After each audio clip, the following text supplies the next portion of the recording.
All right, you and I are diving into a world where 50 million players are obsessed with a game that has not even fully launched yet. The reason for this success is how it perfectly recreates a completely immersive virtual reality. It even convinced skeptics, who once claimed that such a feat was impossible, to finally embrace this brand new reality. Including our hero, Kale, who smells the fresh sea air from inside his tiny apartment. His name is Kale, and his nickname is Mo Suddenly. A loud shout snaps the kid's attention. Startled, he spins around to find the source of the noise. Another boy tells him that if he is just going to stand there staring at nothing, he should move because he is getting in the way of the battle. Mo apologizes, and the boy says fellow adventurers should stay out of each other's way.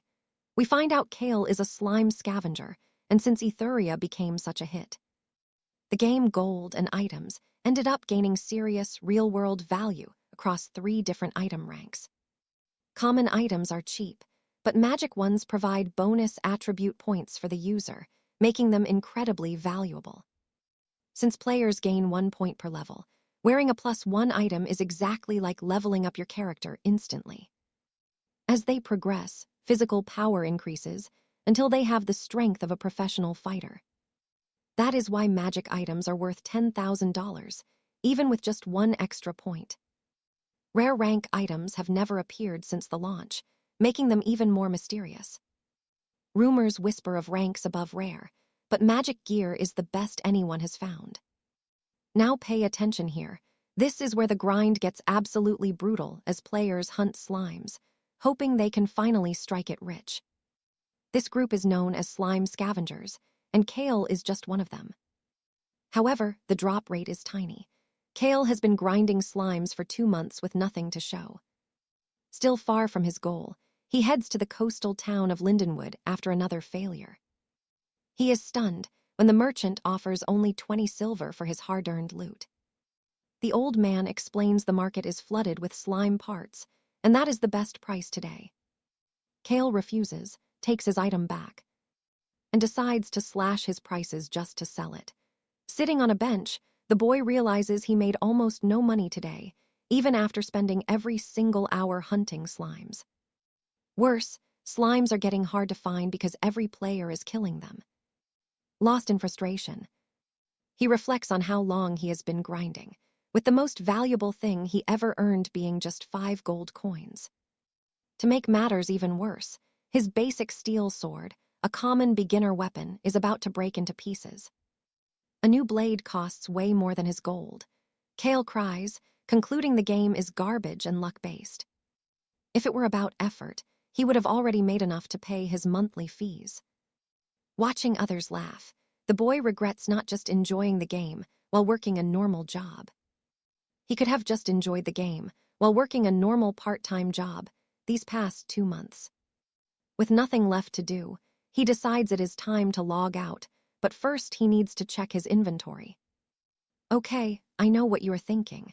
Is $500 worth a single desperate gamble? If he is quitting anyway, he might as well try one last desperate gamble for a profit.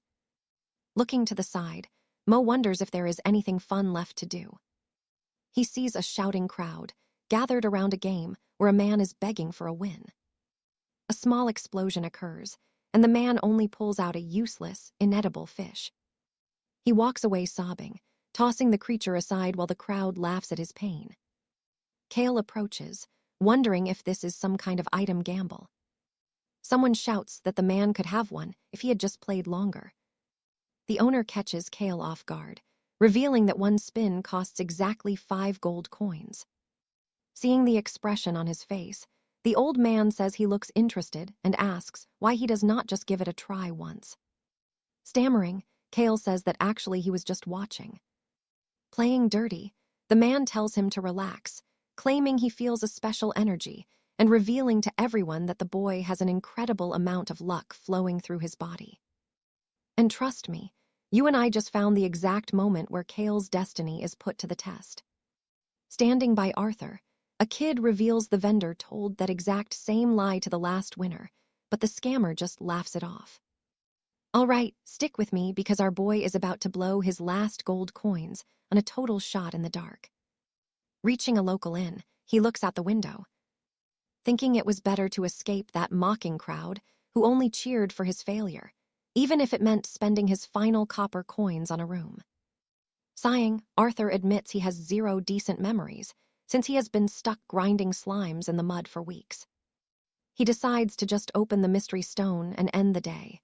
But suddenly, a strange violet light erupts from the rock, leaving him completely stunned and confused. He remembers the legends where magical items are worth enough gold to buy an entire noble estate. This isn't just some common trinket. It's nothing like the cheap trash he saw at the market earlier. Now pay attention here. The stone starts cracking with such intense light that he has to shield his eyes to keep from going blind. The glow is so powerful it spills out the window, catching the eye of a lone traveler walking through the dark streets. Terrified, Arthur trips and hits the floor, but he refuses to look away from the item for a single second. Suddenly, a shimmering necklace with a glowing crystal drifts down into his trembling hand, revealing the legendary Star of Polarum, a rare artifact that grants the wearer incredible health regeneration powers beyond anything known in the kingdom. Staring at the insane stats with his jaw dropped, Arthur wonders how this luck is even possible. A day later, he recalls a magic scroll broadcast hosted by the kingdom's top merchant, who was discussing the most valuable gear in the land. The first item that sold for the highest price in the auction house was the Ring of Souls, a magical rank artifact. Legend says it was looted from a northern frost giant, and its healing properties are so rare that it became the most expensive piece of jewelry ever auctioned in the capital's history. People in the town square were watching the news in shock. Moving on to the second hot item, the master merchant says this cavalry necklace just sold for 39,000 gold crowns. Watching the updates on his crystal plate while riding the public carriage, Arthur never thought he would touch wealth like that, but then, bam, you and I both know his luck just peaked, especially since rare items were once considered total trash. But everything changed when the realm's rules were updated 3 months ago, making magical items the most valuable prizes in any auction. Mostly because no rare tier item had actually been found, until now. Holding the artifact, Arthur breaks into hysterical laughter. Tears stream down his face as his eyes sparkle with a new kind of hope. Overcome with relief, he falls to his knees and thanks the gods for this miracle. Once his heart stops racing, he begins to wonder just how much this thing is worth, especially since its core power is rated at a massive 17.7. Arthur concludes that the Star of Polarum must be worth at least 1,000,000 gold, meaning his debts are gone and he can finally afford a grand manor and a fine horse-drawn carriage. Opening his interface, the boy decides to list the item for sale as quickly as he can. But as he stares at the necklace, he hesitates, thinking it might be better to test it first. He's heard that even a tiny strength boost can change everything. Since he was barely able to scratch a single slime before, using this could turn him into one of the legendary high-ranking knights. Stuck in this dilemma, Arthur thinks about all the misery and struggle he's already been through lately.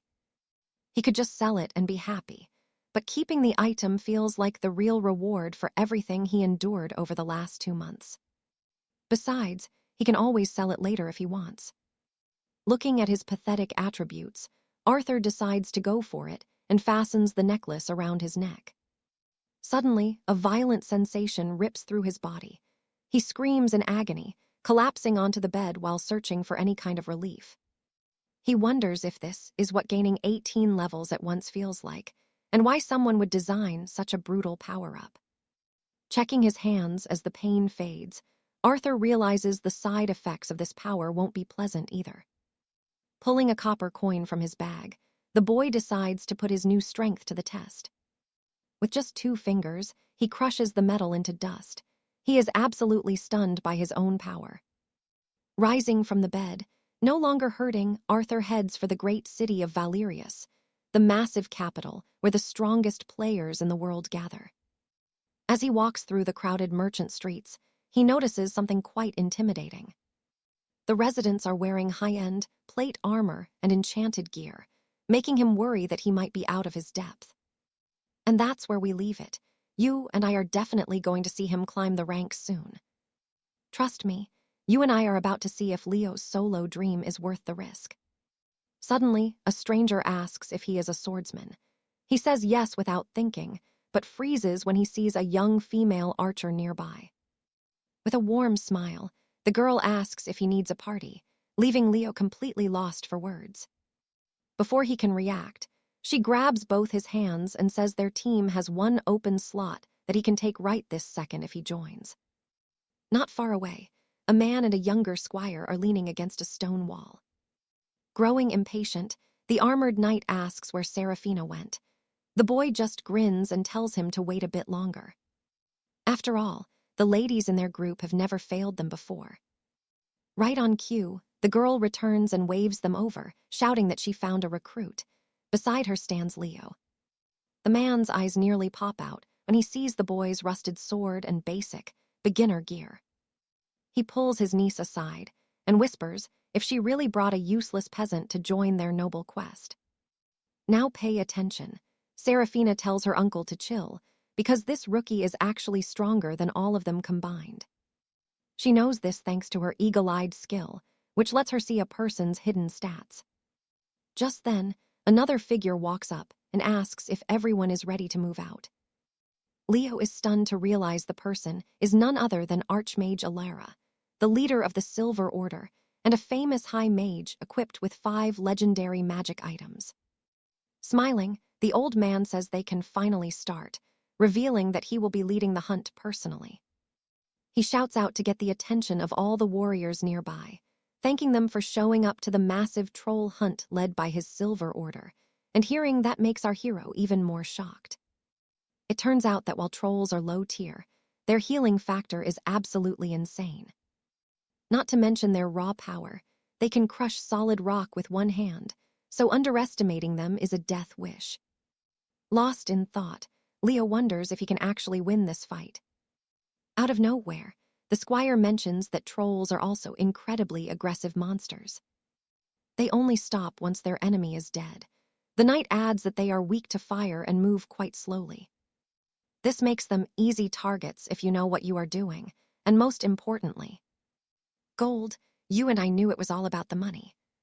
Seraphina explains that troll loot sells for a fortune, like blood nectar for potions and their thick hides for armor. That is why the great guilds control these hunts, and freelancers should be grateful just to be here. Plus, the rumors that the Silver Order is recruiting seem true, which has everyone feeling hyped. Young Gawain then says he would be happy just to get a few drops of nectar, because that gold could help pay off his expensive academy tuition. Leo is shocked. Finding someone in the same boat, he smiles and tells the guy he is almost there, too. Watching them bond, the archer sighs and wishes she could go back to her simple student days. Interrupting the talk, a bald man who looks like a monk yells for everyone to pay attention as he begins to explain the battle plan for the day. Lord Sterling steps forward, taking command of the group as he unrolls a large leather map. He announces the start of the briefing and tells every knight and mage to open their own maps. The commander explains that his scouts spent days risking their lives to set up massive troll traps. First, the plan is to lure the beasts directly into the killing zone. Once a troll is caught, everyone must launch a coordinated strike while the creature is pinned down. Finishing the first part, Sterling says that since humans are faster, victory is almost guaranteed. Next to Leo, a fighter whispers that getting orders from a high-ranking guild is on a different level. But Leo can only worry about how this rigid plan will mess with his boosted stats. Gawain asks if the strategy is a bit unfair, but the veteran knight says that is just how it goes. The boy tells Leo that none of the elites from the Silver Order will be responsible for luring the dangerous trolls. The uncle chimes in, saying they stay in the attack squad to claim the biggest rewards for themselves. Seraphina tells them to be thankful for the chance. After all, what if a legendary item drops? Our hero realizes that being in a group does not always mean you fight as equals. So what do you and I take from this? In this kingdom, contribution is everything. All right, you and I are heading into a world where power is everything and betrayal is just a part of the job. It is 3 in the afternoon when 3 young squires confirm their goal, find a troll and lure it into a lethal trap. Grinning, the red-haired knight says it is insane for soldiers to hunt alone, wondering if they will have that same raw power once they officially join the Silver Guard. When he feels his friend bump into his shoulder, he tells him to pay attention to where he is walking. But he freezes at the sight. While they were busy talking, their third companion had been slaughtered by a troll that is now staring them down with burning orange eyes. It is standing there with a massive, hungry horde, jaws wide open. The boys wonder just how many monsters are hiding in the shadows. As the beasts begin a deafening roar, the 2 survivors turn and sprint for their lives. They finally realize this mission is going to be a total nightmare. The hooded boy yells at his friend to shut up and just keep moving. Desperate and lost, they flee blindly into the woods with the trolls right on their heels. Screaming in terror, the redhead asks where the trap is, and his friend points toward a clearing between the ancient trees. Suddenly, the duo sees several high-ranking members of the Silver Guard standing perfectly still.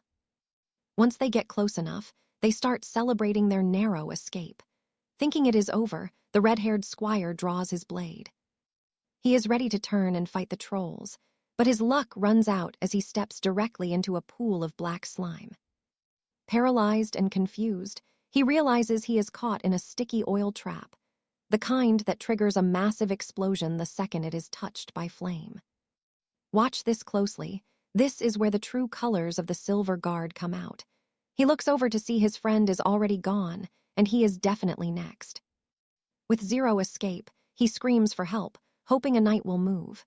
Instead, they just stand there and laugh at his pathetic situation. Shocked, he asks if they are really going to let him die. Without a word, Lord Silas raises his magical staff, unleashing a blinding light that consumes the entire forest. Seeing the lethal magic coming straight for him, the red-haired boy breathes his final, terrified breath. A massive explosion rocks the ground, sending a thick cloud of ash and dust into the air. Smirking wickedly, the commander says he told them this would be a safe, easy hunt. Now, they just need to find a new volunteer. Miles away, Liam and his party are standing face to face with the terrifying Lord of the Black Peaks. A monster wearing a necklace of human skulls with glowing red eyes that make our hero wonder what kind of hell he has stumbled into. Let us rewind a bit to when the armored veteran claimed he could take down a mountain troll all by himself, boasting that the creature's strength was nothing compared to his own. His niece joked that if he messed up, he would have to hold it off while they ran. Annoyed, the old warrior asks why they are acting like his victory is not already a guaranteed thing. That is exactly when our main character hears a sharp crack coming from the very top of the mountain.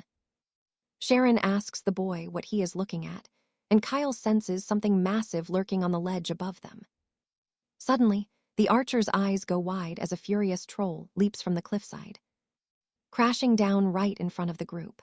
Our hero is left speechless as the giant beast raises its arm to deliver a crushing first blow, which only misses the pair because the armored veteran moves in with lightning speed, throwing himself in front to block the strike with his heavy shield. But even with all his strength, the monster tosses him aside like a rag doll, leaving Guile in a state of pure panic. I know what you are thinking. Is this really just a regular troll? Our protagonist wonders the same thing as he stares in disbelief. He cannot take his eyes off the creature, which is standing only inches away, completely frozen in time. The boy realizes this monster is nothing like the stories. Just standing in its presence is enough to feel a heavy, soul-devouring aura that suffocates everything nearby. Still paralyzed by fear, Kyle can only think that his journey is about to end right here. Out of nowhere, a volley of arrows hits the troll, forcing it to shield its face before letting out a roar of pure rage. Unfortunately for the archer who tried to save him, the monster's eyes are now locked onto its next target. The armored man charges back toward the beast, leaving Sharon and the rest of the team absolutely terrified for his life. despite the danger, we see the uncle's eyes burning with fury as he tries to prove he can actually handle this beast alone. Without a second thought, he triggers his shield's hidden power and activates his collision skill. A move designed to slam into the target and send it flying. It actually works, and the troll is launched backward like it weighs nothing at all. But the beast is smart. It grabs a nearby tree to brace itself, stopping before it gets thrown too far. Even so, the shield bearer feels a momentary wave of relief just from putting some distance between them. Terrified, the archer yells to ask if he is okay. He says he is, but admits that even his strongest hit did not leave a single scratch on the monster. His niece realizes her arrows were just as useless. So what do you and I think? Is this the end for our heroes? We are about to find out. All right, you and I are about to see if Kaelin can actually outsmart a giant troll. Sir Gareth warns him that this is no ordinary monster. It is actually the hidden boss of the entire quest. Not only is it solitary, its physical build is unlike anything they have ever faced before. Shivering, our hero asks if they can actually handle this beast and make it out alive. Grabbing a potion, Pip says that even if he slows the creature's regeneration, it might not be enough. Downing a red elixir, the armored knight tells them they have only one choice. They must stand their ground and survive until the reinforcements from the Argent Order finally show up. Enraged, the massive troll swings its deadly club once again. Attacking from behind, Elara tries to strike a vital point, but her arrows just bounce off its tough skin. This failure makes the young archer feel completely and utterly furious. Her uncle orders her to retreat, while Moose keeps watch in the rear. Everything is falling apart. Kaelin nods at the command, but he can't help wondering what he is even doing in this group. These professionals have been playing together for years and have perfect synergy. They actually love this world, unlike Kaelin, who feels like an idiot just repeating meaningless, robotic tasks without thinking. He has spent 2 whole months desperately dreaming of hitting the ultimate jackpot. Even so, he truly wanted a real adventure with them. Suddenly, a scream snaps him back to reality. They are shouting his name, warning him that the troll is about to crush him into dust. Wait for it. This is the exact moment where you and I think it's all over. But Gareth saves his skin, jumping in front to strike the monster with his heavy shield. The massive creature almost loses its balance and falls. Shouting over the noise, the old knight yells for Kaelin to pay attention. It makes our hero wonder if he can finally change his life now.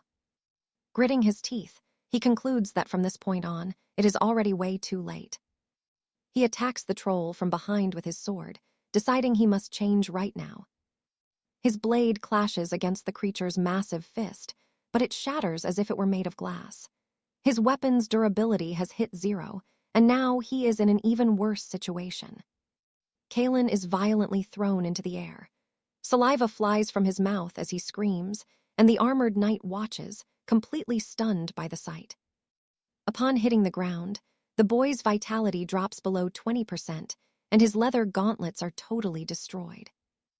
Elara screams for Gareth to dodge, as the monster begins charging him down at full speed. His friend warns that a single blow could kill them all. Now, everyone has to scatter across the area as fast as they can. Running hard, Gareth says he has a plan and charges the troll again with his shield raised high. The monster grabs a tree trunk again, but Gareth isn't trying to knock the beast back anymore. He aims low, smashing his shield directly into the troll's massive foot and landing a direct hit. The creature howls in pain as it shifts its focus toward the tiny knight right below it. Panicked, the boy in green yells to warn the knight of the danger, but it seems it is already too late. We see Kaelin sprawled in the dust, finally waking up after being knocked unconscious by the massive impact. Holding his head, he wonders how on earth he is still breathing after a hit like that. He discovers his stamina is full, and his wounds are healed, all thanks to the mysterious necklace he is wearing. You saw that too, right? That miracle necklace is the real game changer that everyone in this world dreams of finding. We see the armored knight getting struck by a massive tree, the creature ripped from the ground. Our hero is thrown into a total panic. As the man holds his ground, he signals 𝒂𝒅𝒄𝒌, who prepares to fire her most powerful shot. An arrow pierces the troll's eye, making it roar in agony as it clutches the bleeding wound.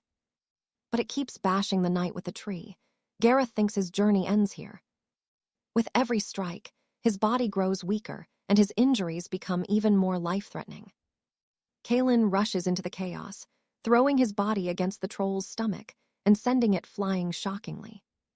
Stunned, he wonders how he did that, while Gareth can't believe a massive monster was just shoved. The troll is finally down, and Kaelin realizes he just did the impossible with his own body. He turns to Pip to ask if he is okay, but the boy points toward Gareth, who got the worst of the blow. Suddenly, a bright light radiates from Gareth's body, shocking everyone standing on the battlefield. Kaelin wonders if this is a regeneration skill that has spread to his entire team. Fully healed, Gareth jolts awake and sits up, amazed that his life was just restored. And that's where we leave it. Trust me, you'll want to see what this newbie does next. Stick with me. You are about to see a low-level commoner take down a monster that would terrify a knight. That annoying Lady Beatrice draws her bow once more, swearing she will land the final blow herself. Sir Cedric tosses his heavy blade to 𝒂𝒅𝒄𝒌, shouting that it is now or never. Our hero grabs the steel midair and sprints toward the dazed monster without a single shred of fear. 𝒂𝒅𝒄𝒌 strikes hard with the borrowed sword. Nearby, Baron Sterling checks his massive loot stash, calculating that his guild will rake in over 100,000 gold pieces in less than 10 minutes at this pace. We find out this grand hunt requires a massive army of at least 120 warriors to even begin. Because of that, the Baron summoned a crowd of extra volunteers to the field. He even invited famous nobles to keep things looking official. But since the kingdom rewards heroes based on their actual contribution to the battle, and since he was the one slaughtering most of the monsters, he plans to hoard all the treasures while playing dumb to avoid any messy drama with the other lords. Suddenly, a magical alert rings out across the forest. The great troll king of Shadow Peak has finally been slain, caught completely off his guard by the sudden news. Now pay attention. This is the exact moment Sterling realizes his perfect plan is falling apart. His knights discover that a random squad of commoners took the top prize, and not the elite silver knights as he had originally arranged. It turns out 𝒂𝒅𝒄𝒌 killed the beast single-handedly, earning him the title of ultimate champion. Elsewhere, Sterling is found crawling through the dirt, covered in blood and groaning. He is totally alone after his entire squad of knights was slaughtered. Cowering behind an oak tree, he gasps for air. He is out of mana and strength from trying to hunt down 𝒂𝒅𝒄𝒌 for stealing his glory. He desperately orders his remaining men to bring that winning team to him. Out of nowhere, a shadow looms over him. It is honestly pathetic watching a high-ranking lord scurry away through the bushes like a frightened little rat. It is the Shadow Hand Guild. They remind him that as the leader of this mission, he should know exactly why they are here for his head. Trapped and surrounded, the Baron finally realizes that he will not survive the night. One final scream echoes through the trees as red blood splatters across the forest floor. The next morning in the Ashbourne markets, a happy merchant greets 𝒂𝒅𝒄𝒌 and asks if he needs anything special today. Shaking his head, the young man shows him a ruby-encrusted ring and asks for directions to the royal auction house. Flashing back a few hours, the team stands in awe of a massive glowing orb. Beatrice calls it a giant core, while Cedric notes it could only come from a legendary boss. These magical cores act like hidden treasure chests, holding rare loot that scales with the raw power of the monster that dropped it.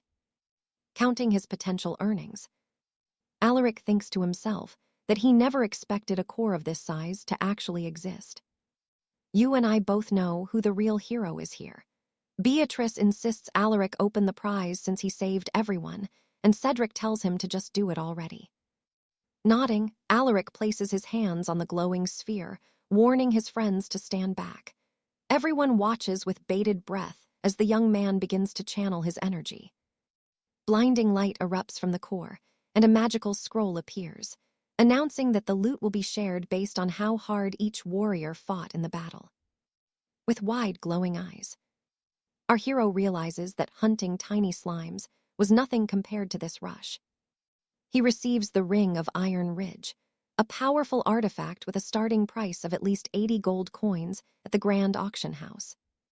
Resting at a tavern, Alaric wonders if 80 gold is fair, knowing it equals 8,000 silver pieces in the common world. He realizes the market for artifacts is wild, with prices swinging based on enchantments. Feeling a bit impatient to see what happens, he decides to go for it and lists the ring for sale, praying for an offer that blows the minimum price out of the water. The sun begins setting over the castle walls. Inside his chambers, Alaric paces around, wondering if 80 gold was too low. He tries to convince himself that he made the right call for his first big sale. Collapsing onto his bed, he groans about being exhausted while his mind replays the entire day, especially the moment he drove his sword into that massive troll. His very first hunt with allies. He walked away with a mountain of rare treasure and his very first true friends, all thanks to that enchanted necklace he pulled from a lucky chest. Waking up in his small apartment, the boy pulls off his headpiece and wonders if he was in the realm too long. Checking his device, he sees a worried message from his mother about food.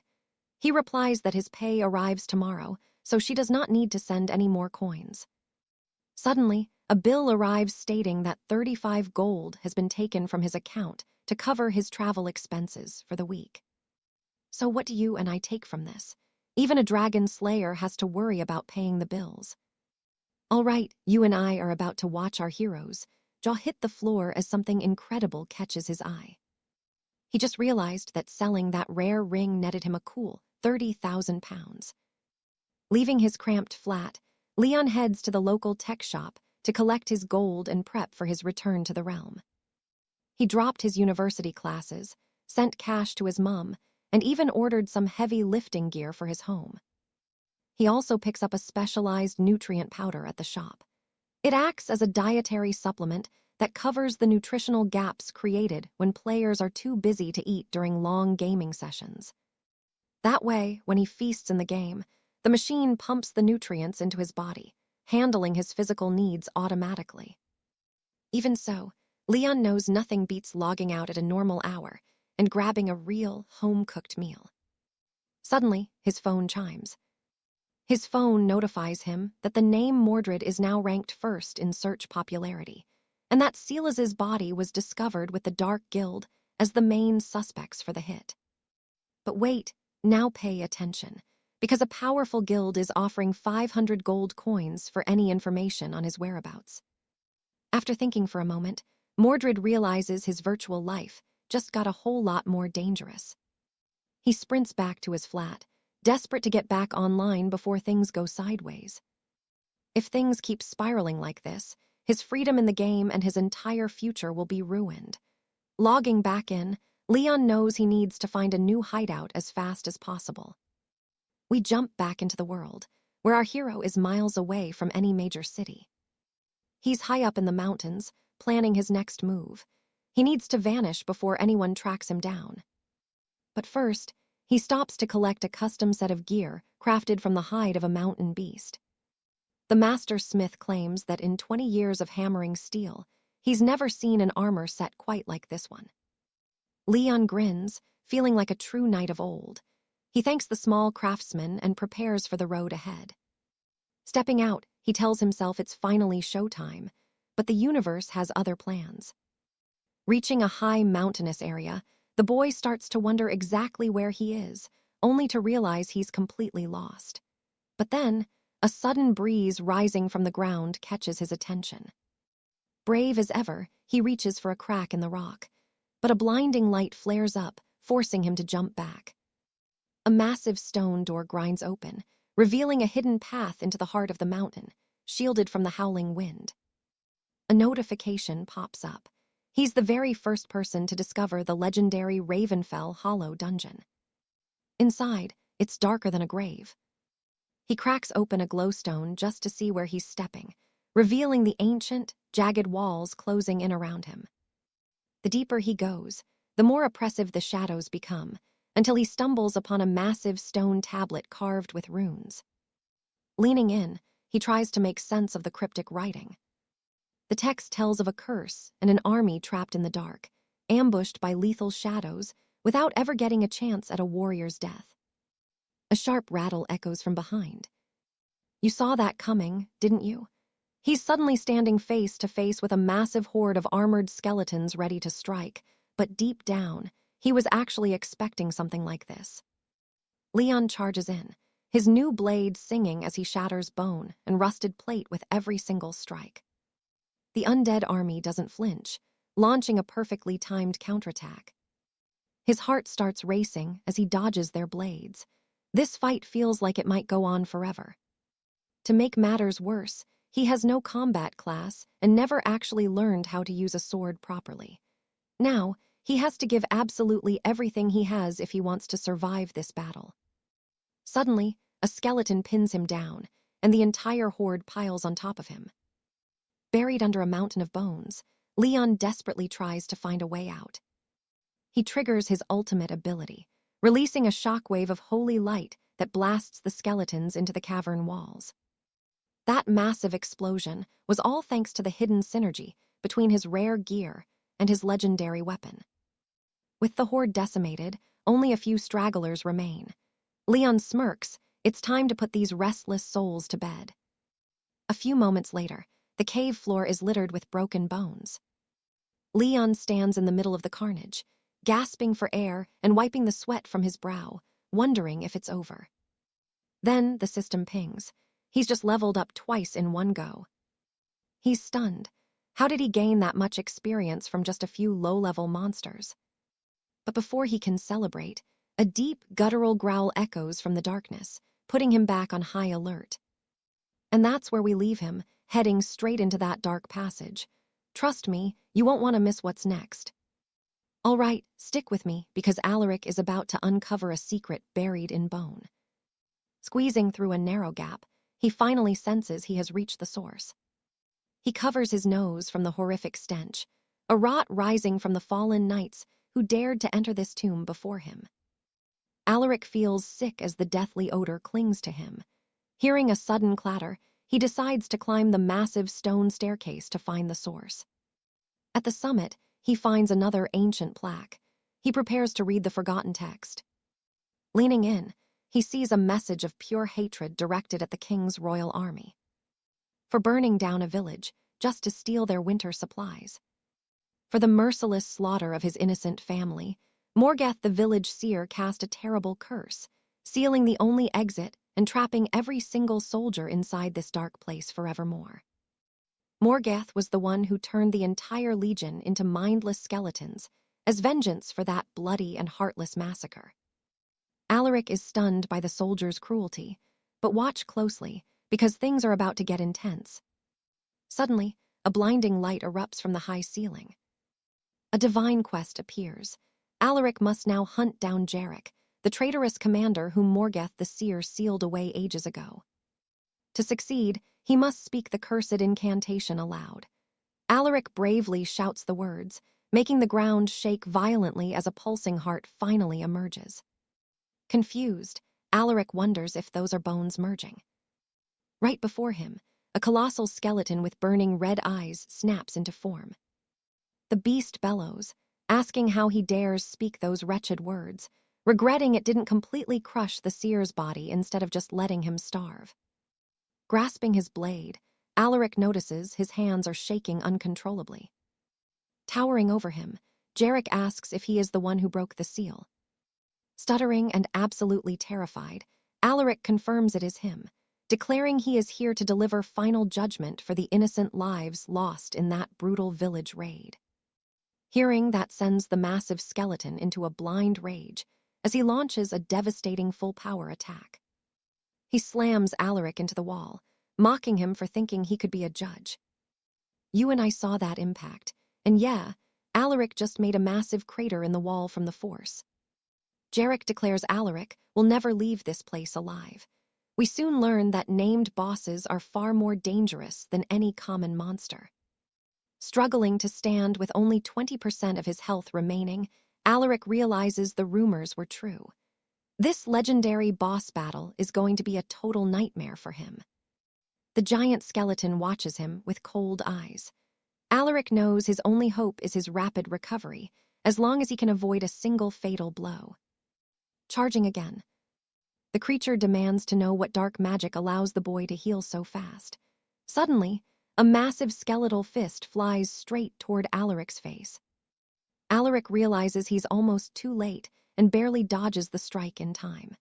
He finally draws his own sword to launch a desperate counterattack against the beast. His plan works, sending 𝒌𝒄𝒌 flying backward with a look of pure shock. Panting and exhausted, Alaric realizes that he actually managed to land the hit. The massive stat boosts from his enchanted gear give him incredible power and speed, allowing him to launch this high-level monster straight into the air like nothing. In his current state, victory seems absolutely certain. Rising back up, the skeleton admits his body is truly cursed. He never expected a common rookie to knock him down, so he decides he must utterly annihilate Alaric to finally be set free from this place. As Alaric charges, he tells the skeleton to keep talking as much as he wants. 𝒌𝒄𝒌 activates his power, ready to show the true gap in their levels.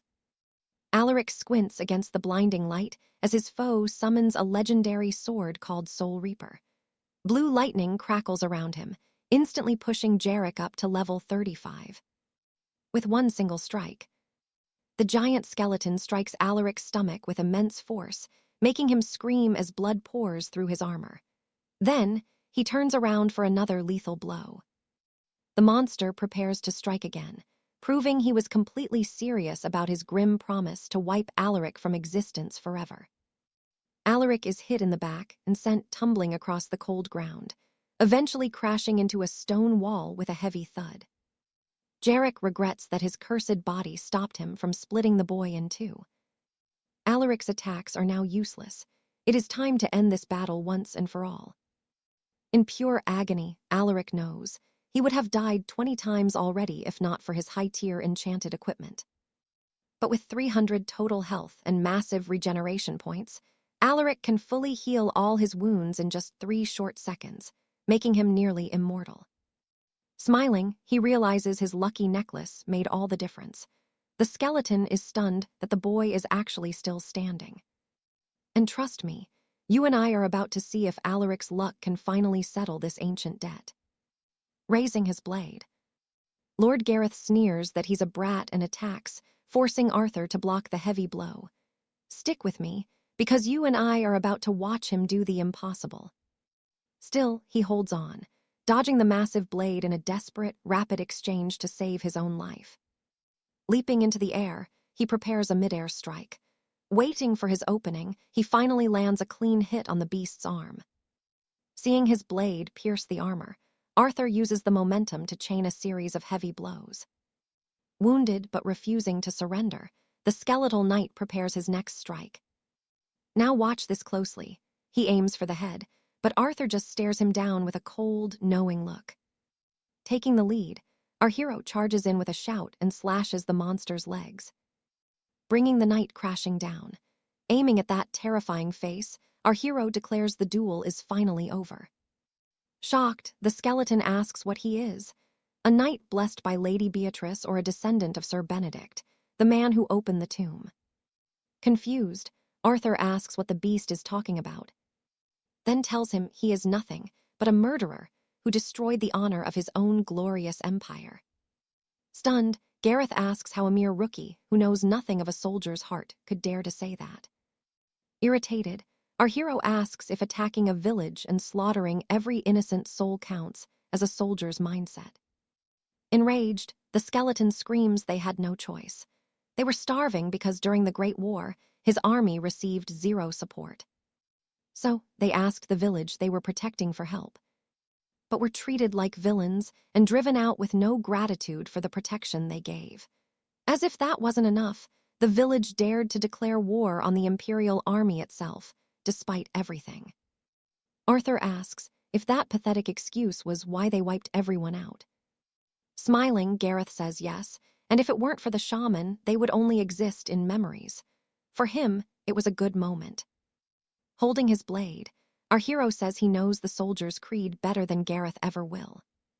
Because he served for 2 years, and knows a knight's loyalty belongs to his nation's people. That is the code of the kingdom of Albion's army. Ending it all, he delivers a fatal blow to the skeleton, who literally loses his head. Satisfied, Arthur turns his back to leave. The monster twitches, disturbed by the holy creed of a true soldier. Suddenly, a message flashes before him. He leveled up 6 times in a row and also unlocked the achievement called He Who Received the 11 Swords, which increases all his stats by 2. You and I can tell he's stunned. He wonders if he's seeing this right. But then something else catches his eye. Turning around, he sees Gareth's core floating right there, looking completely different from any orb he has seen before. Excited, he opens the glowing pink orb, releasing a light so bright it floods the entire room. It is so intense he has to squint his eyes. We see loot drop, gold, jewels, and a massive axe. Grinning, our hero says he needs to get everything into his inventory as fast as possible. But before he can finish, something else catches his eye. It is the massive blue sword that once belonged to the knight. Arthur's eyes sparkle, but then a message appears that makes him scream out loud. We learn that the sword, Vanquisher, is a unique class item with a special ability called engraving. Arthur stopped reading the moment he saw the word. Unique. He is completely blown away by the news because he did not even know a rank higher than rare existed in this world.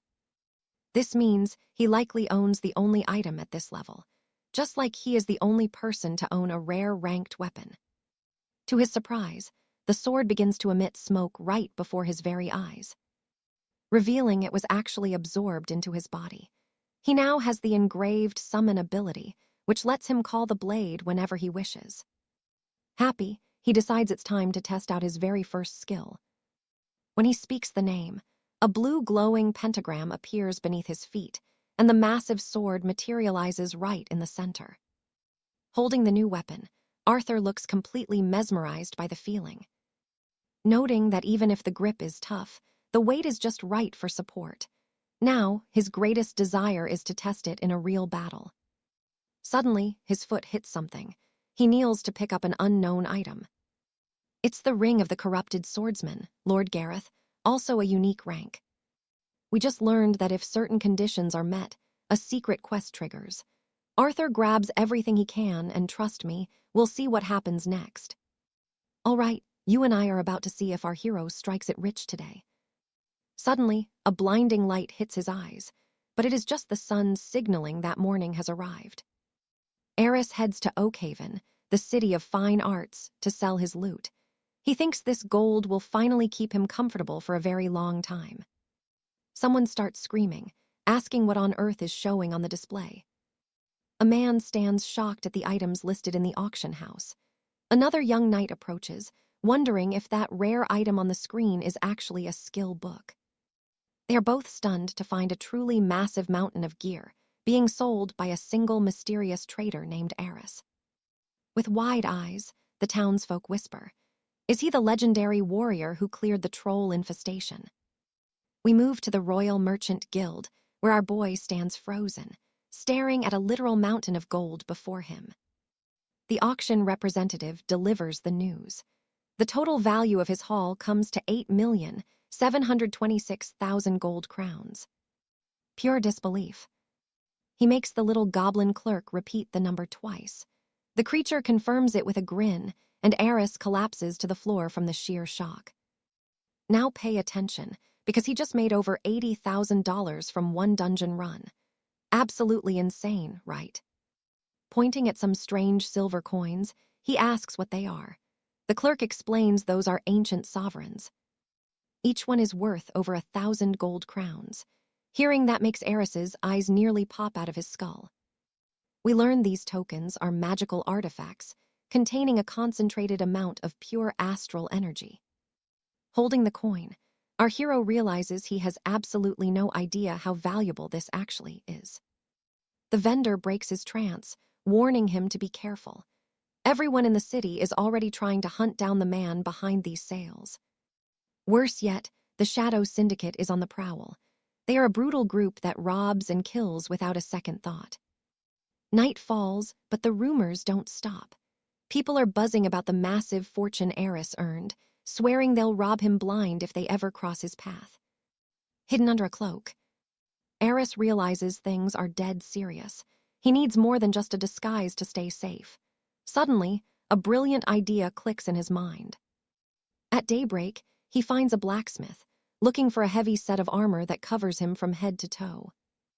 The smith warns him that full plate is expensive, but you and I know that gold isn't an issue anymore.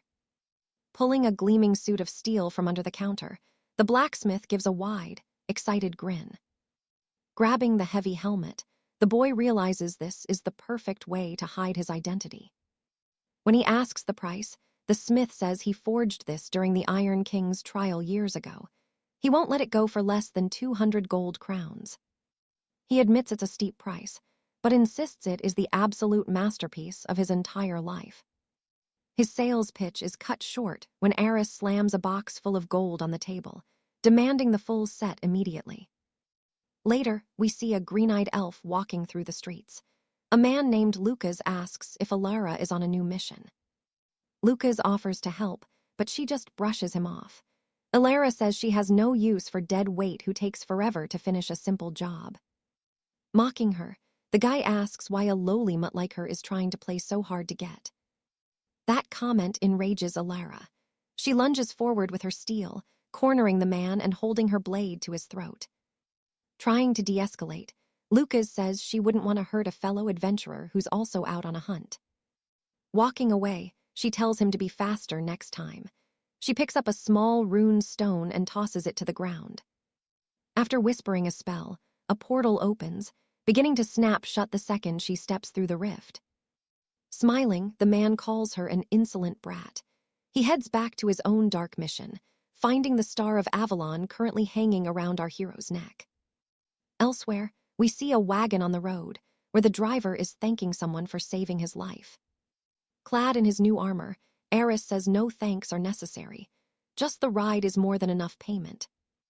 The driver was almost taken out by a beast before our boy stepped in. Curious, he asks if Eris is a student. Eris says yes, explaining he's earning gold for his tuition. The man says his parents must be proud, then quickly changes the subject. The protagonist asks how the merchant ended up out in the wilds. He needed the money and heard this line of work was good. Turning back, he asks our hero where he's actually heading. Eris says he'll figure that out once they reach the village of Silverbrook. The man promises to take him anywhere, telling him not to feel like a burden since he's happy to have such a strong bodyguard. Upon arriving, the boy says he'll see him later. And trust me, you and I are definitely going to want to see what happens next. A system alert suddenly warns 𝒂𝒅 that his enchanted armor needs some very urgent repairs. All right, you and I are joining him as he heads to a forge run by a mysterious master blacksmith. While waiting, the boy is glad he secured the Geraldine seal, though he's still hunting for the hidden quest's trigger. He's been searching everywhere for any kind of clue, but it feels like a total dead end. With his gear fixed, 𝒂𝒅 heads out to find his old guide, but stops when he sees a crowd. The poor driver is on the ground, being beaten by a red-haired noble named Julian, who shouts that House Valerius doesn't tolerate cowards. Shocked, the townsfolk can't believe the cruelty, but Julian doesn't care. He's ready to end the old man's life right now. Now watch closely, because before the strike lands, 𝒂𝒅 grabs his wrist and isn't letting this bully walk away. Crushing the boy's arm, 𝒂𝒅 asks if he really thinks being slightly late is a valid excuse for murder. Pulling his hand back in a total rage, the noble asks if he even knows which high house he's insulting. He declares that in Valerius territory, his word is law. Our hero just asks again if that justifies such a beating. Acting rashly, the guy lunges with a punch, shouting that if he doesn't like it, he can die too. To his absolute shock, the protagonist dodges easily and counters in a heartbeat, calling it a lesson in self-defense. The noble is sent flying, crashing straight through a wooden wall while the terrified crowd gasps in disbelief. 𝒂𝒅 ignores them to help the old man up, but everyone's wondering how he had the guts to strike the air. Suddenly, a furious roar echoes out, calling our hero a bastard. It's Lord Marcus of House Valerius, who orders his elite guards to kill the armored stranger for touching his son. Without a second's thought, Sir Percival draws his blade and asks how a commoner dared touch the young master, vowing to destroy him. 𝒂𝒅 summons his legendary sword, 𝒂𝒙𝒻, which appears instantly in a flash of light to block the knight's heavy strike. Shocked, the man asks what kind of weapon that could possibly be. But before he can get an answer, he's also blasted back with overwhelming force, landing right where the young noble lay broken. Terrified, Lord Marcus screams for Percival to get back up if he still wants to call himself a knight. Our hero just points his blade toward the coward and tells him it's time for round 2. Meanwhile, the common folk whisper that his armor must belong to the Order of 14 Paladins, hoping that someone has finally arrived to stop the chaos.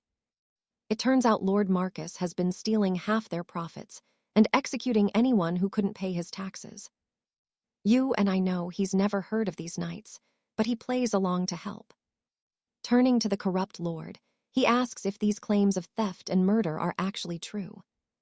Shaking with fear, the man stammers that the gold was just for a rainy day food crisis, not for himself. 𝒂𝒅 suggests they head to his mansion to check the books, causing the lord to break down and beg for mercy. Our hero agrees to let him live, provided he returns every single coin he stole from the village immediately. As the lord agrees, the crowd erupts in cheers, and 𝒂𝒅's fame increases by 2,874 points. It turns out this was a secret quest all along, and now he must head to the border city of Silverbrook. Smiling to himself, the boy admits that even he didn't see a reward like that coming. From the shadows, a mysterious figure notes that it's been ages since they've seen a legendary engraved blade. High on a mountain, another figure asks if they should punish the boy for impersonating the 14 paladins.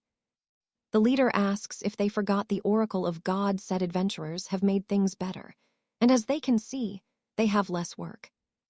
Agreeing, the man in the white hood asks what kind of warrior the protagonist really is deep down.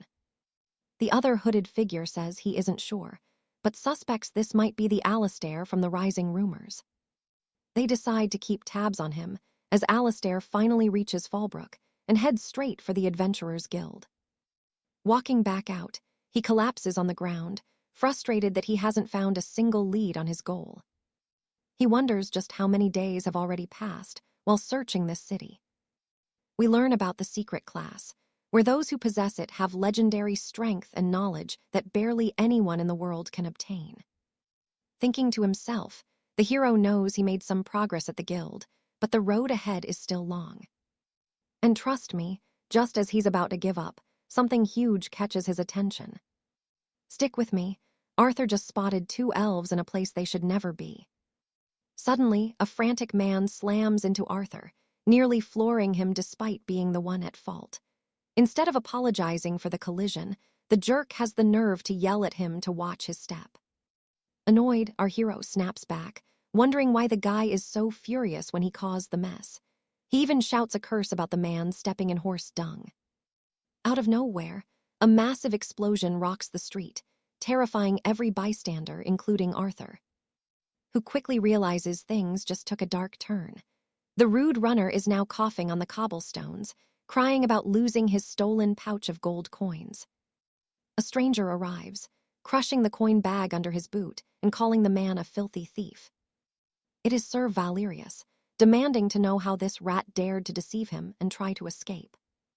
The knight's aura impresses Arthur, but that ring on his finger is what really catches his eye.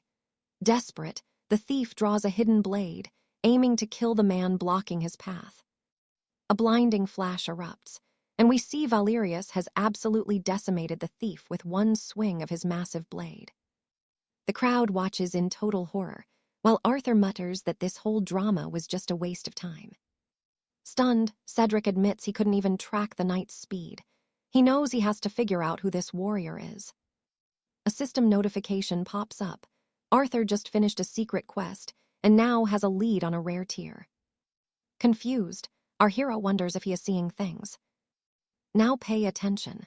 A new objective orders him to track the cloaked knight, who is already disappearing into the shadows of the city. As night descends, Valerius slips into a grim alleyway with Arthur tailing him as quietly as a mountain cat. Arthur realizes that ring is an exact match for the seal of Sir Gerald.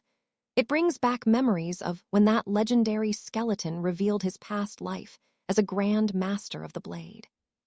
Grinning beneath his helm, Arthur feels like the luckiest man in the whole kingdom. Suddenly, the knight vanishes, leaving Arthur dazed. Then, Valerius looms behind him like a vengeful shadow, eyes burning with fury. He seizes the boy by the throat and drags him deep into the darkness, slamming him hard against the cold ground. Sword held at Arthur's chest, the knight demands his name. Why is he stalking him? And more importantly, where did he find that glowing crest? He warns Arthur he has exactly one chance to talk. Arthur says he found it in a random loot box. Valerius strikes, draining 5% of his health instantly, asking if he looks like he's playing. The boy pleads, explaining he bought some broken shards from a strange elder in the distant village of Oakhart. The knight hauls him up by his chest plate. When asked for a description, Arthur says the man had snow-white hair and wore a tattered traveling cloak. Realizing the truth, Valerius shoves Arthur back with incredible force. Muttering that the target was hiding in Oakhart all along, Arthur stands up, fully healed, and asks who that old man actually is. The knight reveals he is an A-rank fugitive known as Lawrence the Rogue. Hearing this sends a chill down Arthur's spine. Valerius explains his mission is to track anyone who knows about the missing royal vanguard and their sudden disappearance. Noticing Arthur's blank stare, the knight scoffs and calls him a clueless peasant who knows nothing of history. He is investigating the disaster that wiped out the elite vanguard, leaving nothing but scorched ruins in its wake. Arthur discovers his necklace actually belonged to Commander Percival, the legendary leader who once commanded that entire cavalry. You and I both know that gem looked special, but Arthur never dreamed it held such a massive piece of history. Valerius notes Arthur's wounds are gone, proving the artifact is the genuine, magical item he seeks, and lunges at Arthur, deciding to take it by force. As his steel bites, the boy yells in confusion. The knight sneers that since Percival is long dead, he only needs to kill a little brat to claim the prize. He tells him to accept fate and die. Arthur gasps, realizing this was always the knight's plan. The knight laughs, saying dead men tell no tales. Grasping his mystic blade, Arthur finally understands why the man was so honest earlier. Distracted by the shock, Arthur takes a brutal hit that drops his health to below 10%. Valerius demands the crest, but he's in for a surprise because our hero isn't staying down just yet. Arthur rises with his health fully restored. Furious, the knight asks if he is immortal. Teleporting behind the protagonist, he tells him to pray, promising to slaughter him every time he respawns. Agony fills Arthur's senses, as he thinks he only needs to survive 3 more seconds. But the knight strikes again without mercy, mocking Arthur for thinking he would just wait for a recovery. One more blow drops his health to 3%. As his vision fades, Arthur hears a voice. A true swordsman buries his soul in his blade and devotes his life to the steel. Trust me, you and I are about to see if Arthur can survive this impossible secret mission. All right, stick with me because this mysterious stranger just saved Leo and is now clashing with Vance. He screams that Vance was blinded by greed and became a mere lapdog, a traitor that must be purged immediately. Stammering, the traitor begs for mercy, claiming it is all a misunderstanding, and he just needs one final chance for redemption. Roland executes him without a second thought, telling him to explain it to the devil. Leo is stunned by such ruthless efficiency. Then the man turns toward Leo, declaring he is next. He knows too much now and simply cannot be allowed to walk away. Terrified, Leo realizes his last fight was a cakewalk compared to this monster. He is facing someone on a whole different level. Standing up, he remembers his vow to risk everything on this path. His resolve shocks Roland. Leo knows he cannot lose this chance for the secret class, even if death means a penalty. Amused, the knight asks if he truly intends to fight despite the massive gap in their skills. Leo replies that even if he lives, Roland will never stop hunting him. The man is impressed. Such a gutsy mindset is truly rare even among the elite knights of the realm. Suddenly, the silver ring on the boy's finger catches his eye. He demands to know if that is the seal of the sword. Advancing on Leo, he forces the boy to reveal the truth now. Now pay attention. Roland asks if he really means the legendary 𝒌𝒄𝒌. Leo confirms it. A heavy silence falls as they stare each other down for a few long seconds. Releasing him, the man admits it is hard to believe he bested 𝒌𝒄𝒌, but his eyes don't lie. Leo asks if 𝒌𝒄𝒃 was also a knight. The man nods. Centuries ago, he was a giant in this world. He was the great traitor who abandoned the order for the imperial army. Back then, the order was young and couldn't stop them at all. Leo realizes why the skeleton held the ring. He then apologizes for stealing the knight's chance at personal revenge. The man shrugs it off, telling the boy he now has exactly 2 choices left. Face a cycle of agonizing death, or take the traitor's vacant seat and join the order. Without missing a beat, Leo agrees to join. The knight is stunned by such a reckless, lightning-fast decision. Roland double-checks his resolve, doubting the kid can truly handle the burden. Then, out of nowhere, he decks Leo right in the jaw. Helmetless and dazed, the boy can only wonder why he was just hit. As he passes out, Roland welcomes the rookie to the guild. Later, in the sacred training room known as Sanctuary, our heroes prepare for intense combat. Let's pause here, because Leo and the lady are about to start an intense duel. Leo charges forward, initiating a fierce clash. Their wooden blades collide in the air, but the girl's raw power clearly catches our young hero completely off guard here. With a smirk, the young woman counters him with a series of playful jabs. Strike after strike, Leo struggles to keep his guard up at any cost. The girl is a prodigy. She tracks his blade with ease. Leo realizes she is truly the Grandmaster's star pupil and way out of his league. But something shifts.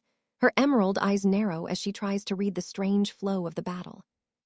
Leo spots a flicker of an opening and lunges forward for a decisive strike. But his gamble fails miserably. He gets countered and takes a heavy hit instead. Sprawled on the floor, Leo sees a hand reaching out. Lyra smiles, admitting the boy actually has talent. He just has a massive mountain to climb. Gasping for air, our warrior tries to find his voice. A new bond is forming here. Leo vows he'll be the one winning the next round. Elsewhere, things get awkward. Leo is on the phone with his mother, who just found his hidden stash of gold. A classic mother-son spat erupts as she accuses him of getting that coin through some shady business. Suddenly, Leo realizes he is running dangerously late and has to cut the conversation short. Saying a hasty goodbye, he slams his hand down on a noisy, ringing alarm clock. Exhaling a long sigh, he seems relieved to escape his mother's endless nagging for now. Flashback time. We learn that Leo actually woke up inside the secret fortress of an organization known as the Blade Order. Roland, his savior, reveals he is one of the 10 legendary masters leading this elite brotherhood. He offered the boy a place among the kingdom's finest knights. Leo accepted immediately, choosing to join their elite crew. So what do you and I think? He's going to regret this soon. All right, you and I are about to see just how brutal noble knight training can actually be. His mentor made terrifying threats, and every day, the training grounds demanded more blood and sweat from him. This grueling regime went on until 𝒂𝒅 wondered if reaching the elite ranks was truly worth this much daily agony. He grew weaker by the hour, constantly battered by the commander who had drafted him for this special mission. The only thing keeping 𝒂𝒅 going was Clara's smile. Beaming at her, he says he is thrilled to finally receive his first royal decree. Clara warns him that excitement is fine, but he must never let any word of this mission leak out.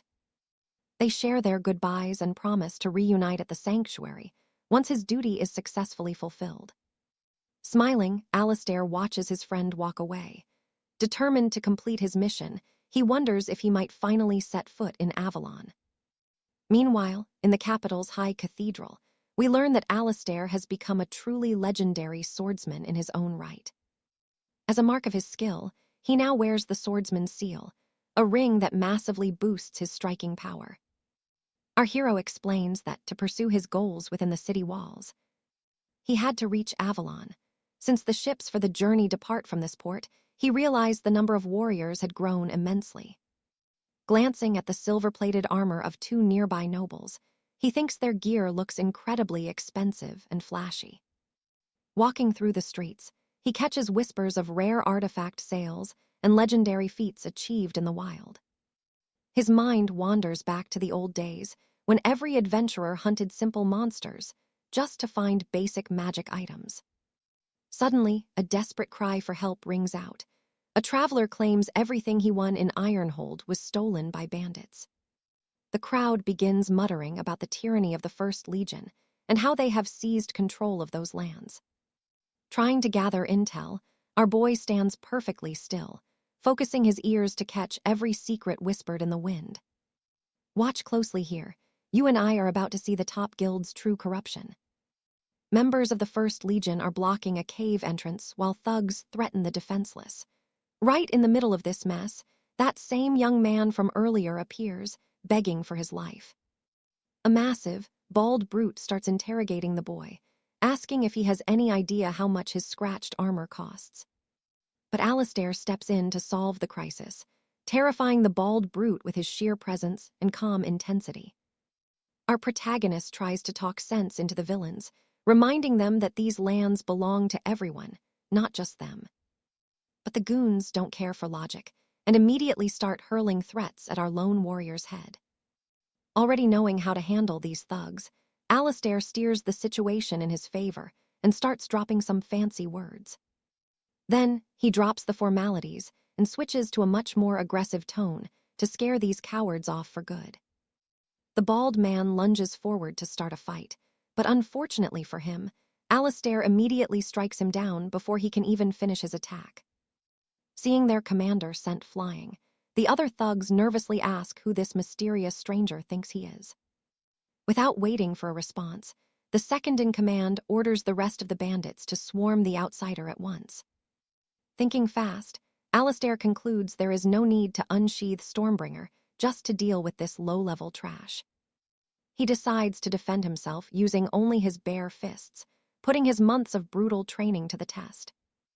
𝒂𝒅 quickly begins executing every technique he mastered during his time in the pits, moving with perfect precision. You and I saw that, right? He is making these elite knights look like absolute amateurs as he drops them. Lifting a soldier clean off the ground, our hero proves he was listening to every single word they said. Looking back, he declares he is just a traveler who came here for a hunt, before launching into a truly intense brawl. Suddenly, a new presence arrives. It is Captain Silas, the feared executioner of the First Legion, looking for blood. The wounded goons cheer for their captain's arrival, placing all their hope in his legendary combat skills.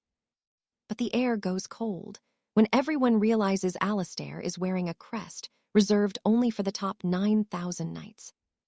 𝒂𝒅 notices the fear in their eyes.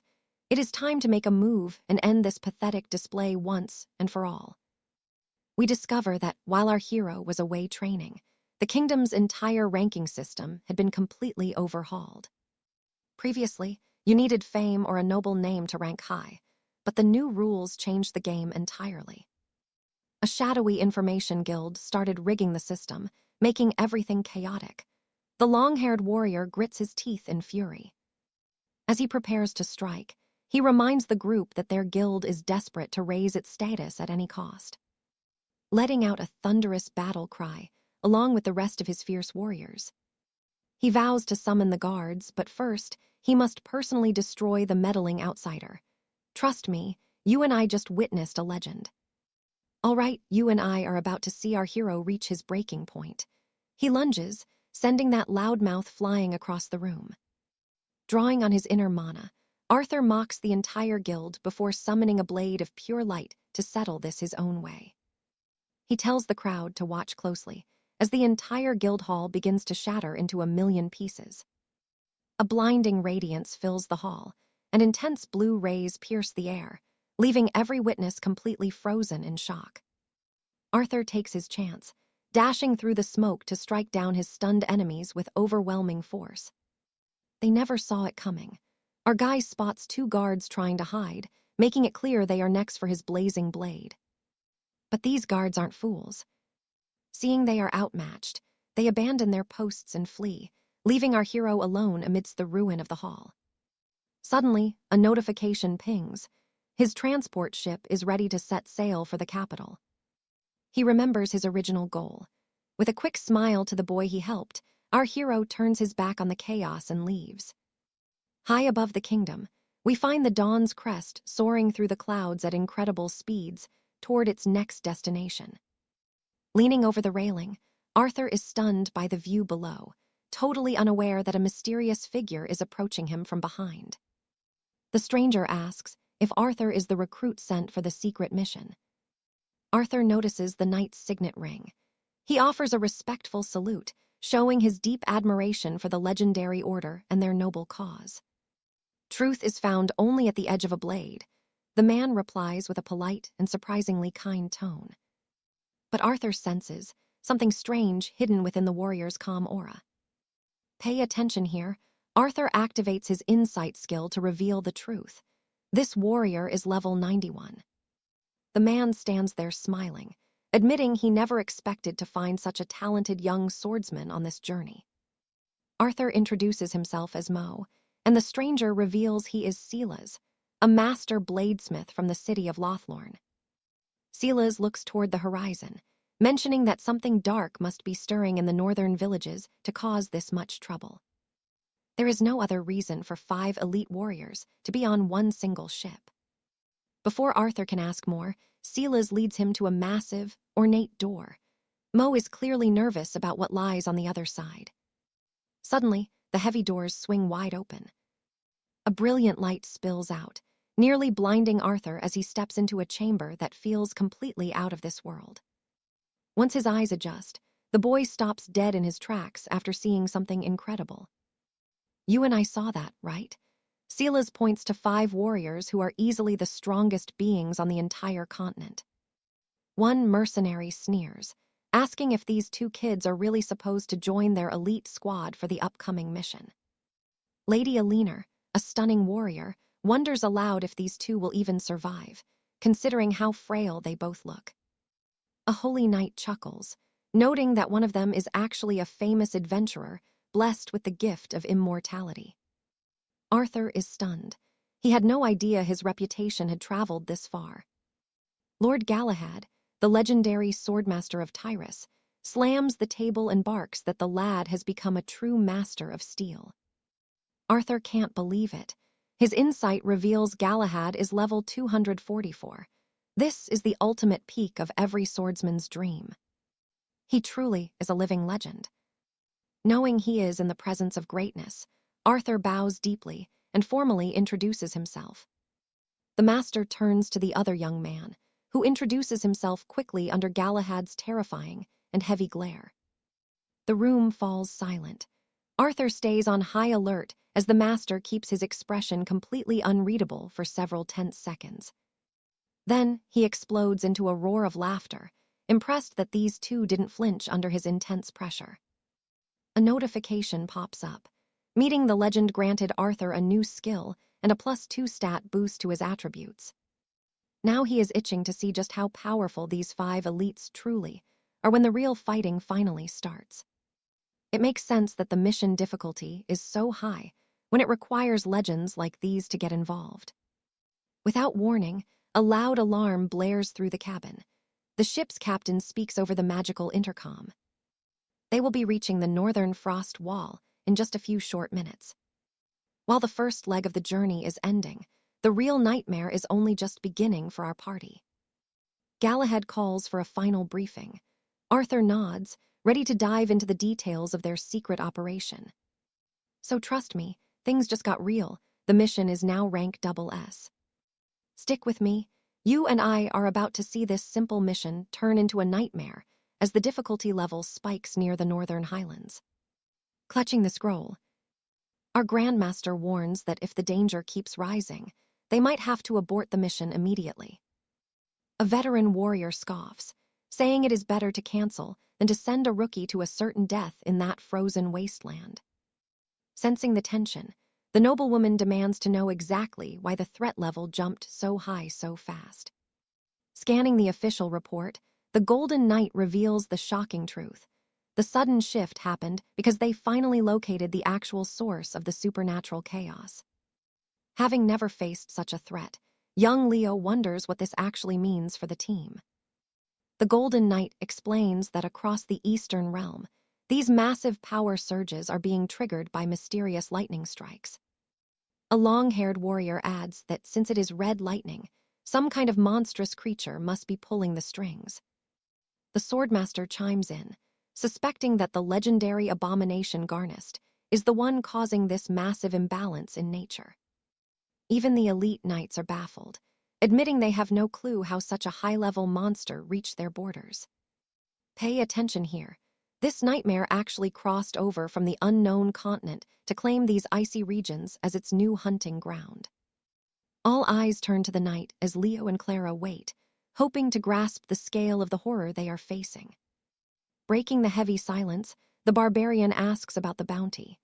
The knight smiles, promising 50 magic sovereigns to whoever successfully slays the beast. The noblewoman demands more than just gold. She wants exclusive rights to all provisions in the imperial market, starting immediately. Turning to the others, the knight tells Sir Gawain he can also name his price for this mission.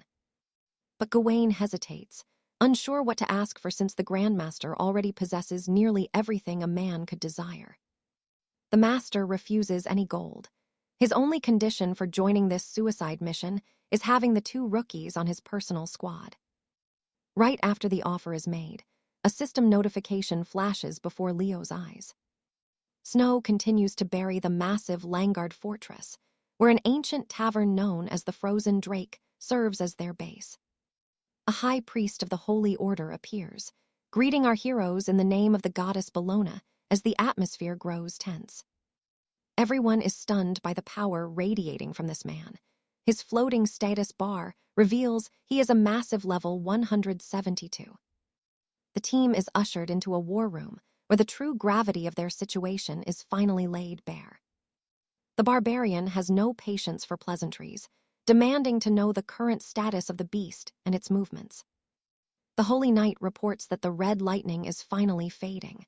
The Master realizes this is their one perfect opening to strike. Grinning, the barbarian declares he will take the front line to dish out the most damage during the initial assault.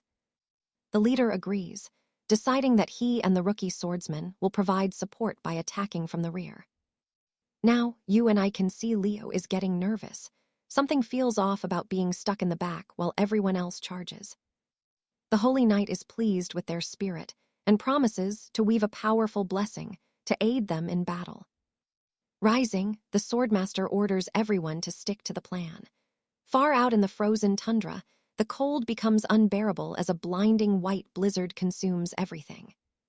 The raging storm completely blinds our warriors, yet they force themselves to keep moving forward through the deep snow. Staring into the gray sky, he realizes the relentless snowfall is only going to get worse as they push deeper. Suddenly, despite the report, a terrifying bolt of red lightning slams into the earth right in front of them. No one knows what is happening, but they all spot a blackened, cursed mark scorched into the ground where the bolt landed. Terrified, Leo wonders if the legendary frost worm is already closing in. Seeing him stumble, Selim barks at young Morgan to pick up the pace. Our elite squad begins fanning out and taking their designated combat positions. The stage is set for an epic showdown. The Holy Knight declares that since the entire team is finally assembled, the grand ritual can finally begin. Raising his golden staff high, the powerful mage begins chanting an ancient spell to bolster the entire squad. As his mana touches the frost, a deafening boom echoes through the valley. Suddenly, the sky clears and a strange silence falls. Leo stares down at his hands, realizing that even beneath his heavy plate armor, his fingers are shaking uncontrollably. As the ritual intensifies, something catches Leo's attention. The mage is singing a hauntingly beautiful hymn to channel the sacred energy. Ringing a consecrated silver bell, the divine energy reaches a fever pitch for the two priests on the field. Finally, the magic takes hold, and our champions are washed in a wave of pure, overwhelming power that leaves them speechless. Divine abilities begin to awaken within them, perfectly suited for the coming battle, filling every warrior with a surge of newfound confidence. Leo can feel it. This new power is at its absolute peak. Trust me, you and I don't want to miss what he does next. All right, stick with me. This magical moment is about to be shattered by a massive, bone-rattling crash. Leo's eyes go wide as he realizes what is coming. Drawing his steel, Master Thorn growls that the beast finally showed its face and orders everyone to prepare. Slamming his heavy shield onto the frozen ground, our barbarian Barik steps up just like they planned. Nearby, Alara readies her skills to face the nightmare charging their way. Staring hard at the clouds, Sir Alistair tries to make out the shadow closing in. Leo keeps a straight face, but inside, he is panicking about where this monster is going to strike. Then he sees it. The beast landed right behind him. A massive wingbeat sends snow blasting in all directions.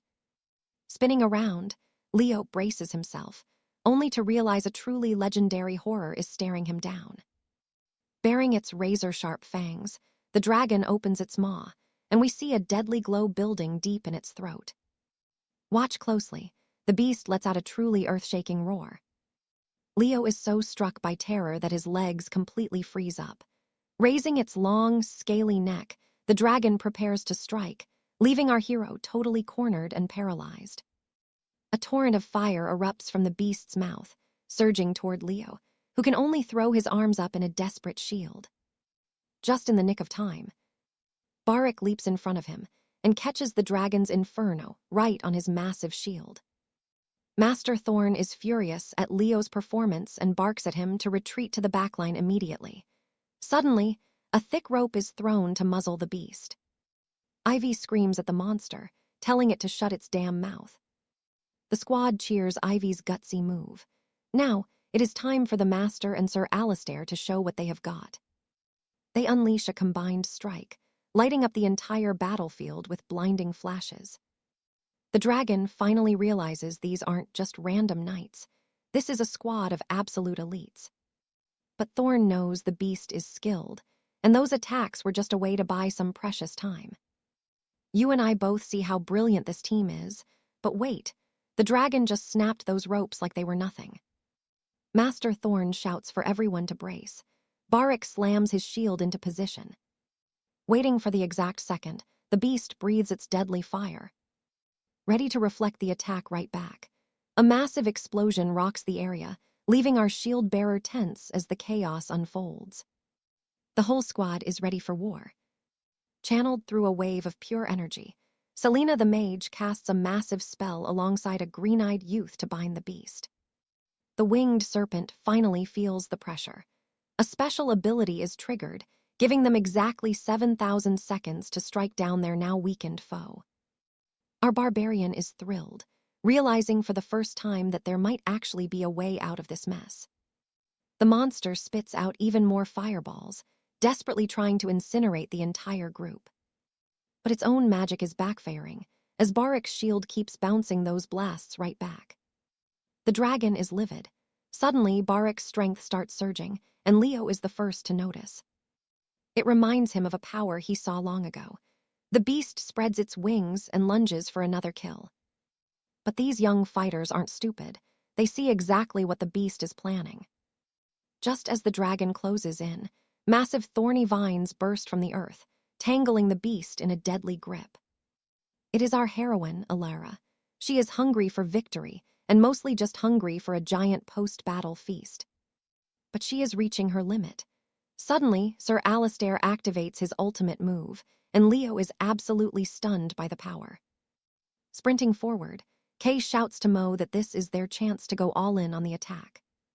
Both warriors launch themselves at the monster with every ounce of strength they have.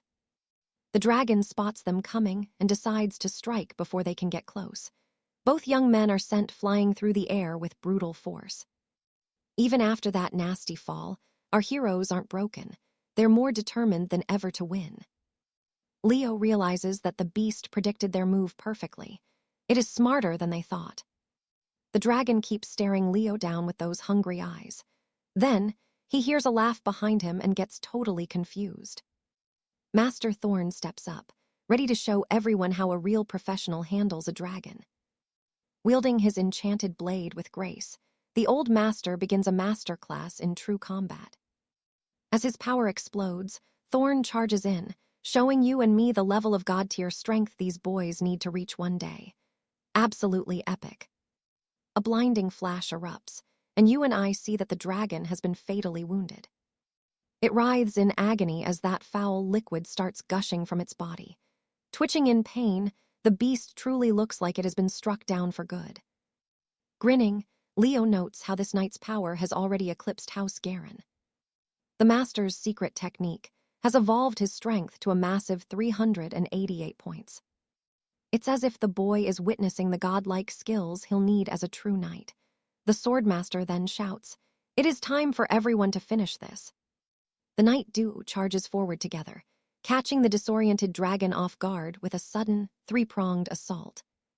Realizing the battle is ending, Leo decides he must act now and immediately triggers his hidden potential. The old master is stunned, clearly not expecting the surge. He declares that a man with a brilliant future has just joined their elite squad. With a brave battle cry, Julian charges straight at the creature. Channeling his fury, he pierces the dragon with a glowing spear, flooding the battlefield with brilliant blue mana. The beast bellows in rage, launching a desperate counterattack that puts everyone's lives on the absolute edge. Lashing out, the monster tries to take Leo down with it. Once again, Leo finds himself frozen in place, unable to move. Ryan, our hero, tries to find a way to save himself, but the master says he won't need his full strength yet. After all, he's still just a young squire. The master raises his blade, charging the beast and delivering a strike of pure, unbridled destruction. Our master puts his entire soul into this one final, crushing blow. We see the damned winged serpent now pouring out a flood of strawberry-colored liquid, as if its wounds were completely endless.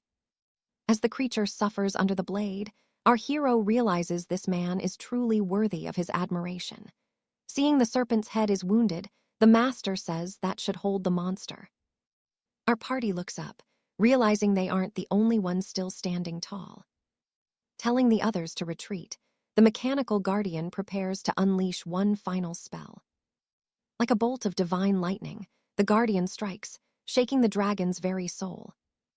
Immediately asking forgiveness from the gods, the barbarian shouts for his allies to hide behind his magical and powerful shield. Knowing this sacrifice is the only way to save his friends, the knight calls down a bolt of lightning from the heavens toward the terrible beast. Feeling the cosmic energy, the cursed being can only scream. A massive explosion follows, engulfing the entire frozen valley in pure light. When the light fades, everyone sees the dragon lying in the snow, too weak to move. Looking at the scene, our hero realizes that his team has actually won. But stick with me, something suddenly terrifies him. Right in front of them, the core of the hungry dragon appears, a magical and incredibly powerful stone. Catching his breath, Leo stares at the gem, wondering what happens next. He soon realizes the others can't see the core because they are non-player characters. He decides to get closer to the dragon's glowing core. His eyes reveal that he was becoming increasingly nervous and confused with the dark direction this journey was taking. Applauding her new friend, the woman with the violet hair finally appears. You and I saw that grind.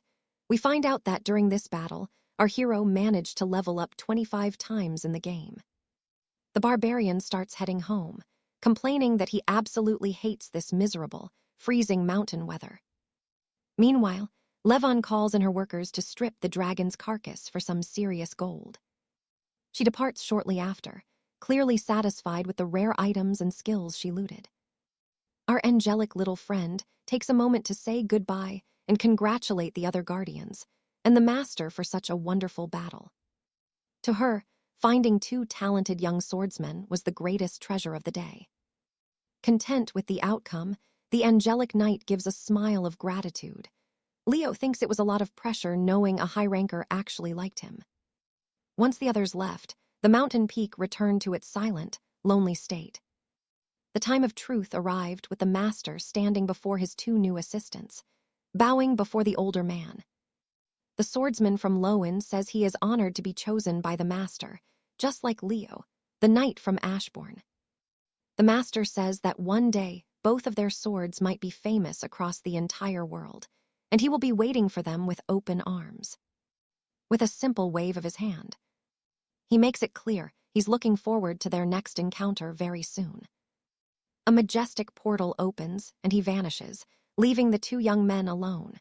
You and I just witnessed the start of something big for Lord Corrin and his new disciples. Leaving the boy in the snow, he says goodbye. You and I are about to dive into a legend. Until next time, he whispers, watching his allies vanish into the snow.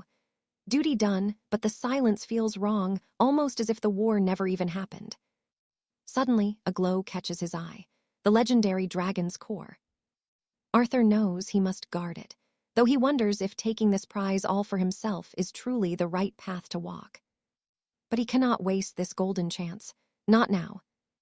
To reach the pinnacle of true power, he needs to evolve right here, right now. As his trembling fingertips brush against the cold sphere, a blinding, holy light floods the entire frozen wasteland. Now pay attention here. The explosion is so massive Arthur has to shield his eyes. But what happens next? No one could have predicted it. To his shock, a radiant set of knightly armor appears before him. Gripping the hilt, Arthur wonders what this blade truly is. The moment he touches it, a searing arc of fire surges through his entire soul. It is a legendary greatsword carrying power that defies all human imagination. Then an even more intense glow erupts, something far beyond mere words. We see the Dawn Sovereign set beginning to boost his stats to impossible heights.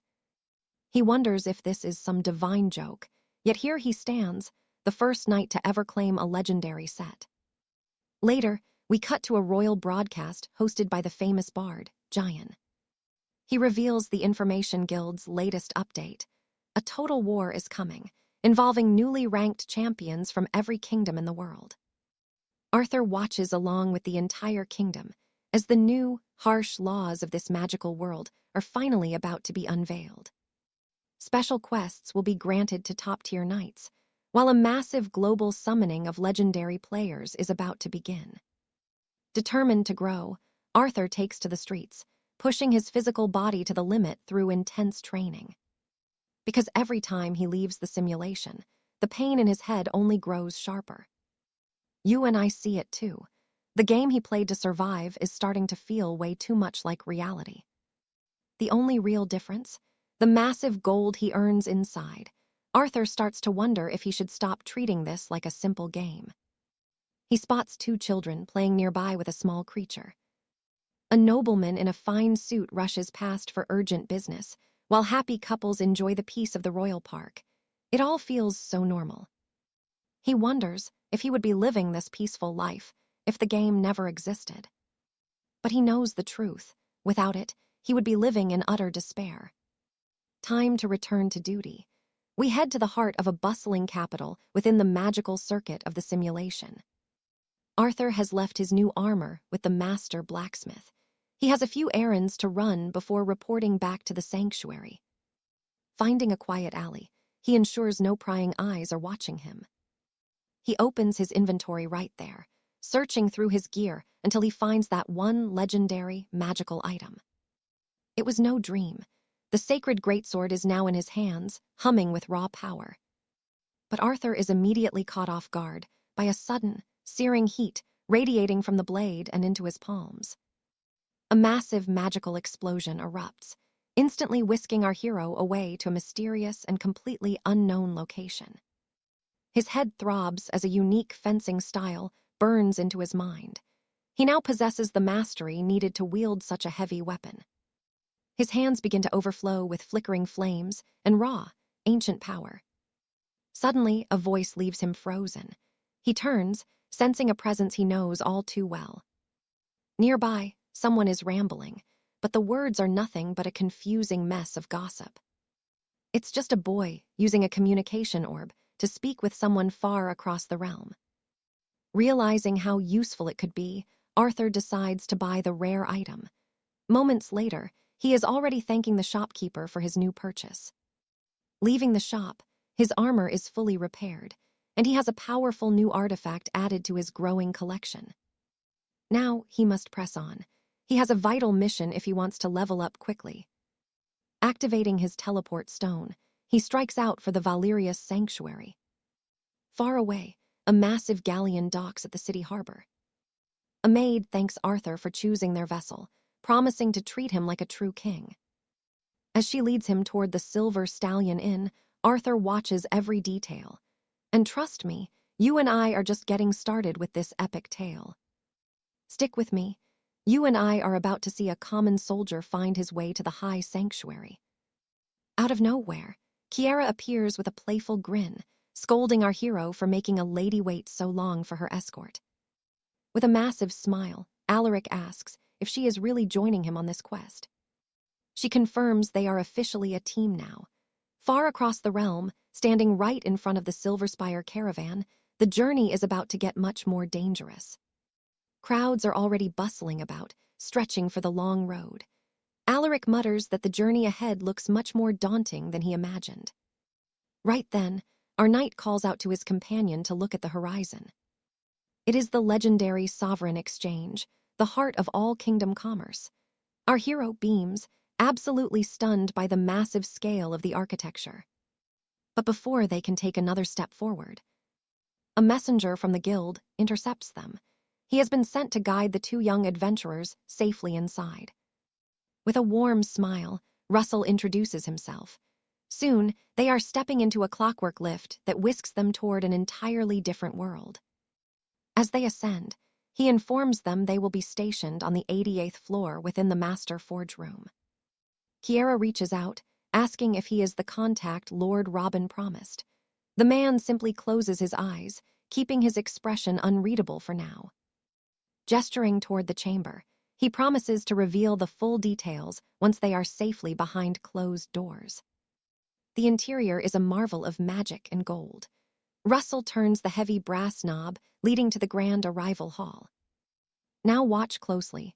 This is where the stakes get incredibly high for them. He warns them that the words he is about to speak carry the exact same weight as the orders from Lord Robin himself. The youths drop to one knee in a formal salute, offering their blades in service. Suddenly, a sealed scroll is opened, glowing with the marks of the highest importance. Russell reveals that a new top-secret directive has been issued for both of them to complete. A forbidden weapon, a relic that must never fall into the wrong hands, has been smuggled into the trade hall, threatening the safety of the entire kingdom. The man explains the item will be sold at a clandestine auction held on the building's highest spire. Their primary mission: secure that relic by any means necessary, regardless of the cost or the blood spilled. For this next phase, our heroes will be known as Lady Ariana and her guardian, Maxim. Later, the pair arrives at the auction house, a den of opulence where the elite gather in fine silk. The herald bellows out the arrival of the mysterious Lady Ariana. Gliding in on the latest designer heels, she enters the lion's den with total confidence. You and I can see she is already the center of attention, with every noble bachelor in the room completely entranced by her beauty. To pull this off, Kiara has to play the part of a high society noblewoman to perfection, blending in with the elite. Meanwhile, hidden behind a heavy suit of plate armor, Alaric scans the room for threats. Our lead lady maintains a sharp gaze, walking slowly through the sea of arrogant young lords. Suddenly, Lord Archibald von Lame approaches, inviting her to his private table. She graciously accepts, offering a polite word of thanks. As they move toward the dining area, they catch the sound of snickering from nobles who think they own the entire world. Alaric narrows his eyes, wondering what these fools find so funny. They reach the table to find a feast prepared with the kind of refinement only the richest can afford. A noblewoman smiles thinly, welcoming the girl and mentioning the supposed prestige of the house of Ariana. This triggers a wave of awkward laughter from the other ladies, who mockingly correct the woman's pronunciation of the name. Ariana just wipes a mock tear from her eye, playing along as if she is enjoying their pathetic display of wit. When they ask about her hometown, she does not miss a beat. She spins a story about owning the most prosperous vineyards in her distant province. The women sneer, asking if her status comes purely from simple peasant agriculture. One snob scoffs that half-elves like her should work twice as hard to be noticed, leaving the more sensible guests stunned by the insult. They quickly shift their focus to the choker around Kiara's neck, tossing out more venomous, prejudiced comments. Showing his true colors, Lord Archibald demands that the girl's choker be removed immediately. A massive, bald soldier steps forward to do the deed. He tells her not to resist, reaching out as he claims to be following orders. But before his hand can even touch her skin, a gauntlet snaps around his wrist. Our guardian caught him completely off guard, and trust me, he is definitely not about to let this slide. With killing intent in his eyes, Alaric asks if the man has a death wish, shocking the noble ladies. Ariana just smiles, mocking the Archibald family for recruiting such pathetic knights. You and I just saw a masterpiece of a clapback. All right, you and I are about to watch these snobs freak out over Kara's bold remark. But our elf is sick of their games and declares that she won't take another single insult, demanding a sacred royal duel of honor. Drawing his legendary blade of fire, Sir Leo tells the crowd he is ready to defend his noble house's honor. The looming duel sends the crowd into a frenzy. Itching for a brawl, a massive bald brute steps up to defend the ladies, drawing his massive weapon and revealing he is a level 34 warrior. Leo watches him closely and realizes the guy has absolutely zero actual skill behind that big talk. As they clash in the grand hall, our hero easily deflects the first strike with perfect knightly form. It only takes one clumsy move for Leo to see this soldier is way too slow for him. Gripping his legendary flaming sword, Leo delivers a devastating strike without holding anything back at all. The villain's head goes flying from the sheer power of the impact, and as the body hits the floor, Leo immediately charges the next big-headed fool. Pay attention here, because this is where the real challenge begins. The noble ladies start panicking as rumors spread that the kingdom's defense is failing. So one woman points a finger at another knight and screams for him to remove that trash from her sight immediately. Immediately, a blond man steps forward as Sir Cedric, the Wind Knight, vowing to Lady Agatha that he'll execute Leo right where he stands.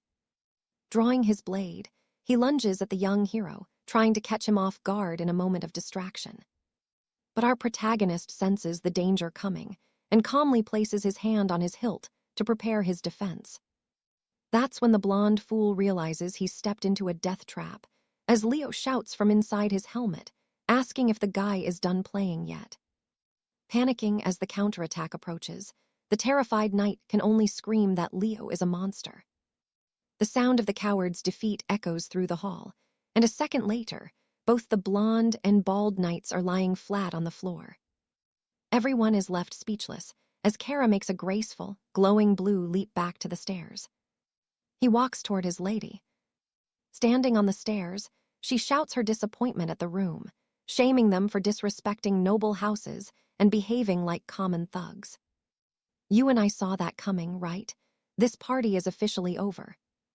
Continuing her speech, the young woman calls them a disgrace and reminds the crowd that this kingdom was built to be a place where all cultures could finally unite. The crowd is moved and starts clapping, leaving our brave hero Leo feeling a bit awkward from all the sudden attention. Suddenly, a mysterious bearded man in a hood appears, and while Leo stays on guard, the stranger claims he's been waiting for him. Outside, the high towers glow as the city begins to get crowded. It feels like the true adventure for Leo and Kara is only just starting now. Taking off her jewels, the young woman says they did well tonight, but the real mission is about to go down at the Blackwood auction house. Leo just watches her, completely enchanted by her grace, but when she catches him staring, he quickly tries to hide his feelings by saying how proud he is of her. She smiles at his words. She admits she's had some experience with high society before, leading Leo to ask if she was actually born into a noble family herself. Kara reveals she was once a slave to the nobility, leaving our hero absolutely stunned. That's why she understands exactly how these arrogant highborn people think and act every day. She admits she once lived for revenge, but she's a different person now, realizing he just brought up a very dark and painful memory. He tries to apologize for the mood, but Kara just gives him a playful slap to the face. Telling him to relax, Kara stares him down and says that once this entire mission is finally over, she is heading on vacation. Far away in the distance, we see the heavy wheels of a carriage rolling forward. It's a modest cart, filled with people whispering about some kind of secret merchant deal. Kara and Sir Morris discuss the upcoming auction, knowing they have to track down whoever is buying the magical scores and put a stop to them. They plan to identify the targets by bidding high, as Leo realizes they've reached the Blackwood auction house of the Frost merchants. The heavy doors swing open as the warriors enter the unknown, greeted by a master of ceremonies who welcomes everyone to the evening's event. He announces that tonight, treasures more valuable than pure gold will be put up for sale. He declares the bidding officially open, and within seconds, a mysterious item that looks incredibly rare and extremely valuable is wheeled onto the stage. The master prepares to reveal the prize, and trust me, you'll want to see what happens next. All right, you and I are about to witness a relic from a dead age, the preserved nail of the last princess of the fallen kingdom. Arthur and Alara hold their breath, hoping this treasure finally ends their long and exhausting hunt. But before they can blink, a new quest appears, and it is tied directly to that grim relic. The auctioneer steps up and sets the starting bid at 3 gold sovereigns. A hand shoots up from the back for the opener, and the room instantly turns into a bidding war. The presenter can barely contain his glee as the price for that tiny shard hits 17 sovereigns. Suddenly, the entire auction hall falls silent. With a heavy slam of his gavel, the auctioneer declares it sold and offers his congratulations to the buyer. Arthur sighs, feeling his strength drain, but Alara warns him that their journey is only just beginning. He tries to steady his nerves as the next item is brought out, keeping everyone on the edge of their seats. This new artifact belonged to the greatest, and perhaps most insane, maestro to ever live. It is the very score our heroes have been dying to find, a piece of music that means everything to their master. Our clever young knight realizes this sheet of music is far more dangerous than any ordinary item. The auctioneer clears his throat and announces the bidding starts at 4 gold sovereigns. Naturally, the price skyrockets. It reaches 9 sovereigns, and the announcer scans the crowd for more offers. A voice from the shadows shouts a bid of 25 sovereigns.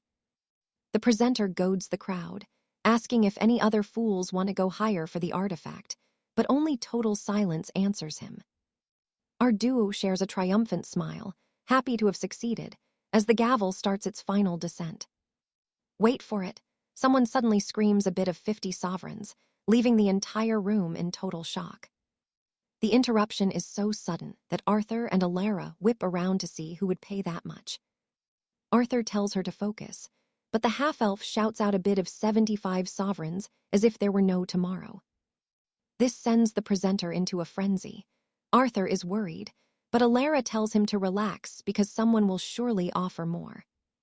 An old bearded lord raises his voice, offering a massive 100 sovereigns for that valuable score. The auctioneer admits he has never seen a bid this high so early in the night. Smiling, 𝒂𝒅 reminds Arthur that she told him this would happen. The boy looks back, ready to catch the person responsible once and for all, but he freezes the moment he sees their face. The elf is confused, but you and I are about to see the truth. The bidder is actually the high-ranking criminal known as Lord Silas. Sometime later, the man is seen fleeing. Arthur and 𝒂𝒅 cut him off, but the rogue just laughs, admitting he knew they were following him. Arthur grits his teeth, trying to suppress the absolute fury boiling inside his chest. Silas begins channeling dark mana, while our hero realizes one wrong move means certain death. Even in the face of battle, the villain maintains his twisted elegance as he introduces himself once again. Arthur warns 𝒂𝒅 to be careful. She is not the type who can sense a person's true power level. He realizes that this man is a level 102 monster. Silas keeps up his sophisticated act, speaking in riddles to look more noble than he actually is. Stroking his white beard, he repeats the name 𝒂𝒃𝒌. The elf asks if the boy knows this rogue. Arthur mentions a past deal in Lincroft and asks if the coward remembers him. Silas just chuckles softly. He claims their meeting was unforgettable, then shocks Arthur with his blinding speed as he closes the gap.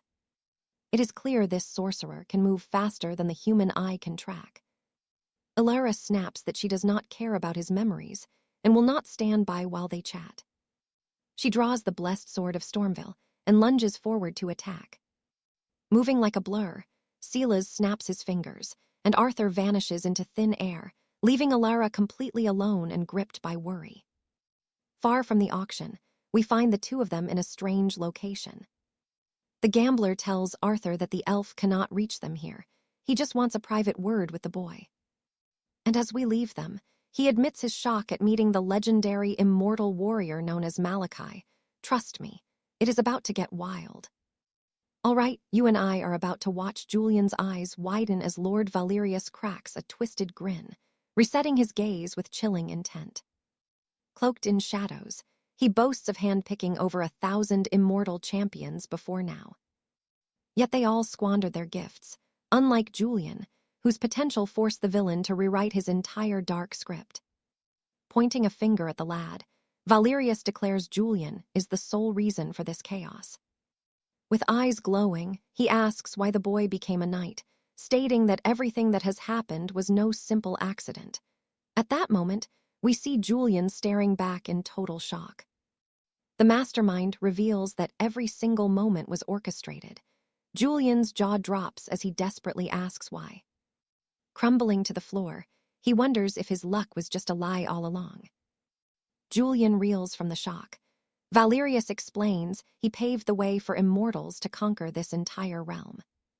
Making everything worse, the villain manipulates the boy's mind, urging him to use his burning rage to conquer the world and avenge his family, who were destroyed by the Iron Empire.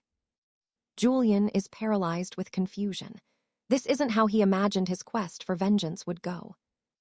With eyes burning red, Valerius leans in, commanding him to slaughter anyone wearing a royal golden crown. You've gotta wonder, was Julian's hidden talent the spark that ignited this whole twisted mess? If that's true, the villain's dark vision might finally become a terrifying reality.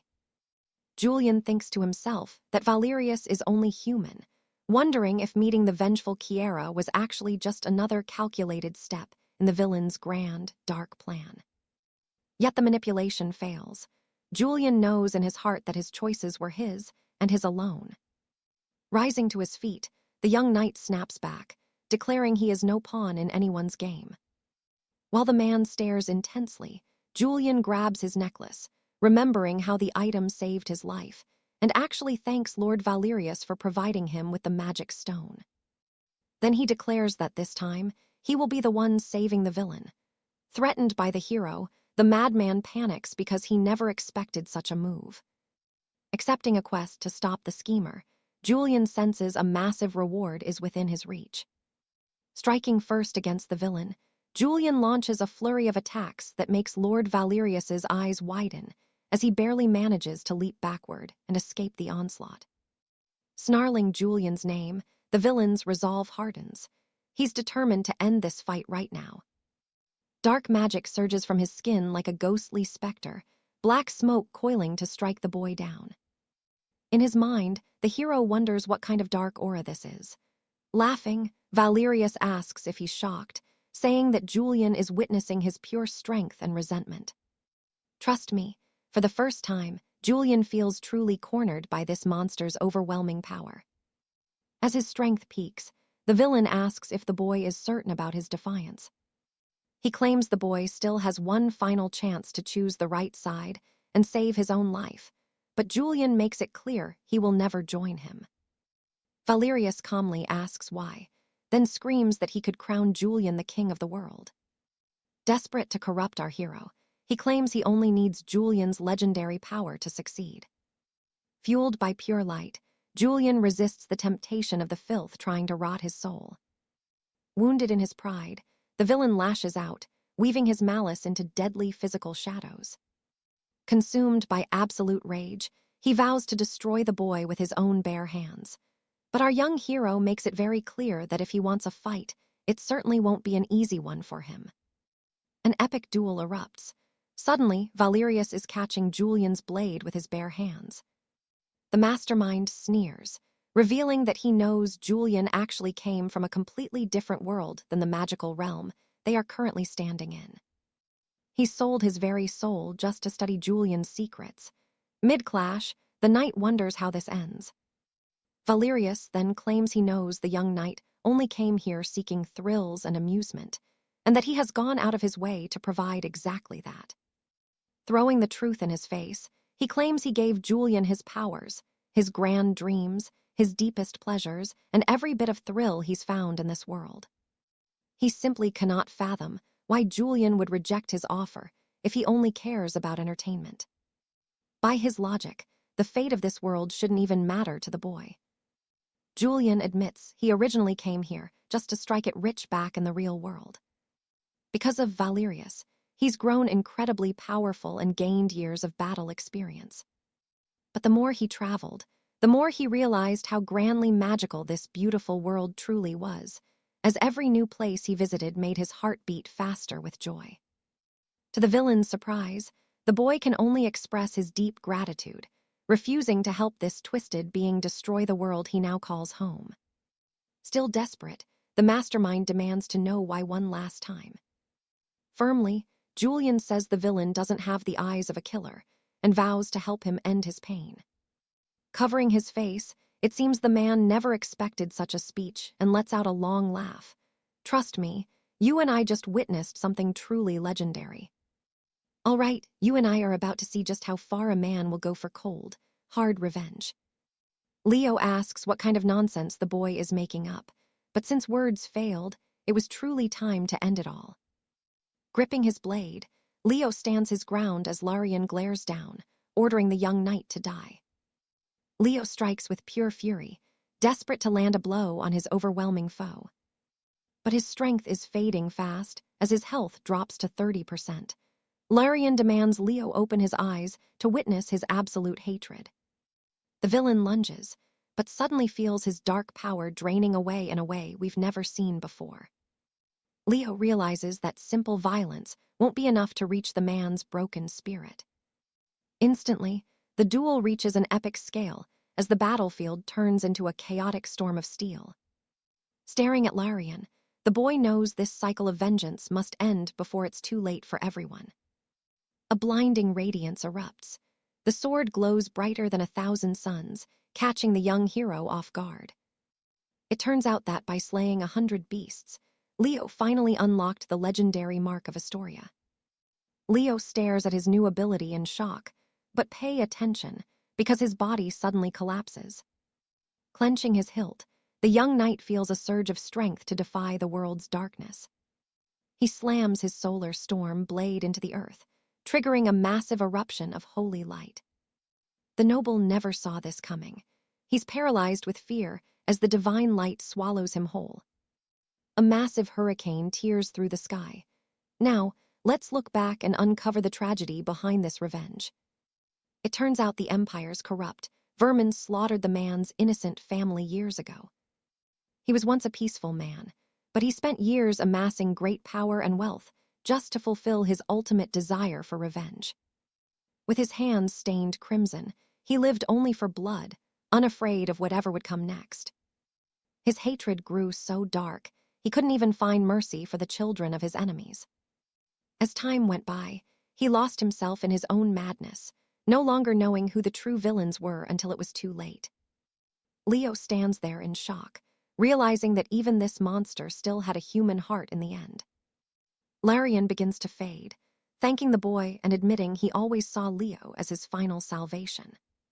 Like a celestial spark, he evaporates into the air, becoming a shining star in the night sky. Leo closes his eyes, asserting that Larian was the one who saved him. Right after, a massive and powerful orb appears. Kay was terrified for the young knight, truly believing she'd lost him to the darkness this time. When she finds him, she rushes over, just as a secret message flickers before Leo's eyes. And trust me, Leo is about to become way more skilled after surviving this ordeal. High above the city, a fast ship streaks through the air while our hero looks closely at the magic screen before him. We see the notification. It's incredible news about the legendary new ability he just mastered. This skill grants him insane new powers. It's called Ruin of Luck, and it's about to activate soon. The combination is so powerful that a series of new techniques are already being conjured. He even gets a rune of resonance to store different elemental colors for his blade. It's time to use this power before it falls into the wrong hands. Leo learned one thing today. Even if this realm feels like an illusion, and even if these people are called commoners, they still feel real hate and regret, unlike the hollow puppets he was used to seeing. Leo starts to wonder, is this really just a magical simulation, or is it actual reality? Suddenly, a voice asks if he's all right. Seeing the beautiful elf, Leo quickly tries to act normal. With a bright smile, Kay asks what the young knight plans to do with his upcoming leave. Leo says he hasn't planned anything yet, though it's clear she has. The elf wants to return to her forest homeland and stay there for a while. She explains that her people live in a hidden village deep within the kingdom of Avalon. Leo asks to visit her home one day, and being the polite elf she is, Kay tells him he will always be welcome. Back in the capital of Valerius, everything looked peaceful and grand on the surface. But Leo's strength was fading as a terrible headache hit. Trust me, we need to see what's next. All right, you and I are diving into a story where one small break turns into a total nightmare. Suddenly, his scrying orb begins to glow. To Arthur's surprise, his old comrade Seraphina is reaching out. Soon after, at a grand manor, 4 friends raise their mugs to celebrate life with some cold, frothy ale. It had been ages since these warriors last met, and each had carved out their own epic new path. Young Cedric had changed so much since the last meeting that he barely knew where to start sharing his news. But Julian gave him the nod to go ahead. No problem at all. It seems recent events had really shaped him into a man, and he was proud of how far he had come. The young knight then reveals a shimmering magical engagement ring he got for his new lady. The table erupts with cheers. Arthur could only smile and congratulate his friend on finding such a special partner. Then Seraphina drops the bombshell. The lucky lady is actually an elf. Hearing that, Arthur loses it and spits his ale right across the table. His mind reels. Dating a realm dweller is actually possible. After the last Great War, he saw so many adventurers entering this world just to make their wildest dreams come true. And honestly, you and I know these realm dwellers have their own lives and deep desires, just like any living person. Even after the fall of Baron Laro, he hadn't fully processed it all. Suddenly, a familiar voice calls his name. A man in a green tunic asks to speak with Julian. Thanking him, he explains he finally paid off all his heavy family debts thanks to Julian's help in the realm, and now he is earning a small fortune. A wave of pure gratitude fills the room, leaving our heroes completely speechless. Arthur simply gives a warm, quiet smile, explaining that without their help, saving those people would have been impossible. In the end, every single one of them played a crucial role in those recent, brutal battles. Seraphina adds that if not for Cedric's bravery, things would have taken a truly dark turn. A man in black armor notes that many other knights fell for that same trap and gave up their journey entirely. Plus, they slayed a massive field beast. Without our hero's lead, they never would have made it out alive. A deep sense of peace washes over the warrior, who now finds joy in the simplest of moments. He reflects on how the chance Seraphina gave him had opened up brand new lives for so many others. Laughing, the lady mentions she actually quit her job, thanks to the gold she earned in the realm. Everyone shares a laugh at the news. Looking at her, Arthur quips that he knew she would leave eventually, especially since she was only a lowly apprentice back then. After bragging about her newfound mountain of gold, Seraphina remembers she has something incredible to show them. A rare magical bow that cost a fortune and took months of hard work to get. Arthur thinks to himself that obtaining such a legendary weapon must have been an absolute nightmare. He knew his friends were dedicated to their paths, but looking at himself, he felt different, and that realization started to sting.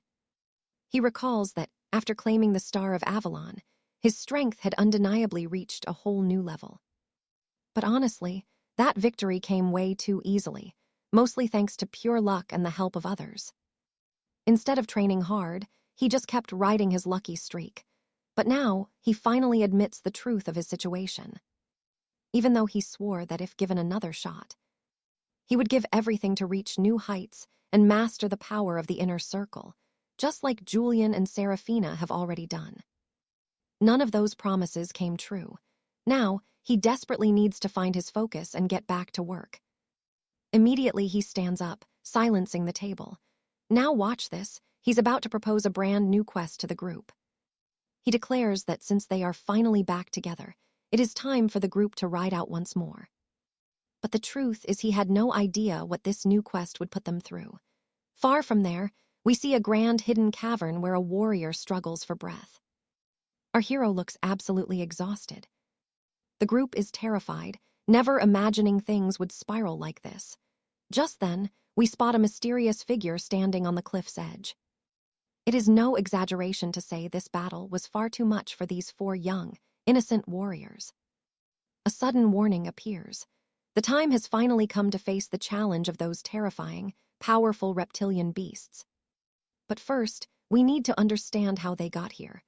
As our friends began their quest, they used the long ride in the iron carriage to talk. Suddenly, one of them pulls out an ancient tome that detailed the deadly challenge waiting for them in just a few hours.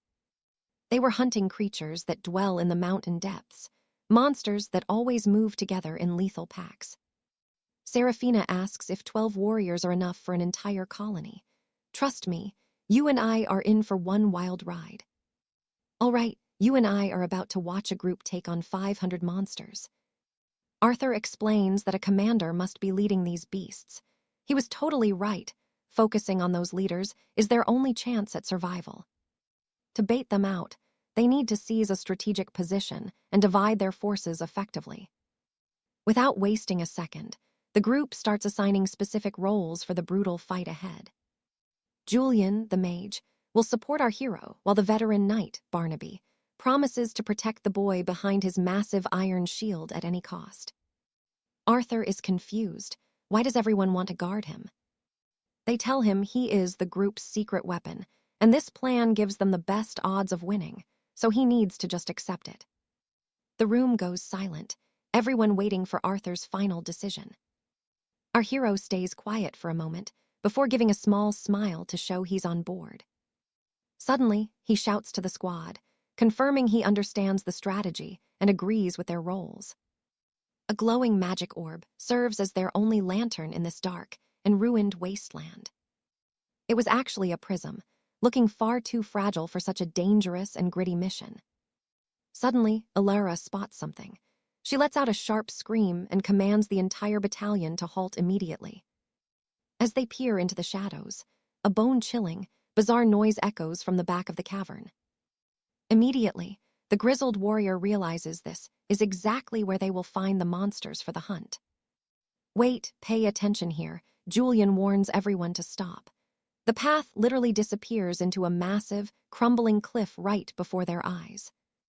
The young man yells for everyone to stay back so they don't fall into the abyss. Right then, a terrifying glow ignites behind him. It looks just like a massive, burning eye. Someone screams for Cedric. Elara warns her friend to move before it's too late. The sound of steel cuts through the air. Our hero finally gets to unleash his new combat skills. Sword drawn and ready, the warrior prepares to face this nightmare and start the bloodbath. The others rush to help Cedric, who says he is fine, but then even more eyes ignite in the dark. Hundreds of glowing eyes are now staring at them from the depths of the lonely mountain. Arthur's jaw drops. There are way too many enemies here. I know what you're thinking, this is bad. A message pops up stating they must clear the cave, but there are 1,500 monsters. Before pure terror can paralyze them. Elara's voice booms, ordering everyone back to position as massive monsters surge forward to take a bite out of every single one of our brave heroes. But the knight's shield is absolute, protecting young Cedric from the first strike. A blinding surge of energy erupts from the shield, lighting up the entire dark cavern. Screams fill the air as the lizard men are sent flying after being struck by the warrior's incredibly powerful and crushing blow. Meanwhile, the rest of the team scrambles to form a defense. One knight realizes they are trapped between two massive beasts in the worst possible terrain for a fight. Then something catches Arthur's eye. Elara charges in with her bow, but she is quickly being cornered by the swarming pack. Arthur screams for her to move, shouting that it's time to change tactics and leave this hellhole. Arthur leaps in front of a beast, planning to lure it away to see how it reacts. The warrior girl sprints with insane speed, vaulting over the monsters as the real battle finally begins in earnest. Arthur knows they need a new plan, because fighting 1,500 enemies one by one is pure suicide. Fear starts to set in, paralyzing the soldiers who were so confident just a few minutes ago. Elara sees Cedric trembling and yells at him to get his head in the game before they all die. But the guy says they are completely doomed. With the original plan in ruins, it's time to run, but our warrior girl refuses to back down or throw in the towel just yet. Slowly, a spark of courage returns to the group. The group realizes it's time to fight back, especially since they still haven't even spotted the leader of this monster horde. Finding that commander is still the most important mission objective. Arthur watches the chaos and desperately tries to save the day, and trust me, you'll want to see what happens next. Cedric smirks as the sun flare ability surges back to life. Stick with me, it's about to get wild. Sir Roland offers to protect everyone with his great shield while they escape, but Cedric says that won't be necessary, and he'll handle the situation. Suddenly, the scale beasts launch a desperate, all-out assault, swarming the boy to crush his rising power. The party falls into total despair. Watching in horror, they scream out Roland's name as the chaos erupts. A massive blast of blinding solar light rocks the entire cave, forcing the shield knight to cover his eyes. But then, something truly incredible catches the man's attention. It's Cedric, completely untouched by the flame and looking stronger than ever. The protagonist declares that playtime is over. Hundreds of monsters remain, but the real battle is just starting. A terrifying wave of fire sweeps through the tunnel, and the temperature rises to unbearable levels. The lizards begin to char and burn, frantically scrambling to find any way out of the inferno. Cedric unleashes a brutal, soaring strike, cutting right through the shrieking creatures. The team is left speechless by the raw power. Seraphina gazes at her friend, stunned that his true strength was this high. A searing pillar of fire scorches the stone walls. All those foul creatures melt under the intense heat of Cedric's powerful blade. Cloaked in flames, our hero makes sure he draws attention everywhere he goes. Finally, a huge chunk of those dark monsters has been wiped out. Now, the team regroups to press deeper into the cavern, moving forward as a single unit. One provides magical support, while the other carves through the remaining horde. They manage to stop the incoming flaming projectiles just like the old days, but then, a new warning message appears. Now pay attention, because here's where the story gets really dark. Seraphina points to a dark corner deep inside the cave. As a sense of dread hits, our hero suddenly freezes. He realizes there really is a being different from the rest, clinging to a lizard. That creature looks far too strange, and worse yet, it resembles a primitive, wild human. Even the bravest knights can't believe their eyes. It really is a living person. Crawling toward them like a wild beast, the man smiles as he counts the teenager's limbs, concluding that he is finally facing real people. "Who is that guy?" Cedric asks. Immediately, the man replies he is a fallen one, leaving our hero totally confused. It's revealed he was born a hunchback, and that's why he was exiled there. His own mother abandoned him here. The team is absolutely horrified by the story. We learn the young man wasn't alone until the others eventually turn to bone. Suddenly, the madman claims that Seraphina looks exactly like his own long-lost mother. The group tries to explain they aren't there to throw anyone away or cause harm. The hunchback says the beasts were the only ones who cared for him. Cedric just stands there processing. With a wicked cackle, the man reveals his ultimate goal. He wants to destroy this entire mountain. You and I both know revenge is a dish best served cold, but this would wipe out every village nearby. The young man screams his hatred for the High King, seeking vengeance for the horrors inflicted upon him. He threatened so many innocent families, forcing parents to abandon their children just to make the kingdom a better place. At this moment, the entire group feels deep pity for the man. Seraphina realizes why the villagers looked so haunted when they accepted this dark mission. The wild man warns them not to interfere, leaving our allies unsure of how to proceed. Cedric realizes that no matter the reward, this mission is incredibly difficult, and it's likely the first time his friends have faced such a moral crisis. It's time to choose what's truly right for everyone. As the group debates their next move, the protagonist asks for their final thoughts. Sir Roland suggests trying to talk him down, while a mysterious figure watches from the shadows. Cedric apologizes for his earlier roughness, but says he cannot allow the destruction because innocent mothers would perish. The team vows to bring the king to justice, so no child is ever exiled again. Underneath the madness, he was just a broken child. The protagonist promises a truce to proceed with the main plan, swearing that after dealing with the king, he will return to help the man leave this cave. And that's where we leave them. Trust me, you'll want to see how this secret pact plays out. All right, you and I are diving into a world where power and betrayal collide. Far away in the capital, a new day begins. Peer into his crystal ball. Our hero tries to make sense of the chaos unfolding around him. With a smirk, he explains he has a mission and wants to pass it to the person on the other side. Back in the cavern, we see someone surprised because no creature remains there. The group receives a massive reward in gold. As the scout departs, they celebrate. The man in the green tunic says Alistair's plan is actually starting to work. 2 hours later, things take a turn. Someone demands both the gold and total revenge against the king. The man in green looks skeptical, asking if it is really possible to pull off both at once. Our warrior insists there is a way. He tells his friends that in this world, anything is possible. As long as they stay within the rules, they can really get whatever they want from this realm. Since the monsters were cleared, he told the boy to leave the mines. It was all part of his scheme. In the city, whispers spread like wildfire. Everyone wondered if these strangers were actually from the Order of Knights. A voice rings out, claiming they are here to investigate the crimes of the Lord of 𝒂𝒙𝒄𝒌. Mordecai smiles, knowing his ally arrived right on time. It turns out Kiera was the one called for this.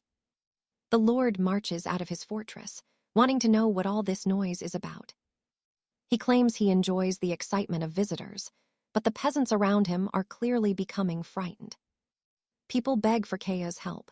One man cries, explaining he had to throw his beautiful daughter into the depths. Suddenly, someone tells Kaya that they might not even need to search for the evidence anymore. We see an old friend. The boy says if these tragic stories are true, he must find a way to help. But the Lord scoffs, claiming no one is more loyal than him and that the cursed should not live. The crowd's anger boils over. Everyone around grows increasingly irritated with that kind of talk. An argument erupts between the king and Leo's squad. Our hero tries to find a solution because of certain rumors. However, all that heated discussion is only making the king more stressed out. Furious, he demands to know who dares challenge a king. He orders his guards to arrest everyone immediately. Pay attention here, because this is the moment the tables finally turn. The blonde knight stares down Lord Lawrence. Lighting up his power, he asks the man what he thinks he can do in his presence. He defies the tyrant, telling him that people like him poison the land without realizing how small they are. Realizing he is being insulted, the Lord completely loses his composure and starts screaming. The angelic warrior moves instantly, declaring that his patience for this arrogance has finally run out. Suddenly, Hiram decides to power down. He realizes this particular mission does not belong to him. Panicking at the threat, the king has no idea how to react. Out of nowhere, a massive energy overwhelms him. Kiera moves like lightning, delivering justice with her sword. The crowd stands shocked before erupting in cheers. For now, they are finally free. New abilities are unlocked, and the mission is officially marked as complete. You saw that coming, right? But the story is far from over. The warrior admits Mordecai was right. Shurin approaches and hands the boy a note left by that crazy kid from the mines. He opens the parchment, finding a letter of thanks and a mysterious invitation from the young boy. We discover that a massive ship is hidden deep inside the dark cavern. She approaches and asks if he knows how far she traveled to be called randomly like that. Leo just smiles and tells her he missed her, leaving the elf feeling a little embarrassed. Far from there, back at the tavern, our friends talk about everything that happened today. Curious, Shurin asks what the real relationship is between Leo and Kea. The girl just laughs it off, saying they are just work colleagues. After all, that is what any player would say. Leo keeps drinking more, thinking to himself that he hoped their connection would be something more special than that. Later, he returns to the cave. The place is cleaner now and filled with shimmering water. He wonders if he is lost, but then something rises. It is the massive ship the child mentioned. Leo can barely believe his eyes. This vessel is majestic, powerful, and absolutely legendary. So, what do you and I think? Is he ready? A final message appears asking if he wants to use the skill. All right, you and I are about to watch Arthur click confirm, seeing his massive ship transform into a glowing core. This vessel holds secrets we are just beginning to grasp. Suddenly, a familiar face appears, catching him off guard. It is the seraphic knight who has always been his shield. Neither of them expected this reunion in the clouds. Arthur wonders if the holy mage will face judgment, but the knight just looks back with a puzzled expression. Our hero explains that, by the laws of the order, the lady committed a sin, but the blonde knight just smiles, claiming he is still human, leaving Arthur completely speechless because the holy mage seemed happy with what had occurred. After dropping that absolute bombshell, he vanishes into the trees. Arthur finally realizes his ally is mortal. Meanwhile, we shift to a peaceful, hidden sanctuary. There sits Quinn, nursing a brutal hangover from last night, much to the amusement of the veteran warrior nearby. Pay attention here. The elf princess smiles, happy to have found friends who do not care about her pointed ears. That simple acceptance meant everything to her. Arthur just blushes, stumbling over his words like a total amateur. Bidding her friend farewell, she heads off for breakfast. In the great hall, the air is thick with lively chatter. Meanwhile, our hero tries to enjoy his meal while facing a barrage of questions from his curious companions. Arthur suggests they hunt for a new contract and asks if the crew is ready for another round. Everyone jumps at the chance. The young lady, buzzing with excitement, tells the group to pack their gear immediately. The moment has finally come for our band of misfits to set out on their next grand adventure. Arthur was seeking a new way to live in this realm. Extending his hand, he formally invites the elf princess on his grand journey. Staring at his outstretched hand, she freezes for a heartbeat. Then, with a bright smile, she accepts the invitation. Cut to the ship soaring through the clouds. The view from the deck is more breathtaking than they ever imagined. The interior is even more lavish. You can see the pure shock on everyone's faces as they explore the cabin. When asked where he found such a vessel, he simply admits it was all just a lucky accident. The girl spots a strange creature hiding behind her. Arthur explains it is a dryad fairy, the soul of the ship. Panic sets in when the crew realizes the tiny creature is not just a decorative statue, but alive. Now watch closely. The ship docks at Silvercrest, and Morgan leads the charge as they finally disembark. Arthur suggests heading to the Information Guild, but something feels off. A rebellion is brewing in the city streets. Our hero pushes through the crowd to investigate. They find the guild doors barred and all official services suspended. The news leaves everyone stunned. Suddenly, a roar goes up, calling every citizen to the main town square. Arthur bolts toward the noise, realizing a massive broadcast is about to deliver some life-altering information. It looks like a cruel prank playing out in real time. Nobody can wrap their heads around the chaos unfolding. A voice echoes that the system has been hijacked. No one can stop this transmission from reaching every player. Dripping in red strawberry juice. The masked figure poses a chilling question to the immortals watching from their screens. They demand to know who gave these outsiders permission to trample over their lands and take whatever they desire. They are nothing but thieves and invaders. Trembling with fury, the man points to the players held in chains. Arthur watches nervously, thinking that every single person there is innocent. A villain emerges, claiming to be the true master of this realm, and declares total war on all players. A mysterious quest notification pops up. Arthur must face these threats as news of the incident spreads like wildfire. Online communities are exploding with talk of the invasion. Every player is now terrified for the future of their world.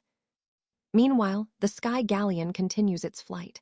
Arthur stays silent, his mind racing as he tries to solve the puzzle. 𝒂𝒃 approaches with a cup of herbal tea.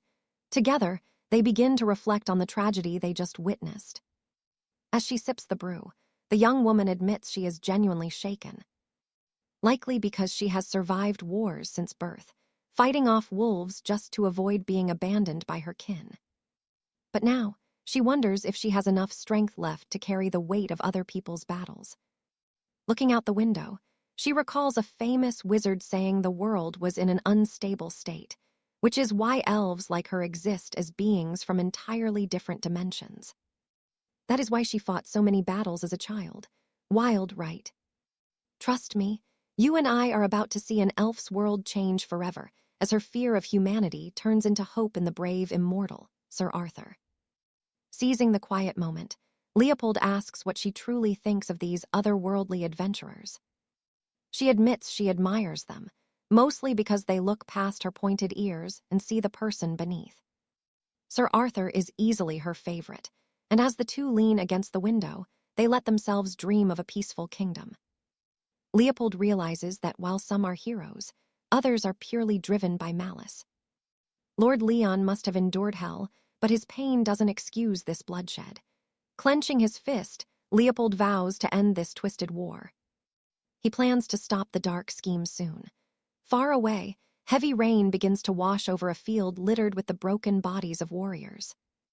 A lone survivor watches in horror, wondering how anyone can stop the dark night, while our hero's vessel sails steadily onward. Below deck, 𝒂𝒃 warns everyone that the situation is finally spiraling out of control. The Iron Knight asks if the time for steel has come. Leopold agrees, but tells his comrades they are free to choose their own path. The group shares a long look before every single one of them declares they will follow Sir Arthur. The veteran warrior insists that with Arthur at the helm, their victory is practically guaranteed. The party cheers, but Arthur admits he doesn't feel like a leader, his mind heavy with the weight of keeping every one of them alive. He warns them that the path ahead is fraught with peril, but if they truly place their trust in him, they must fight as one. His allies erupt in cheers for his resolve. They pledge their lives to the mighty Arthur, who smiles and promises that he will always be the very first one on the front lines. In a distant camp, low-ranking soldiers huddle together as they realize their chances of survival are dropping by the second. A cold voice crackles through a magic orb, demanding a report on the front lines. The soldier reports his entire battalion was slaughtered, leaving them with no choice but to pool their remaining magic. Now pay attention, because this is where it gets terrifying. Knights mounted on giant crows descend, turning the land into a chaotic arena of death. These monsters are pure nightmare fuel. One brave soul stands his ground, preparing a desperate strike to buy his friends time. But as the crows blur toward him, he closes his eyes, certain this is his final moment. Suddenly, a massive energy blast erupts, hurling the monsters back across the battlefield. A legendary holy knight has finally arrived, and everyone is shocked to find it is the third-ranked archmage of the entire kingdom, the Great Kellyan. As the sun sets, a furious commander slams his fist onto a map-covered table, demanding answers for the massacre. He can't believe that 11,000 players and kingdom guards were completely wiped out in one strike. His lieutenant gasps that these aren't normal foes, admitting he's just grateful to have escaped the slaughter with his life. Lord Alaric, a battle-hardened noble, roars that his entire guild was erased and wants to know where the reinforcements were. A younger knight snaps back, offended by the accusation, while others scramble to stop a full-blown brawl in the tent. The arguing stops instantly, as a deafening roar echoes from the darkness outside the camp. The enemy is here. Commanders scream for the heavy shield bearers to form a wall and protect the mages. Don't worry about your armor, just move. Orders are barked to chug potions and restore every drop of health and mana. You and I can see the sheer scale of the nightmare here. As Kellyan wonders if victory is possible, the enemy griffins lock into formation. The enemy leader thanks his loyal men for abandoning everything to follow his cause, claiming even the sun god would envy such absolute devotion. He draws his blade. He gave his heart to his wife before a player murdered her, and now he orders his vengeful legion to sweep forward and drench the earth in blood. They scream their defiance, raising spears toward the sky with a terrifying roar. The leader calls upon the black griffins to spread their wings, and the entire army takes to the clouds. We see them brutally charging the defenders with absolute force, as the soldiers struggle against the reach of their spears and those flying beasts. Kellyan summons a massive bolt of lightning, incinerating one of the creatures in a flash. Exhausted, Kellyan realizes his mana is almost at 0. At this rate, they will all be annihilated in a matter of moments. Suddenly, a system notification flashes, requesting an insane 1,000 mana for an emergency transfer. Kellyan wonders if there is truly a hero strong enough to use such power, but he chooses to believe and hits accept. The golden maiden on the bow of the airship shines through the mist. And trust me, you and I won't want to miss this, as the ship breaks the clouds with every cannon primed for war. Stick with me, you are about to witness one of the craziest fantasy sieges ever. The Sentinel statue locks onto 1,871 targets. A rain of fire erupts from the galleon, obliterating the enemies. Shocked by that carnage, the foot soldiers wonder who could be commanding such devastating power. They advance now, seizing the chaos to rip through the scattered enemy lines. High above, 𝒂𝒅 asks if they are ready. They await his signal. Fastening his plate armor, he declares it is time to join the slaughter below. A brutal sequence of battle follows. Now watch this part. Our heroes land with a force that shakes the very earth. Once the dust settles, Sir 𝒂𝒅 and his elites stand ready for war. With a roar, he orders the charge. He blurs through the front line, dancing past 3 soldiers with impossible grace. The elven blade finishes the stragglers, while the marksman unleashes a storm of arrows that pierce multiple foes at once. Sir Cedric yells for 𝒂𝒂𝒅 to break through, while he holds the line against the oncoming tide. The boy lunges forward, cutting down 2 more, but a hidden assassin strikes from his blind spot. Suddenly, a wall of magic intercepts the blade. Kellen, a mage in white, thanks the boy for the assist. The sorcerer admits he never dreamed of seeing a legendary skyship of this magnitude. 𝒂𝒅 gives his name, but a scout snaps that this is hardly the time for pleasantries. They agree to talk later. A flicker of movement across the grass reveals 𝒂𝒅's reflection as he sprints ahead. The speed of these foes is unreal. Dodging by a hair, he realizes these are war machines, far deadlier than any knight he has faced before. Fiery energy swirls. He unleashes the 𝒂𝒄𝒌 sword arts, a massive arc of energy that cleaves through a dozen soldiers at once. No time to breathe. More enemies swarm in, and 𝒂𝒅 realizes he is a second too slow. I know what you are thinking, but wait. He parries every strike while protecting his ally, making sure she is still standing. He grips his hilt, telling her not to worry about the flank. With hard conviction, he vows to keep her safe no matter the cost. She offers a sharp smile, diving back into the fray while telling him to focus on his own head. Changing his stance, he prepares to give every ounce of strength he has. Then he sees him. Lidin, the high-rank commander, stands there at rank 144. Their gazes lock across the carnage, and the air seems to freeze in anticipation. They lunge simultaneously.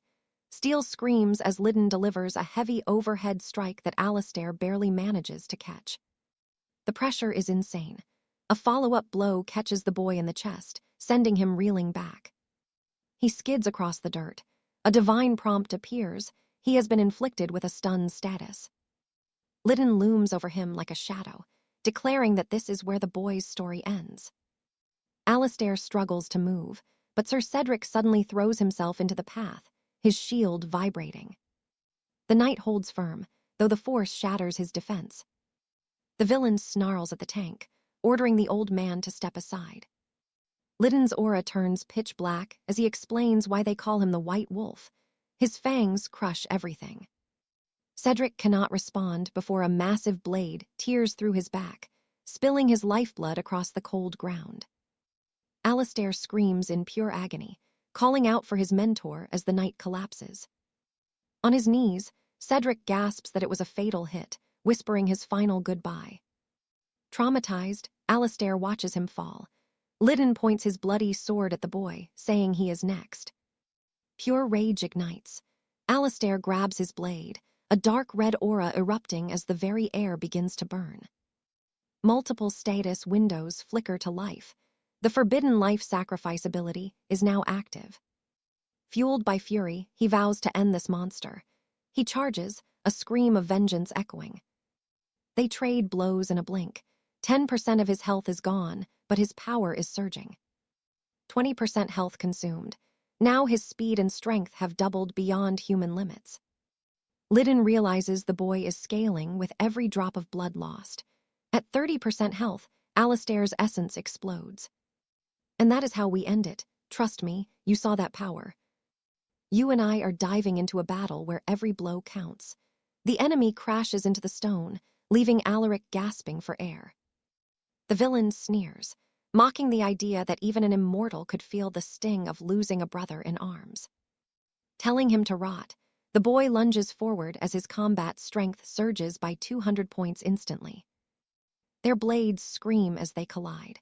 The villain whispers that it must be nice having friends who can simply respawn from death. He claims that no matter the hero's rage, he could never understand the true agony of a mortal soul. With every strike, he rants about eternal loss. 𝒂𝒅 freezes as the weight of this nightmare finally starts to sink in. Right then, the enemy's power level spikes to 178, then 210, and finally 235. Pure hatred fuels his voice as he brands them immortal outcasts and lawless players. Glaring at the knight, he barks that they have no right to this land, promising a punishment far worse than death itself.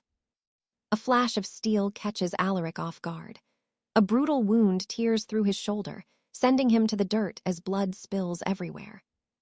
He growls that these players are not the masters here. Why try to claim this world? He demands to know why they think they can play God with the lives of people others love. Suddenly, a shout echoes through the field. We see Gilly and the archer rushing in to save their friend. Watch closely now, because the villain targets the ones Alaric loves most. He tries to warn them, but a dark spell is cast. With no time to move, Gale is sliced down by the blade. The girl screams in absolute despair as blood gushes out. The villain laughs, forcing him to watch his friends get torn apart. Sobbing, the boy begs for mercy. But behind the archer, a new shadow blade begins to take lethal shape. She realizes she is trapped. Just in time, the white-cloaked mage teleports in and pulls her from certain death. Alaric is stunned, calling out the young mage's name in relief. The villain is baffled by the escape. Only swords remain in the soil as the hero whispers a prayer for their survival. Across the chaos, the battle rages on. A sharp blow strikes the enemy griffin, sending crimson spraying across the mud.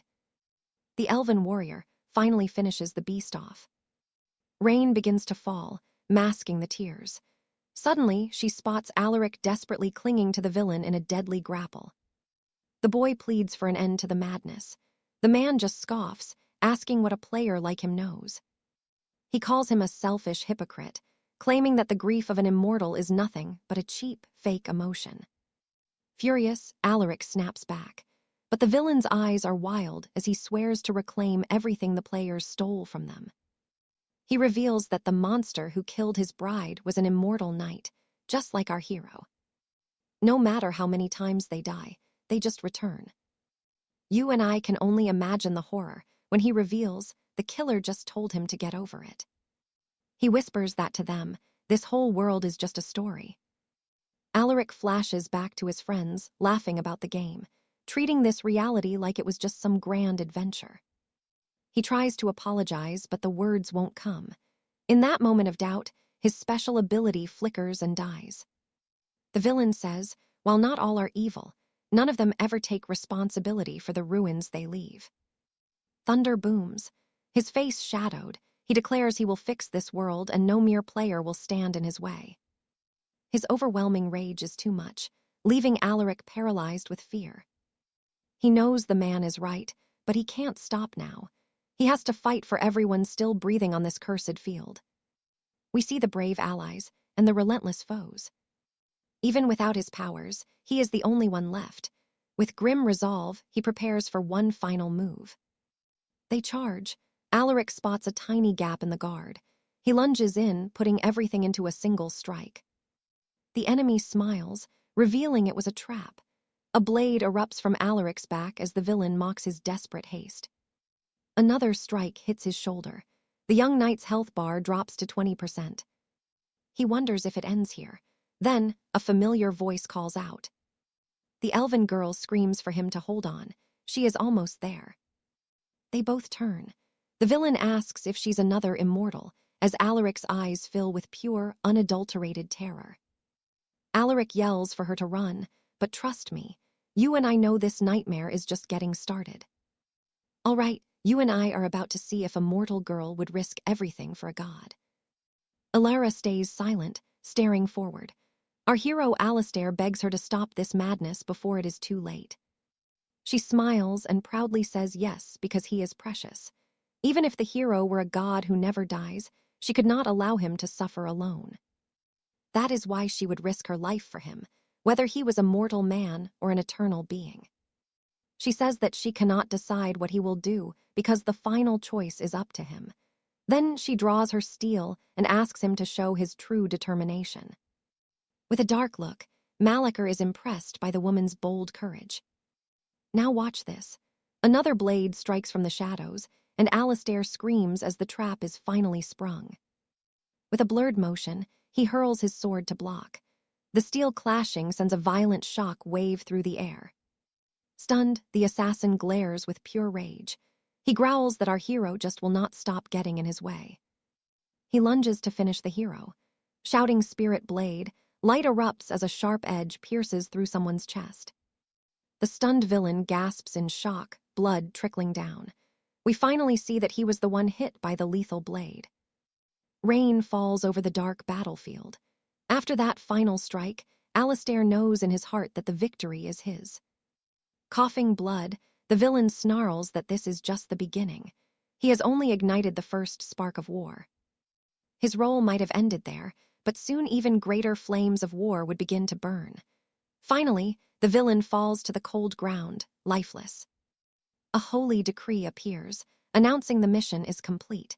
It prepares to grant the hero his long-awaited rewards. Alistair ascends to new heights of power. The elf Alara calls out, and he turns to face her. Terrified, he asks what she was thinking. With tears falling, he wonders what he would have done if she died. As she explains her lack of choice, he begs her never to scare him again while they share a warm embrace. She whispers that they should pray for their fallen enemy. The hero looks away and shuts his eyes.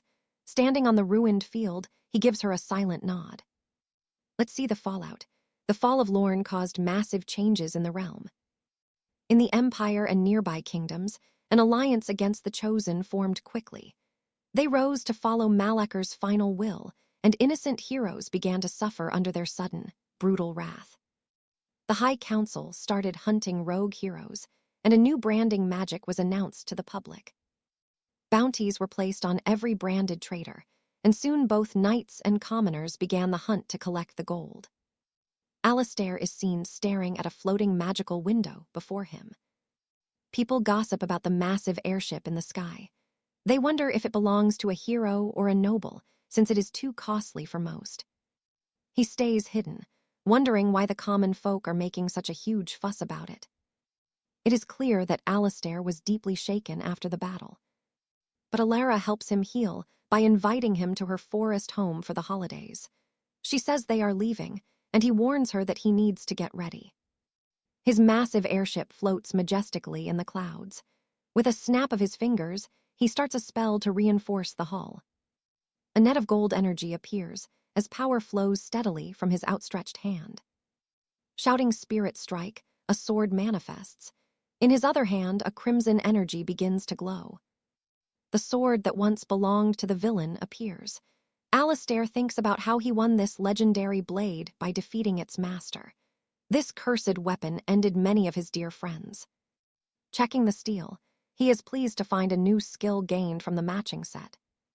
The twin swords activate, dealing massive damage to any marked targets. He realizes the biggest perk is finally being able to strike his enemies from a great distance. The increase in his overall attack power is also a welcome bonus. He wonders how to use this in a real crisis. Suddenly, both blades come flying back toward him. With a swift grab, he catches the first blade. He quickly tracks the movement of the second. He catches the second sword with a grunt of effort. Happy, he celebrates his success until he suddenly trips and falls. Clutching the blades while lying on the floor, he feels a surge of bitter frustration. The hero curses, realizing he still cannot fully master the twin blades. This level of skill is simply not enough yet. Recalling the war. Trust me, he's done relying on others to bleed for him. He knows he must grow stronger or lose everyone he loves. He yells to the sky that he will do whatever it takes. Exiting the room, he ends his training. It won't be easy, but he can now control one of the blades. Stretching his shoulder, he senses someone nearby. Alara was waiting for him, and he is stunned. Seeing his torn clothes, she kindly offers him a fresh set. All right, you and I are diving into a world where a simple gift hides a heavy destiny. Arthur takes the linen shirt from Silverton. Alina tells him it is a traditional outfit from her home and asks him to bathe before wearing it. He smiles and thanks her. Gripping the fabric, he vows to grow stronger so he never loses those he holds dear again. Meanwhile, in the shadows, dark figures whisper. One asks if the materials arrived, and the other confirms the delivery. The leader marvels at the item, wondering if this power was the reason they could not breach the ancient magical circuit today. Our hero stands frozen in awe. Before them lies the massive city of Valerius. Arthur is stunned by the sheer scale of the towering monuments. Alina looks on with pride, telling him this is her birthplace. Long ago, the ivory spire and the kingdom's henchmen used this land for their cruel, unrestricted experiments. The earth died, but the elven sage 𝒂𝒙𝒅 sacrificed his soul to bring life back to the barren soil. Now it is the free city. Arthur asks why it bears such a strange name. She explains there are no kings here. Arthur wonders who punishes the wicked if no one rules. She says that representatives from every race gather to hold trials for the guilty.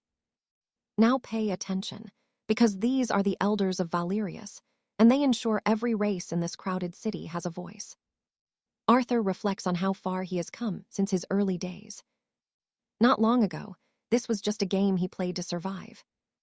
But by some miracle, he found loyal friends like Liam, Kieran, and Silas to hunt with, eventually becoming a knight and setting off on adventures. Their bond is unbreakable. He remembers the warmth of holding Alina as they faced the darkness together. He gave his all against the dread Lord 𝒂𝒙𝒅. Suddenly, Alina calls out his name.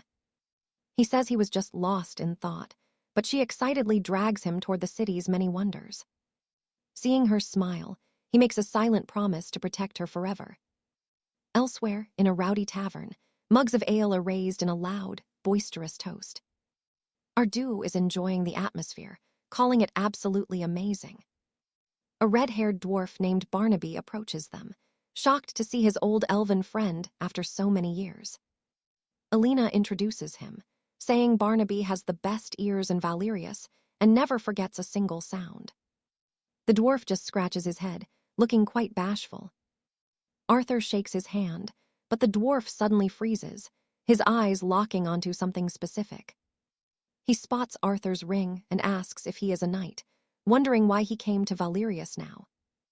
Alina clarifies they are only here for a holiday, and the dwarf quickly offers his apologies. Trust me, this is where the vacation ends. The dwarf mentions he thought they were here for the investigation. Alina frowns, asking what could possibly be wrong. He reveals a black pill, explaining it is a dangerous drug that absorbs through the skin, leaving both of them in a state of shock. These stones are everywhere in Silverton now. Even children can get their hands on them easily. Alina is horrified, since the elders strictly banned such substances from the city limits. Barnaby explains that the influx of mercenaries and new factories has changed the city's heart. Business was booming, but then this poison started spreading through the local taverns. He starts to point out the dealers when a group of massive, scarred men bursts through the doors. The room goes dead silent. Barnaby whispers that these are the thugs pushing the black stones. They belong to a guild that runs a massive potion factory where the poison is brewed. Arthur watches them closely and realizes they are actually other players. When asked for their name, Barnaby identifies the guild as the Sirens of Shadow, based in that massive castle. Inside their fortress, a wild, decadent party is in full swing with music and lights. Deep within the castle, a director asks his man for the report on today's captives. The subordinate reports they have secured 3 half-elves and 6 nymphs. The boss snaps, furious they only found 3 half-elves when he demanded 5. Stick with me for the next part. You and I are jumping into a world where this cold-blooded lord orders his men to slaughter their rivals without a single shred of mercy. He licks his lips with pure malice, promising it will be a total slaughter. He says they will use them today, but only after checking for any risks. As his man agrees, a strange noise from outside suddenly catches the attention of every knight in the room. The partner asks which poor soul is being used next, and the boss confirms it, though he wonders why he is asking. The man explains that he stumbled upon a stunning maiden at the local tavern earlier today. It was a half-elf traveling with a player. Now the boss is practically drooling, demanding to see a photo of her. He pulls a portrait from his vest, but the leader snatches it away instantly, shouting for him to hand it over immediately. Now watch this, look at that wicked grin. He wants the girl captured alive, not killed. He sends his thugs after her right now while laughing like a total monster. Sunlight floods an ancient manor under a sapphire sky, creating a moment of pure, deceptive peace. Someone serves a bowl of royal root soup, a rare dish that boosts every attribute and speeds up recovery. Our knight asks if Kay cooked this alone, and she nods. Grinning, he takes a huge bite and promises to finish every single drop. The lady asks what he thinks of the meal, and he tells her it is the most delicious food in the world. Excitedly, she mentions the hero is about to meet two of her closest friends, 𝒂𝒅 and 𝒂𝒅. Suddenly, a bearded dwarf smashes through the door, yelling for the girls. Our hero asks what happened, noticing the elf was hit by the food he just spat out. With a grim face, the dwarf says it is an emergency, and they must follow him right now. A blood-chilling shriek echoes from outside the stone walls of the manor. Healers soaked in blood ask what kind of plague this is. Nothing is working, and it looks like she was fed something far worse than just poison. Another sharp scream rings out while the two heroes watch in horror as the girl calls out for her friend, 𝒂𝒅. Our hero demands answers while the crowd panics for medicine, realizing the victim of this horror is none other than young 𝒂𝒅. Dark veins and bruises erupt across her skin while she screams in agony, begging for a medicine that does not exist. The hero leans in closer, wondering what those strange, blackened marks on her neck could actually be. The elf asks the dwarf for the truth, and he admits some thugs forced her to take a dangerous new drug. Dark expressions cloud their faces as our hero immediately thinks back to that infamous group of city criminals. Poor 𝒂𝒅 cannot stop screaming from the pain. He realizes they are not just invading cities, they are poisoning innocent souls for profit. Our hero calls his partner. And yeah, I know what you are thinking. Revenge? Absolutely. With fire in his eyes, he vows to eliminate the cowards responsible for this. He promises to use all his power, so the woman makes him swear an oath by the ancient god 𝒂𝒙𝒄𝒌. Without a second thought, our boy makes the oath. Meanwhile, the whole kingdom is buzzing about two massive pieces of news. The first incident involves the discovery of a legendary holy relic. They call it the Eye of the New Humanity, the ancient organ of a giant who was once hailed as a great prophet. It caused a stir by revealing the player's true forms, but the second incident was even darker, the rise of a deadly drug called 𝒂𝒙𝒄𝒌. If a person inhaled it twice within 24 hours, they would suffer from violent convulsions and lethal poisoning. The toxin was strong enough to kill instantly, and even the best elixirs could not stop the decay. Only a handful of elite alchemists knew how to stop the rot, but they charged a king's ransom for a single dose. These elite mages were incredibly rare, and the desperate victims had no choice but to surrender their freedom and become slaves to the drug. At this very moment, we see our hero and his companion arriving at a mysterious location. He asks if this is the spot the dwarf mentioned, and she confirms it. 𝒂𝒅 and 𝒂𝒅 were apparently thrilled to receive an invitation from the mysterious Trollton. They were excited for an upcoming birthday, where one of the finest bards in the realm was scheduled to perform for them. Sobbing with regret, the dwarf blames himself for not stopping them from going. Looking deathly serious, the elf hears the name Troll Tongue and starts marching straight toward the massive stone fortress. She thanks the boy for staying by her side, but her eyes are cold. She vows to destroy them all, even if she has to sell her soul. The hero agrees completely, saying there is no mercy for people who act just like the villain Leon. Together, they march toward the main gates. Suddenly, a guard steps out and blocks their path. He tells them to halt, because a high-ranking noble has booked the entire estate for a private party today. And trust me, you and I both know this is a trap. The gates are open, and a brutal reckoning is finally about to begin. Let's see if Silas can enter as Alara's noble companion. The guard snaps that it's none of his business. Staring him down, the knight says Silas isn't a half-elf and needs to leave the duchy peacefully. Silas fumes at the disrespect, but Alara doesn't hesitate. She walks right past the gates, leaving her partner stunned in her wake. Silas tries to follow, but the guard barks her name, blocking the boy's path. She tells him not to worry. She'll scout the inside alone, and it won't take long at all. Heart racing, Silas watches her go. He clenches his fist in frustration, hating the feeling of being totally helpless. Gently, the elf takes his hands to calm his nerves, asking for just 2 hours of patience. If she's not back by then, he can burn the place down. Silas starts to argue, but seeing her serious face, he stays silent. He accepts the deal. 𝒂𝒅 bows, reciting the elven oath, truth calls for the sharpest of blades. Our hero repeats the ancient phrase back to her. As she disappears into the hall, she promises to return soon. The massive doors slam shut, and she's gone. Silas wants to storm the castle now, but he'll respect her wish and wait. Watch closely. Things are about to get very dangerous for 𝒂𝒅 inside. That night, the grand estate was alive with flickering lights and haunting music.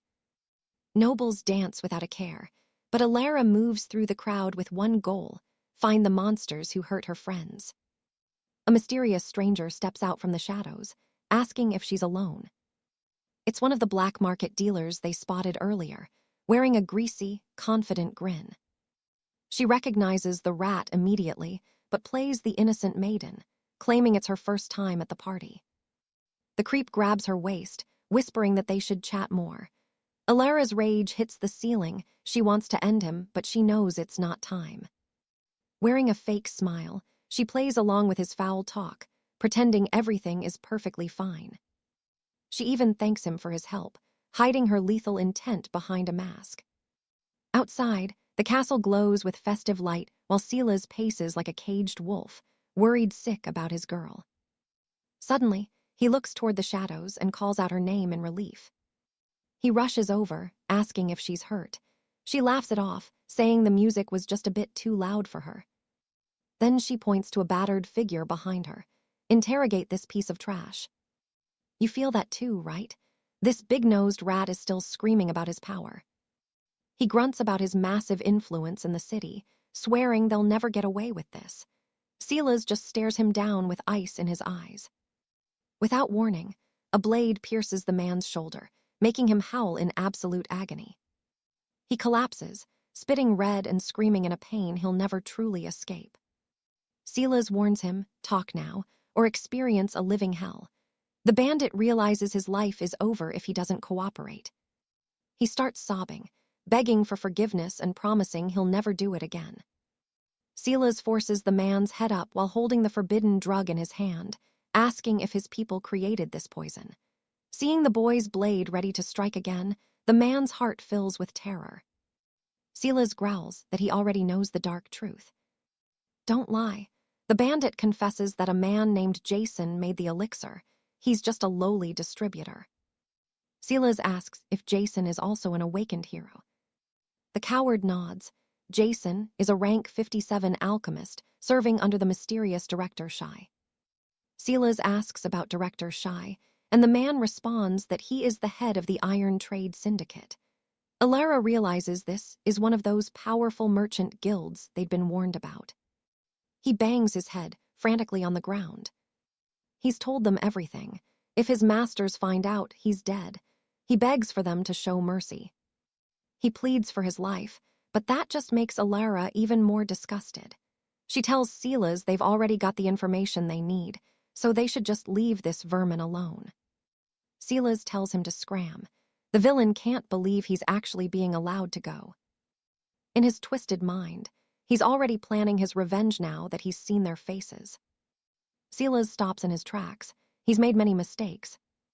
He turns back with a terrifying glare, saying he really needs to teach this rat a proper lesson. After all, trash needs to be punished. Under the full moon, the merchant's final screams echo through the trees. And that's where we leave it. Inside the castle, the party goes on. Trust me, you and I are jumping into a world where power is everything, and betrayal is just standard business for these thugs. His right-hand man tells him to stay calm, promising that the prize he seeks will be within their grasp very soon. Splashing wine across the man's face, the warlord snarls that he hates waiting and never asked for a servant's useless opinion. He glares at the guard, barking a warning that if their supply of the elixir runs out, they are all dead men. Slamming his fist onto the mahogany table, he screams for answers, demanding why this simple job wasn't resolved by yesterday. The trembling man bows to the director, promising swift results while the boss orders him to get out of his sight. The lord of the outlaws keeps muttering curses under his breath as the scout scurries away with a look of terror. With eyes full of pure malice, he turns his wrath on the rest of the mercenaries still standing in the hall. He heaves a bottle, asking if they have forgotten their status as elite members of the Gilded Shadow Syndicate's inner circle. "Get out of my sight," he bellows. While drinking alone, he wonders where that useless scout with the broken nose went. Outside the fortress walls, we see a man babbling incoherently, repeatedly begging for mercy from a ghost only he can see. The search party finds the scout in a complete trance, trapped in a loop of his own terrifying and broken memories. His partner demands he wake his head, then forces a vial of glowing purple essence down his throat to break the spell. The bandit gasps back to life, and his comrade immediately demands to know exactly what happened out there in the woods. He stammers that a high elf and a strange outlander took him down. His partner realizes these are the targets the Earl mentioned. Checking her silver watch, she realizes barely any time has passed. Pay attention, because they can't have gotten far from here. He orders his men to signal for the heavy reinforcements and sound the alarm across the entire city district immediately. He vows to scour every dark corner of the kingdom for them. Meanwhile, behind him, the horizon glows with the fires of a village. Sir Magnus stands frozen in horror, unable to believe the absolute devastation laid out before his very eyes by the raiders. Why is the settlement in ruins? Before he can search for survivors, a piercing scream echoes through the charred and broken remains. He charges into a ruined manor and finds Lady Alara staring at a grim message left behind on the crumbling walls. Scrawled in blood is a message: "The blacksmith is ours, find us at Troll's Maw. The bandits found them and destroyed everything." Alara whispers that this time, she will show no mercy to the monsters who did this to her innocent friends. With fire in her gaze, she prays to the goddess for strength before heading to the maw with our determined protagonist. A royal herald welcomes the champions of the Great Cycle, announcing the arrival of a long-lost sacred relic discovered by the Seekers. Standing before the citadel, she declares that the Eye of 𝒂𝒙𝒅 is about to reveal its true and ancient power to all. Suddenly, the very foundations of the earth shake with a violent tremor, leaving the noble crowd stunned and reeling in shock. The artifact manifests atop the spires of the building, and everyone witnesses a display of power as it finally activates. A void sphere pulses with a lethal blue energy before erupting into a shockwave that blinds the entire city with a flash. From miles away, the pillar of blinding light is still visible, piercing the heavens like a spear from the ancient gods.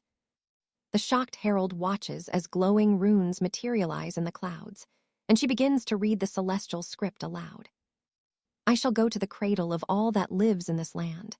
You shall face the greatest hero to ever walk here." Magic scrolls appear for everyone, announcing that from this moment on, renown points will be visible and a global ranking system established. The citizens erupt in excitement, finally able to see the true standing of every knight and legendary mage in the realm.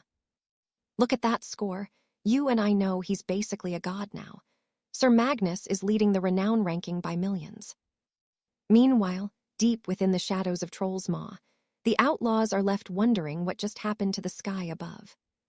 A guard asks what this renown ranking means. They wonder if the sacred relic has triggered a new age for all players.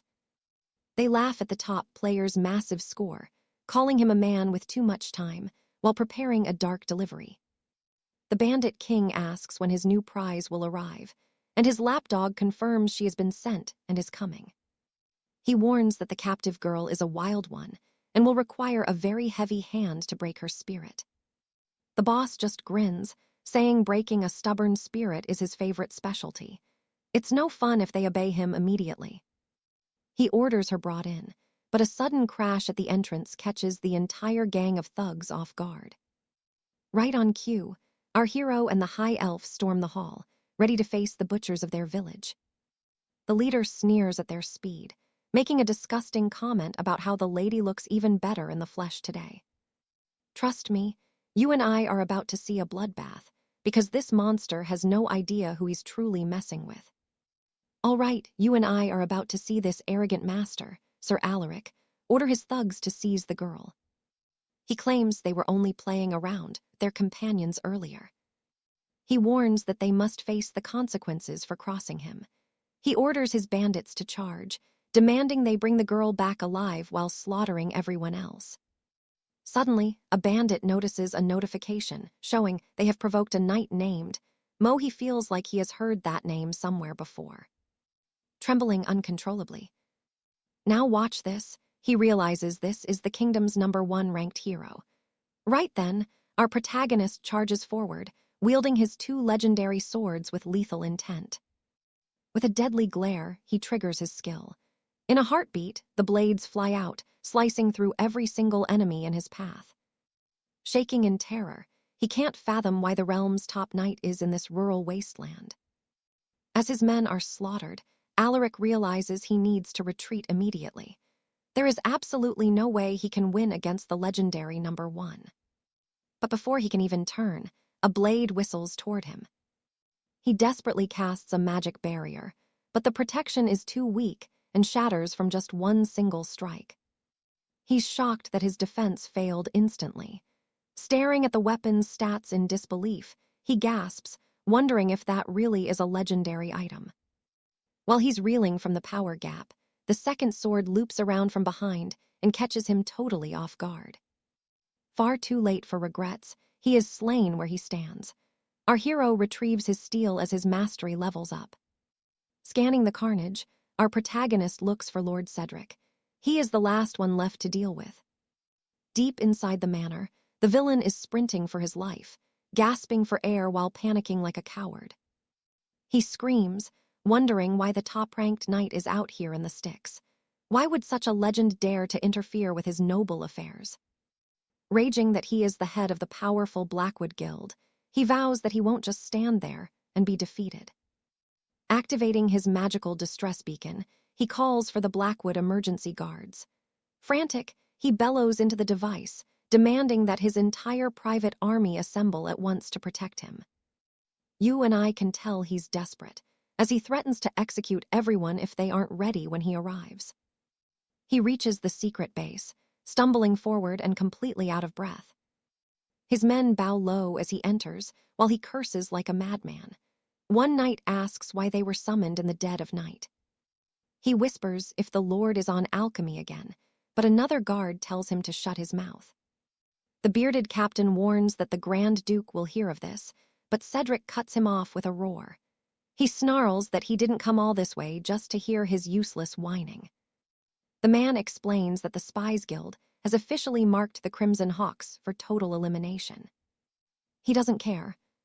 Cedric shouts that their guild is collapsing for other reasons. If they can't fix this, all their wealthy noble partners are going to go down with them. He commands them to handle the situation at any cost, instead of wasting his time with these petty details.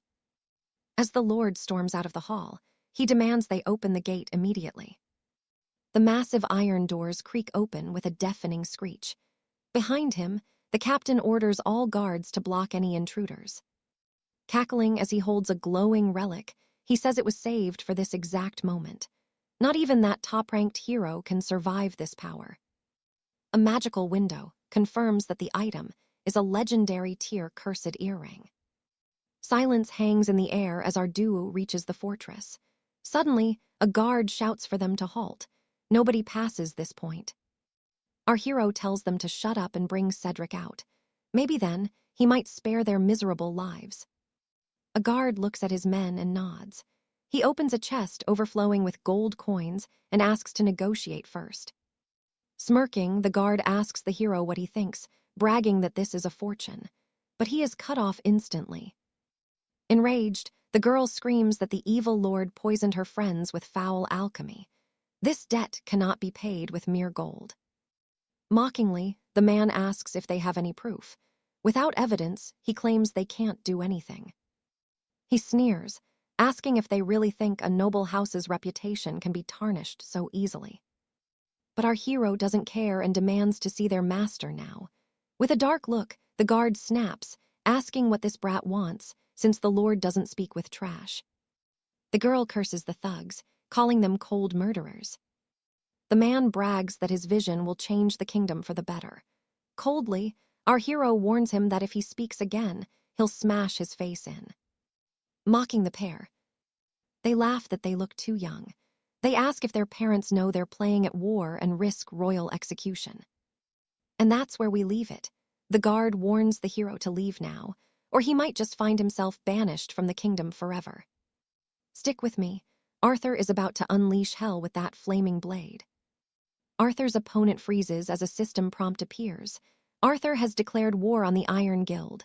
Relations, hostile. The man just laughs, mocking them.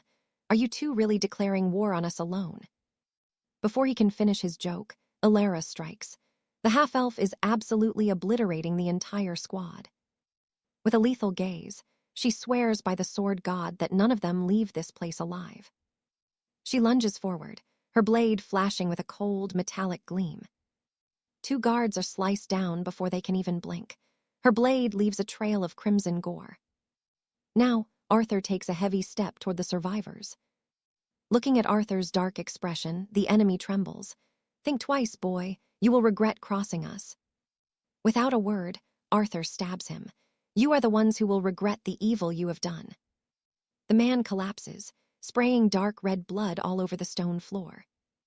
Now pay attention, because this next part is cold. Arthur warns them that by their next login, nothing will remain.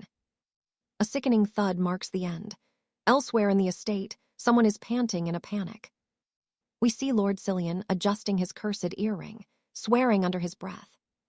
He growls that he will kill the brat himself. Next to him, the dwarf lies bound and gagged. Evidence doesn't matter once it's burned. He flicks his lighter open with a sinister grin. He boasts he can make everything disappear in smoke. He'll claim the fire was started by a trespasser, while his secret agents on the inside ensure the investigation goes nowhere. He sneers at the dwarf, asking if he is expecting a miracle to save him. Right at that moment, Arthur and 𝒂𝒅𝒄𝒌 burst into the room. Who are you pests? He spits. Then he recognizes him, the famous player Mordred. Why are you here? His eyes drift to 𝒂𝒅𝒂𝒏, and he leans in for a closer look. He mocks her face, saying she looked way different yesterday. 𝒂𝒂𝒏's temper completely boils over. Overwhelmed by rage, she draws her blade. Her sword glows with power as she aims for his throat. He just chuckles. You are fast, girl, but she realizes far too late that something is wrong. The villain catches her legendary blade with his bare hands. She stares in total disbelief. My turn, he grins, swinging back, but Arthur instantly rushes in to counter the blow. The man is sent flying, blindsided by the strike. He tumbles across the floor before coming to a stop. Arthur keeps both swords ready, his focus razor-sharp on the enemy. The villain stands up, cursing them. You little bastards. Don't just stand there, come and get me.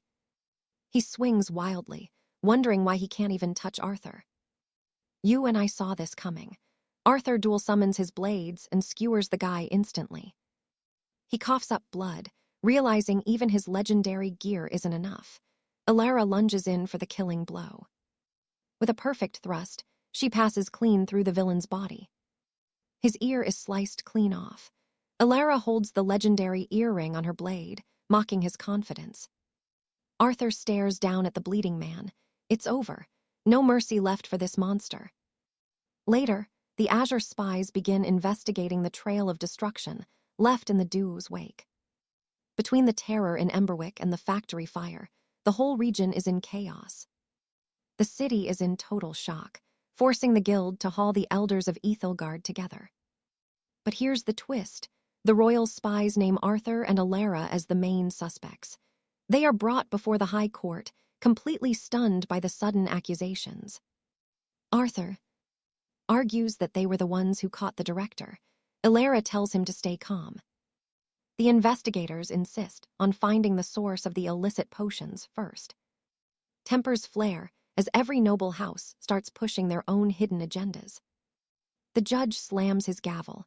Silence. We will now hear from the Elder of the Wood. And that's where we leave it. Arthur and 𝒂𝒂𝒏 are about to give their side of the story. Stick with me. The trial led by the Meyer Lord begins. The blonde elf scans them both with deep suspicion, while our hero waits for the first verbal strike. Pointing a sharp finger, he demands to know their connection to the Syndicate of Shadows. The lady doesn't understand the accusation, so she repeats it back, prompting the elf to ask if they torched the foundry under guild orders. He notes that he remembers both of them being elite knights. The crowd whispers, wondering if they belong to the immortal syndicate and if they truly are high-ranking knights.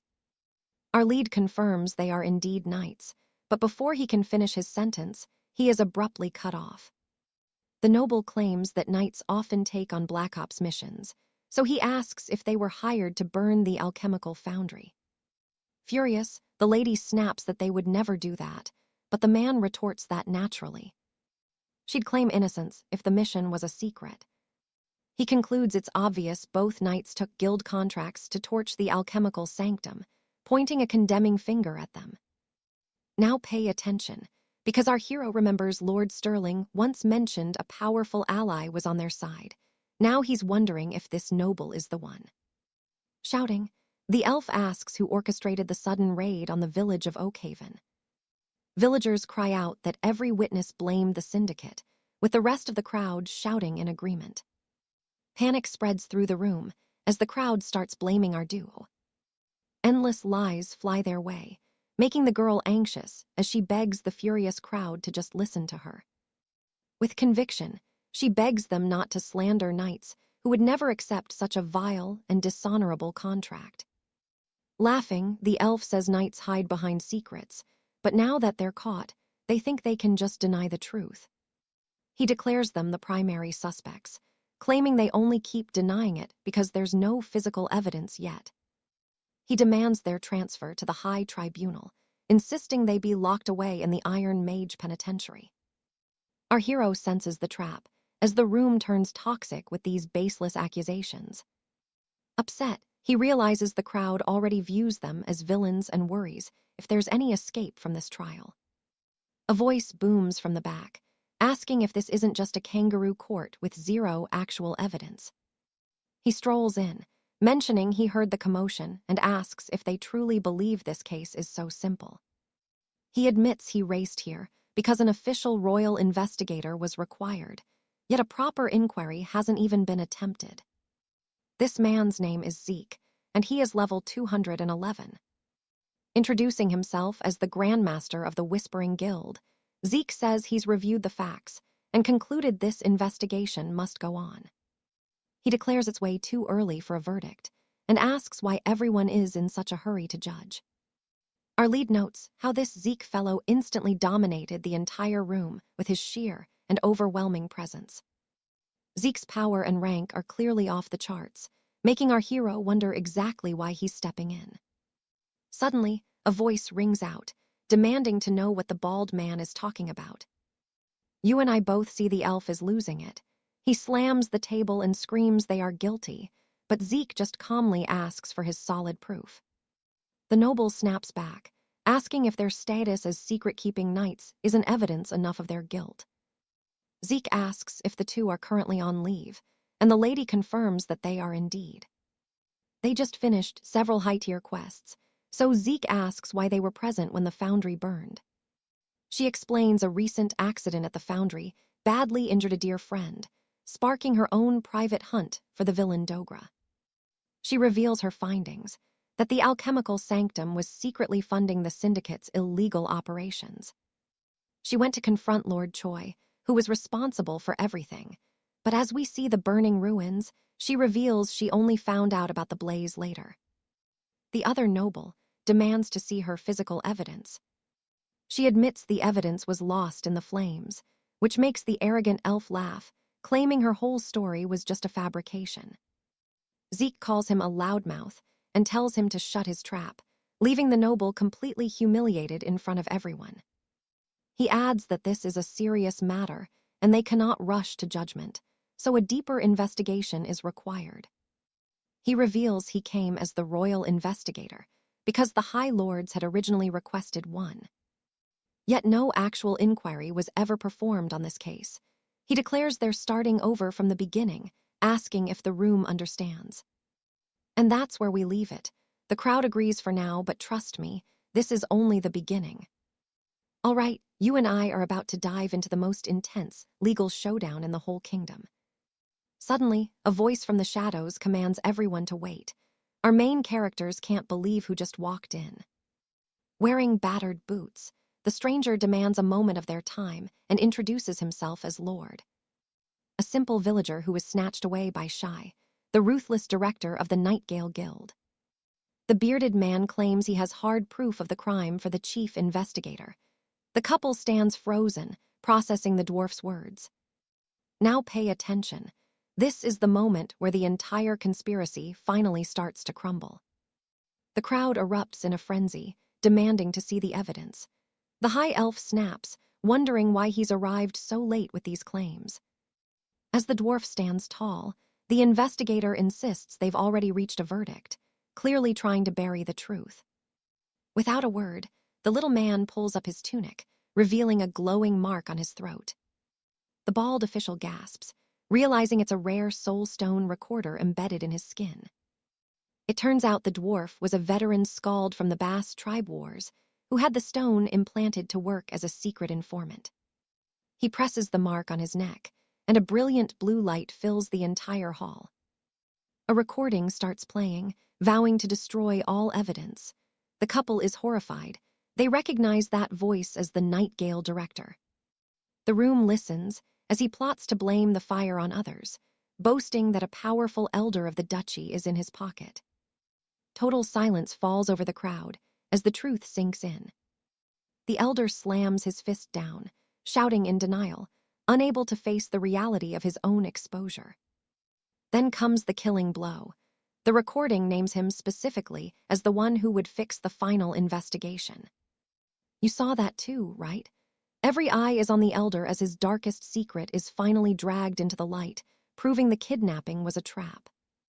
Lord reveals he was taken to spite his comrades, who were getting too close to the truth about the forbidden drug trade. He explains that if he hadn't broken his bonds and fled, he would have perished in the flames set by Shy. The corrupt elder looks absolutely paralyzed by the weight of this damning testimony. The chief investigator's face turns grim as he declares that justice will not be denied today. Radiating a murderous aura, he bellows at them for defiling his city. The elder is so terrified he literally soils himself in front of everyone. In a flash of speed, the investigator leaps across the room, cornering the traitor before he can even blink. He rattles off the horrific toll: 52,000 addicts and nearly 400,000 more potential victims, including 110 confirmed deaths. He glares, asking how a noble elder could become a partner in such slaughter. Looming over him, he vows to ensure the elder rots in the same dungeon he intended for our hero to suffer in. He screams that every single guild and noble involved in this filth will face the executioner's blade. Then he slowly turns his terrifying gaze toward our main characters, his eyes burning with intensity. The boy and the elf are stunned into silence, but suddenly the investigator breaks into a wide, warm grin. He steps down and humbly apologizes for his mistake, nearly failing to recognize the true champions of the Asheville Duchy. Clearing his throat, he officially announces that as the Platinum Chief of the Intelligence Guild, he is taking full control. He closes the case, declaring the Nightingale Guild and their rogue allies solely responsible for the production of these dark elixirs. He concludes by stating that the elf's words have been fully verified by the victim's testimony, naming the young swordsman and his elven companion as the greatest heroes of the realm. A holy light suddenly erupts beneath the young hero's feet. Countless golden scrolls appear in the air, confirming his level has skyrocketed. He's also earned the legendary title of Savior of the Duchy. The young man is floored by the massive boost to his attributes from this one title. It's as powerful as a unique rank artifact. He beams, realizing this massive quest chain has paid off beyond his wildest dreams. News of the scandal spreads like wildfire, appearing on the Imperial archive boards for all the players to see. The headline reads "The Dark Side of Nightingale," and it already has over 200 million views. Rumors fly that our hero is actually the top-ranked player and the legendary owner of the great skyship. Players across the realm are debating wild theories about his true identity on the magic forums. The post becomes so viral it crashes the magical archives before the moderators can even intervene. Down in the busy town square, someone shouts thanks. So that's where we leave it. Trust me, you're going to want to see what happens next in this epic journey. Stick with me, we're starting as the Council of 𝒖vry finally offers their deepest thanks to our brave hero. A repentant noble admits they treated him poorly despite his help, calling the council's previous coldness a foolish mistake. As a sincere apology, the elders decide it's time to offer him a legendary treasure. She holds a casket, explaining this relic has been guarded by their kin since the ancient ages. Even though a corrupt swamp lord once held it, the item's holy power remains pure. She reveals a glowing stone. A system window identifies it as a rare waystone, capable of teleporting the user to one secret destination. Mordecai is stunned, wondering if he should really keep something this valuable as a simple reward for his service. The elders insist, saying it's a small price to pay for the salvation he brought to their entire city. Our protagonist simply bows his head, accepting the gift with a quiet word of thanks for their kindness. The villagers wish him safety as his massive skyship finally takes flight, ready to leave the kingdom behind. The couple waves from the deck as Kara gazes at Mordecai, asking where their next grand adventure will take them. Suddenly, the scene shifts to a bloody confrontation, where a knight demands to know the reason for such betrayal. Suddenly, red sauce is spilled, and we hear a cry of pain. A man holds a sword dripping with crimson juice.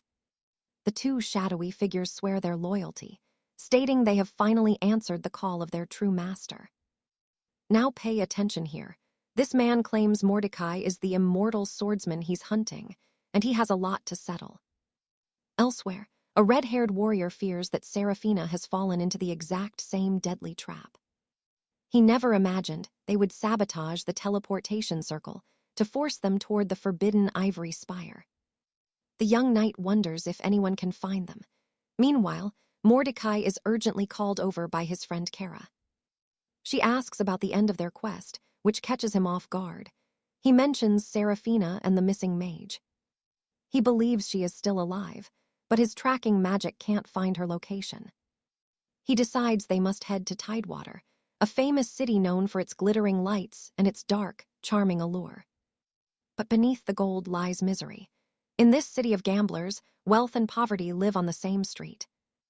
Mordecai sets their course for the main pier, watching the chaotic swarm of ships and the confused travelers below. Inside a gambling hall, he and Kara face a wall of slot machines, but his frustration is clearly growing. He's lost every single coin. A clever clerk stops him, insisting he try his luck just one last time. As they walk the betting streets, Kara remembers the warnings they were given about this place's addictive nature. You and I can see that Tidewater is a place where hope and despair walk hand in hand. Pip, a small rabbit-like guide, explains that a legendary sunstone token can be won from just one specific machine. The massive jackpot draws crowds. Mordecai and Kara hesitate, but eventually buy 10 coins to test their luck. Kara notices something dark. Many young orphan children are being exploited in this heartless betting environment. It triggers a painful memory of her own childhood, as a half-elf child forced into hard labor. Pip returns with the coins for the adventurers. Before he leaves, Mordecai calls him back to offer a special gift. Surprised by the hero's generosity, the little guide is moved to tears by the valuable coin he receives. Mordecai warns him to save it for an emergency. Pip cries, saying he'll use it for his brother's hospital bill. He lovingly bids farewell to the adventurers, wishing them a safe journey as they head deeper into the city. Excited to win, Mordecai and Kara head to the machines, but they quickly realize every single coin is already gone. They don't let it ruin their mood, though. They head straight for their next goal, the Information Guild. A clerk recognizes the swordsman's reputation immediately and leads them both to meet the head of the guild. With a flash of teleportation magic, they are brought into a lavish room for a private meeting with the leader. The man introduces himself as Lord Vance, the influential gold-tier master of the Tidewater Information Guild. He asks if the two are searching for someone. Mordecai confirms they're hunting an immortal mage and an expert archer. Vance thinks for a moment, recalling a person with those exact traits who arrived in the city recently. He reveals the name of their target. It is Kaelin the mage, which leaves Mordecai and Kara stunned. Vance explains the ivory spire doesn't usually allow players, but Kaelin cheated the system by erasing his player identity. He successfully infiltrated the ivory spire as a mage, and trust me, you and I need to see what happens next. All right, you and I are starting this wild hunt. Mordecai worries that his friend has been murdered. The Lord says he can find the mage, but only if our knights agree to handle a dangerous task for him first. The pair is stunned. Kara snaps back that this kind of secret intel should be free for those serving the crown. But the Lord explains that rare secrets carry a heavy price, and this truth is worth a small fortune. Mordecai, however, is ready to pay. He just wants to know what blood must be spilled to get the truth. High in the Malik Peaks lies an ancient ruin known as Pilgrim's Pass. That is where the mission will take place. Their objective: slay the spectral shadows that haunt the crumbling halls of the ruins. Valerius, the High Treasurer of the Guild, tells the knights they will not even need magic to defeat their spectral targets. He just needs them to strike hard, as all the tactical groundwork has already been carefully laid out. As they leave, Mordecai wonders why a simple lead on a mage costs such a high price. He is fully prepared to fulfill the Lord's condition, yet Mordecai suggests they should actually forget the task and focus on their own duties. Kara gives him a sharp reality check. She reminds him that Seraphina is a true friend who needs him. Mordecai realizes he was acting like a cold soldier, not a man. He feels the distance between his real self, Arthur, and his knightly persona, Mordecai, getting smaller every day. Now watch this part carefully. It's where we see his true character. She fears he might abandon those in need. She just wants her friend to stay the same noble man. The hero looks deep into her eyes and offers a sincere apology. He agrees that Seraphina must be saved. He takes her hand, thanking her for the reminder, and promises to never lose his soul. Together, they continue their journey, but soon find their little guide, Felix, shivering alone in the city streets. Kara rushes over to ask why he hasn't gone home, only to see the poor creature is bleeding. She scoops him up, demanding to know who could have done something so cruel to him. Mordecai looks equally worried and demands to know who hurt their furry friend so badly. Felix hesitates, but eventually confesses that Lord Sterling robbed him. The little one explains that the coin was a gift. But the man just laughed, calling knights thieves who would soon become food for the monsters at Pilgrim's Pass. Upon hearing the name of the ruins, they are shocked. Now, they hide in the bushes as guards stand watch before a massive manor gate. Mordecai asks if this is Sterling's manor, and Kara confirms that all signs point to the villain's lair. Our hero is determined. He does not care how many guards are in his way. Inside, Sterling wonders why it's so hard to find reliable men who don't die instantly. Holding a glass of wine, he strolls downstairs, boasting that he secured his high position thanks to the secret Silver Cat Society. I know what you're thinking, 10 sovereigns. Yeah, that's enough to start a war. He adds that he will finish off anyone he needs to so everyone knows he cannot be robbed. Unbeknownst to him, our heroes are listening. The girl stands up, ready to confront the corrupt noble head-on. Mordecai tries to pull her back, but she's already out. Before Sterling can even scream, Kara lands a brutal punch right to his face. As he howls for his guards, the elf coldly informs him that his men are already unconscious outside. She promises that he is going to the infirmary next. Mordecai decides to stay out of the chaos to avoid her fury. Later, she apologizes to her friend, explaining she was just venting her anger.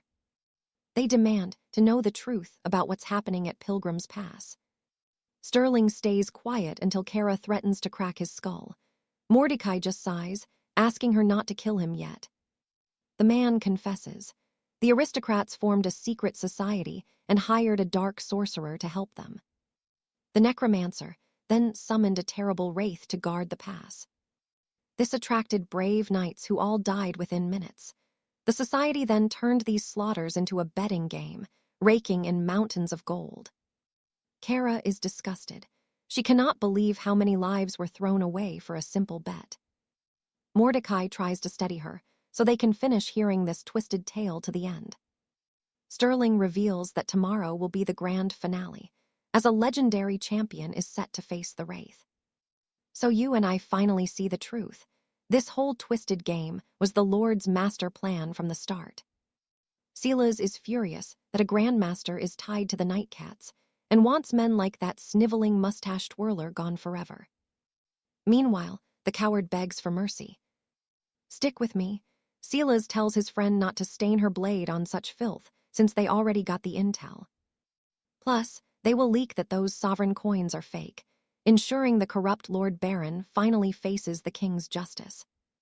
The warrior lady shakes him, desperate to vent her rage, but ultimately decides the rat is not worth the effort. As they head out to finish the quest, Silas vows that Lord Vance will pay for dragging him into this conspiracy. The Great Sylvan Library serves as a vast repository of lost knowledge, built by the elders to safeguard the kingdom's forgotten history.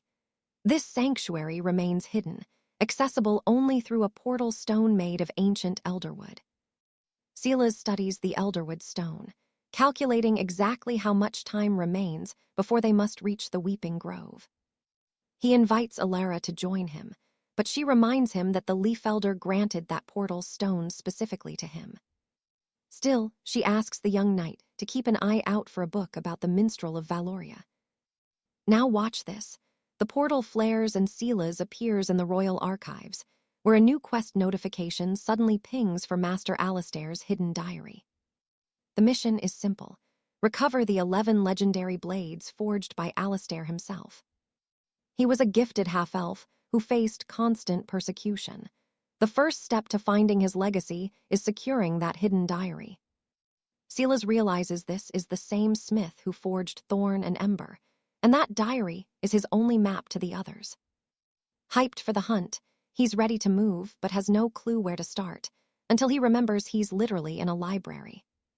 Since there is no magical search engine in this realm, he will have to do things the old-fashioned, manual way. The poor guy starts to panic. There are thousands of dusty tomes here, and finding one specific diary feels like finding a needle in a haystack. He grabs a random book off a shelf, and incredibly, it is the exact blacksmith's diary he needed. This triggers a quest for the 7th blade, the engraved Highland sword. Suddenly, 5 more submissions unlock, leaving our young adventurer completely stunned by the sheer scale of the task. Finally, one last task appears: find the engraved zenith sword deep within the Weeping Grove. But be warned, this mission's difficulty level is far higher than anything he has faced before. Silas is floored by the coincidence, since he and Alara were already planning to head toward those ruins anyway. Feeling like destiny is finally on his side, he decides to stay and find that book his friend was looking for. Returning from the library, Silas finds the half-elf fast asleep on the lounge. He wonders why she did not just go to her chamber for a proper rest. Sitting beside her and watching her peaceful face, the young swordsman suddenly realizes he has fallen head over heels for her. You and I both know that feeling, but Silas is torn between the real world and this game, leaving him totally insecure. While he debates confessing his love, she stirs awake. Dazed, she rubs her eyes and asks exactly how long she has been out. Silas loses his nerve and hides his feelings, simply claiming that he just walked through the door. He hands over the book, and seeing her face light up with pure joy makes it all worth it. Touched, she thanks him and says she is truly happy they are friends. As the sun begins to set, our heroes prepare to begin their trek. In a chilling scene, a narrator reveals that Silas was ambushed by a dark phantom, leaving him battered and bleeding out. The protagonist is trapped in a brutal fight while he watches, trembling. One of the spectators mocks him, saying even a master swordsman is no match for the ultimate creation of the Nightcats. But wait, Silas is actually losing on purpose, thinking he only needs the monster to land one more clean strike on him. Under the cover of night, the pair reaches a gala hosted by the Order of the Nightcats. Lord Vance stands at the gate, only permitting entry to those wearing feline masks. The plan is to find disguises, sneak in, and have the girl blend with the nobles to bet 100 coins on her friend's victory. She is shocked because they are broke, but the dark-haired fighter has a secret trick to ensure he is the last man standing. At the gala, Silas is greeted by Vance, but he'll have to wait while the other challengers prove their worth first. Alara takes her seat in the arena among the cheering crowd. Lord Vance steps forward as host, beginning the introduction to the games. He introduces the reigning champion, a beast with 31 straight wins. The Wraith of Somnus emerges, a terrifying black knight in glowing sapphire plate, wrapped in heavy iron chains and wielding a massive, cursed blade.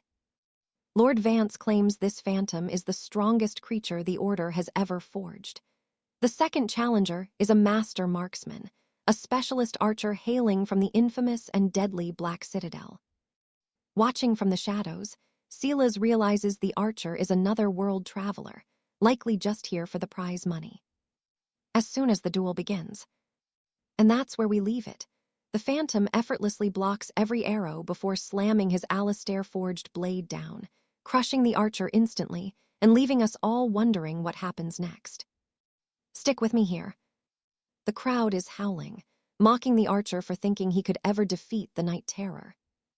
Lord Vance introduces the challenger, the legendary Knight Alistair. Our hero casts off his cloak and steps into the pit with absolute focus. The nobles whisper in shock, wondering why a swordsman would enter such a deadly match. They assume he is just desperate for gold, but nobody bets a copper until Alara steps up with 100 tokens. Lord Vance and the spectators are stunned. Alistair just offers his companion a knowing, confident smirk. The masked lady bets 100 royal tokens on the challenger, making the greedy lords think she is just a foolish newcomer. The announcer chuckles, praising her bravery before starting the duel with a cold, sinister glare. The monster strikes first, but Alistair uses his mystical blade kinesis to parry the blow from a safe distance. Shocked, the announcer marvels at the floating steel. Alistair sends both blades whistling toward the shadow creature. But the beast dissolves like mist right before their eyes. Now pay attention here. It warps behind Alistair for a lethal strike. He realizes physical steel won't kill this thing, and his enchanted gear barely saved his life. Without a pause, the wraith lunges again, hungry for blood. Alistair recalls his floating blades, which simply bounced off the enemy as he thinks of a new plan. Alistair concludes that only specialized warriors can handle this creature, capable of long-range attacks. Since his swords are stuck on a defensive path, he cannot land a decisive, killing blow. He decides to trigger the Doom of Fortune, a relic power once used to manipulate the fates of many warriors.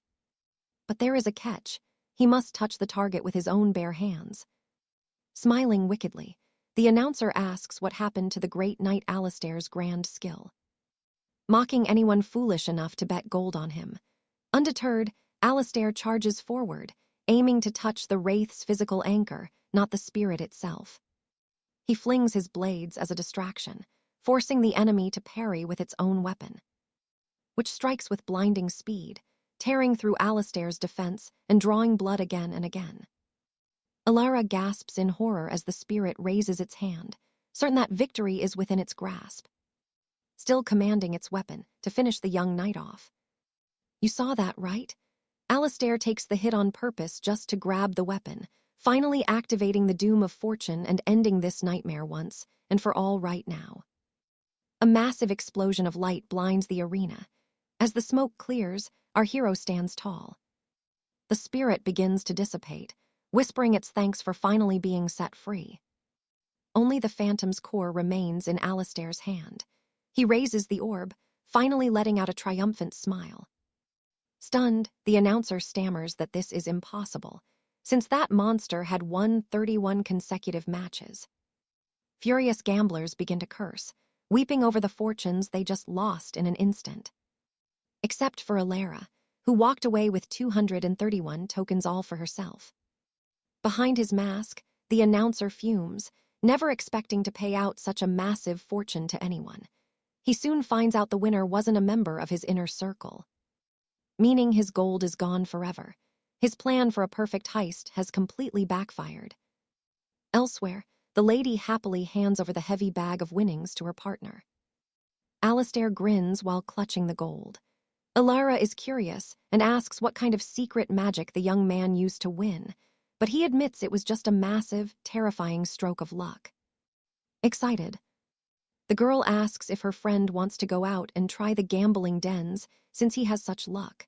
However, 𝒂𝒅𝒄𝒌 states firmly that he never wants to bet again. We learn that, after exposing the corruption of the lords, the Iron Guild posted a massive bounty. The reward is for Lord Vance, who vanished right after the disaster at the Silk Road. However, the Silver Feline's house was ignored, thanks to their ties with the high-ranking nobility. 𝒂𝒅𝒄𝒌 suspects that, with the treasury empty, the mercenaries aren't the only ones hunting for the missing Lord Vance. Meanwhile, deep inside the Iron Guild headquarters, a voice notes that the trouble in the merchant quarter has been settled successfully. The creature introduces himself as Lan, the master of gold at the guild. He then looks at them and asks what 𝒂𝒅𝒄𝒌 and the elf are hoping to discover today. And that is where we leave it. 𝒂𝒅𝒄𝒌 is now hunting for a wizard and an immortal archer. All right, you and I are diving into a mystery where magic meets true betrayal. Since an immortal wizard is rare, Lord Lawrence mentions he knows a legendary figure.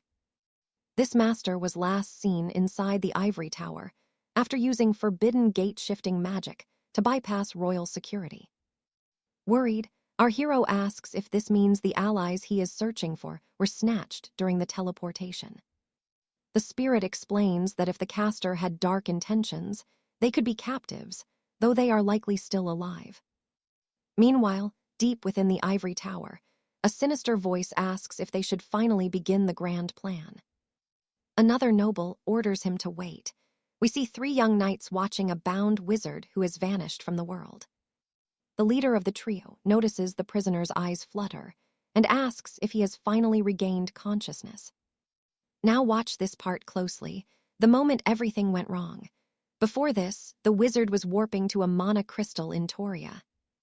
However, the spell shifted, dumping him in a strange chamber. By the time he realized the trap, it was far too late. Looking at Lord 𝒂𝒅𝒄𝒌, he warns that it is not too late to stop and offers to ignore the illegal magic if freed. But this just fuels the young noble's rage. Without a second thought, he strikes the wizard, leaving him screaming in agony. With a cold gaze, the enemy says his prisoner still does not realize his situation, though he admires his stubborn pride. He attacks again without mercy, smiling like a demon as he enjoys the sounds of the wizard's suffering. Another member of the group warns 𝒂𝒅𝒄𝒌 that he cannot just drive their captive into the dirt. 𝒂𝒅𝒄𝒌 calls him a fool, knowing the man is immortal. Badly wounded, the wizard worries Lady Seraphina will be in grave danger. Deciding to provoke Julian and Arthur, he asks the 2 knights if they are truly terrified that he might die. Even after they struggled so hard to reach his level with the meager talent they were born with. He insults them, saying it was pure luck they shared a class and that they only got high marks by chance. But just because he is a player in this game, they have turned traitor, a shame they should carry forever. Giving a twisted smile, 𝒂𝒅𝒄𝒌 says the prisoner still has a sharp tongue, reminding him they lost a whole year because of him. If the high overseers knew he was a player, he never would have been allowed to rise. His very existence has dragged the prestigious name of the ivory tower through the mud for far too long. Stopping the torture for a moment, the noble says it is time to reveal his dark plans for the future. First, he plans to eliminate the elven archer. Furious, the wizard shouts she is innocent, but 𝒂𝒅𝒄𝒌 sees through the lie. He reveals he will perform twisted experiments on the girl turning her into a hollow puppet. He will use her to slay the homunculi, ensuring his top rank in the upcoming graduation trials. As for the boy, he will serve as a sacrifice to help Alaric reach the rank of Grand Archmage. He orders his men to bring the relic. You and I both know that look. That's the face of someone seeing their worst nightmare. It is the dark crystal kaleidoscope. The blonde noble says it is the key to tearing open a rift to another dimension, though the true cost remains a mystery. With this forbidden artifact, he is taking his first step into a dark realm of forbidden knowledge. Suddenly, a magical notification appears, announcing that a secret quest called the Legacy of the Crown is active. We learn that the city of Lüneburg is seen as the holy land of sorcery because of the ivory tower. Our heroes, Alistair and Alina, have just arrived before the massive spire that gleams brilliantly under the midday sun. The young woman wonders if the city has so many magical workshops simply because it is known as the wizard's capital. She asks about the glowing circles near the fountain. Alistair watches as people stepping into them vanish in a flash. Suddenly, a figure approaches and explains those are ancient gateways. Startled, our hero leaps back in surprise. Alina does the same, offering a quick apology. The boy says he knows many travelers struggle to find the local guild. That is why he was sent by the organization to personally welcome and guide any new arrivals. Introducing himself, he says his name is Sir Cedric the Seeker, and he is there to lead them to the information hub. Intrigued, the pair senses the boy is nearly as powerful as Sir Lionel. Alistair asks why they should trust his story. The boy apologizes, admitting he was a bit too eager because he is still just an apprentice in training. Showing a spark of mana, he explains he was crafted by the ivory tower and is actually a homunculus, hence the facial tattoo. Curious, our young hero asks if the guy is essentially a magical automaton made of flesh. Smiling, he confirms it, revealing that creating life like his is a feat only the master mages of the tower can achieve. So you and I are left wondering, what secrets is this city hiding? Magic is everywhere here. All right, you and I are diving into a world where these glowing circles act as gateways, powered by crystals under the city. Silas asks if they trust him now, then leads the way. Alaric and Kaelin nod, stepping into the shimmering portal alongside their guide. Moments later, they arrive at the Grand Information Guild. Silas tells them the Grand Master is already expecting their arrival. Inside, the Grand Master confirms the mage and archer were indeed vanished into the ivory spire. Alaric demands entry, but the guild can't interfere. The spire is private property, a sanctuary beyond their reach. It's just like the sacred halls for knights. The Grand Master apologizes, explaining only the mage's own trial can grant entry, before solemnly turning toward the window. But Silas interrupts. He claims gold can solve anything. They just need to hire a rogue mage to break into the spire's wards. Alaric wonders why the master stayed quiet. Silas admits that officially attacking a mage's domain is, well, treasonous. This is why Silas handles the dirty work unofficially. Pay attention to this part. Clutching a communication sphere, he contacts Lord Lean, requesting a mage who is desperate enough for coin. Lean directs them to the southeast outpost. Silas signals the pair it is time to move, and they move fast. Back at the ivory spire, Silas explains they must walk. The crystals can't reach their secret destination. Suddenly, angry shouts about expelling outworlders shatter the silence. Silas quickly asks the pair to stay back. A mob brandishes signs, screaming that this world belongs to the living and outworlders must be purged. Silas identifies them as the disciples of Litter, leaving Kaelin speechless. The influence of those who follow the fallen prince's ideals is spreading at a terrifying speed. According to the guild's latest intelligence reports, their numbers have swelled by 3 million recently, joining a horde tens of millions strong. Since Alaric defeated Litter, Silas warns him to hide his face while they navigate the shouting, furious crowd. They slip away through the shadows, hearts racing. I know what you are thinking. Is our hero okay? Alaric says he is just a bit nauseous. Silas pulls out his blue sphere again, but Lean's voice is panicked, mentioning a terrifying visitor at the guild. The stranger calls himself the Master of Lowen. Lean trembles, wondering why such a monster is in the city. The air shifts, leaving Silas and Alaric on edge. A cold, new voice rings from the sphere, searching for the two knights of 𝒂𝒙𝒅, Alaric and 𝒂𝒙𝒅. The connection cuts out, leaving a chilling silence. Silas demands to know why a monster like the Master of Lowen is hunting them. Have they broken the sacred laws of the knights?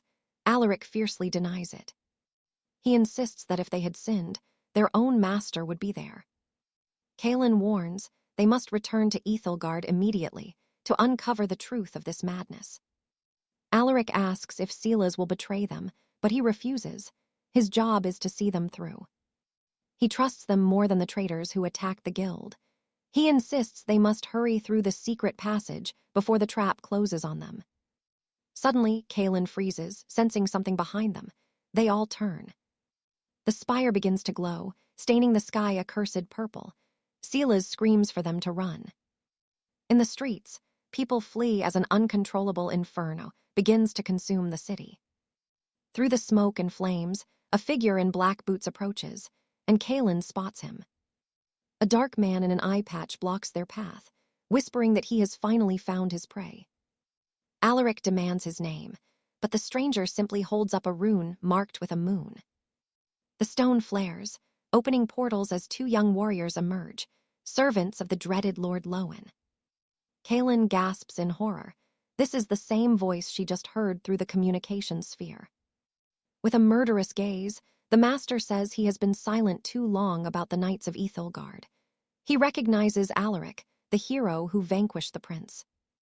Though Prince Litter was a fool, you and I can see his point. He truly believed Outworlders were a cancer to this world. All right, you and I are about to see if these knights can handle what is coming. She draws her blade, asking if they truly understand their treason. But one knight crushes his house ring, mocking her words with a laugh, claiming she is the one who let these outlanders murder their people as if it were some twisted game. Exiling a loyal comrade for tiny infractions, while welcoming a stranger into their sacred ranks, it was too much. The other knight growls that they have suffered in silence for far too long, guarding heavy secrets and following rigid laws just to keep this kingdom from falling into total chaos. But Lady Kiana brought a world breaker into their inner circle. She screams, asking if they feel any shame at all. Stop insulting the High Citadel, she commands. The Master of Loving simply shrugs, saying that the survivor of this duel will decide what is truth or insult. In a flash, the man lunges at Morgan with his greatsword, forcing the boy to summon 𝒂𝒙𝒅 just to survive. Now watch this closely. This is where the tide turns as a sudden shock catches him off guard. Kiana spins around only to see a swordsman lunging with his blade, ready to unleash his first killing form. A flurry of deadly strikes begins. The young lady barely escapes by a hair. Grinning, the knight fires a blast of pure aura to finish her. But 𝒌𝒄𝒃 leaps in at the last second, activating a shimmering magical shield to take the hit. Enraged, the knight demands to know who this blue-eyed boy is. His partner shouts for him to retreat. He slams his hand down, causing jagged stone thorns to erupt violently from the earth. 𝒌𝒄𝒃 is struck in the eye. The two rush to the android's side, but he tells them to listen carefully. He believes the three of them can actually take down these elite swordsmen together. However, nothing can stop the Master of Loving. He reveals his power to manipulate his enemies' very movements. If it works, we might just have a chance to escape. But because his eye is bleeding, it will take 3 full minutes to charge his ultimate ability. Their job is to lure the man away from the gateway so they can make a run for it. Morgan asks if 5 seconds is really enough, and 𝒌𝒄𝒃 says it is the only chance they have. The Master of Loving approaches, noting that this homunculus is truly formidable. The mages of the White Spire haven't been wasting time. Morgan tenses up as the tower begins to glow, projecting a massive magical circle across the battlefield, just like the ones on the ground. Our hero wonders, if the man with the eye patch is behind this new magic. But he denies it, swearing that the Outlanders brought this curse upon them, and anyone can tell it is their fault since everything went wrong. The protagonist asks why he hates the travelers so much. Is this all just some personal blood feud? Pause for a second. The villain's tragic backstory started 17 years ago. He was just a young squire then, sent to defend a small mountain village in the 𝒂𝒙𝒄𝒌 peaks, a place where he found nobility in the knight's code, but the village was slaughtered to the last person.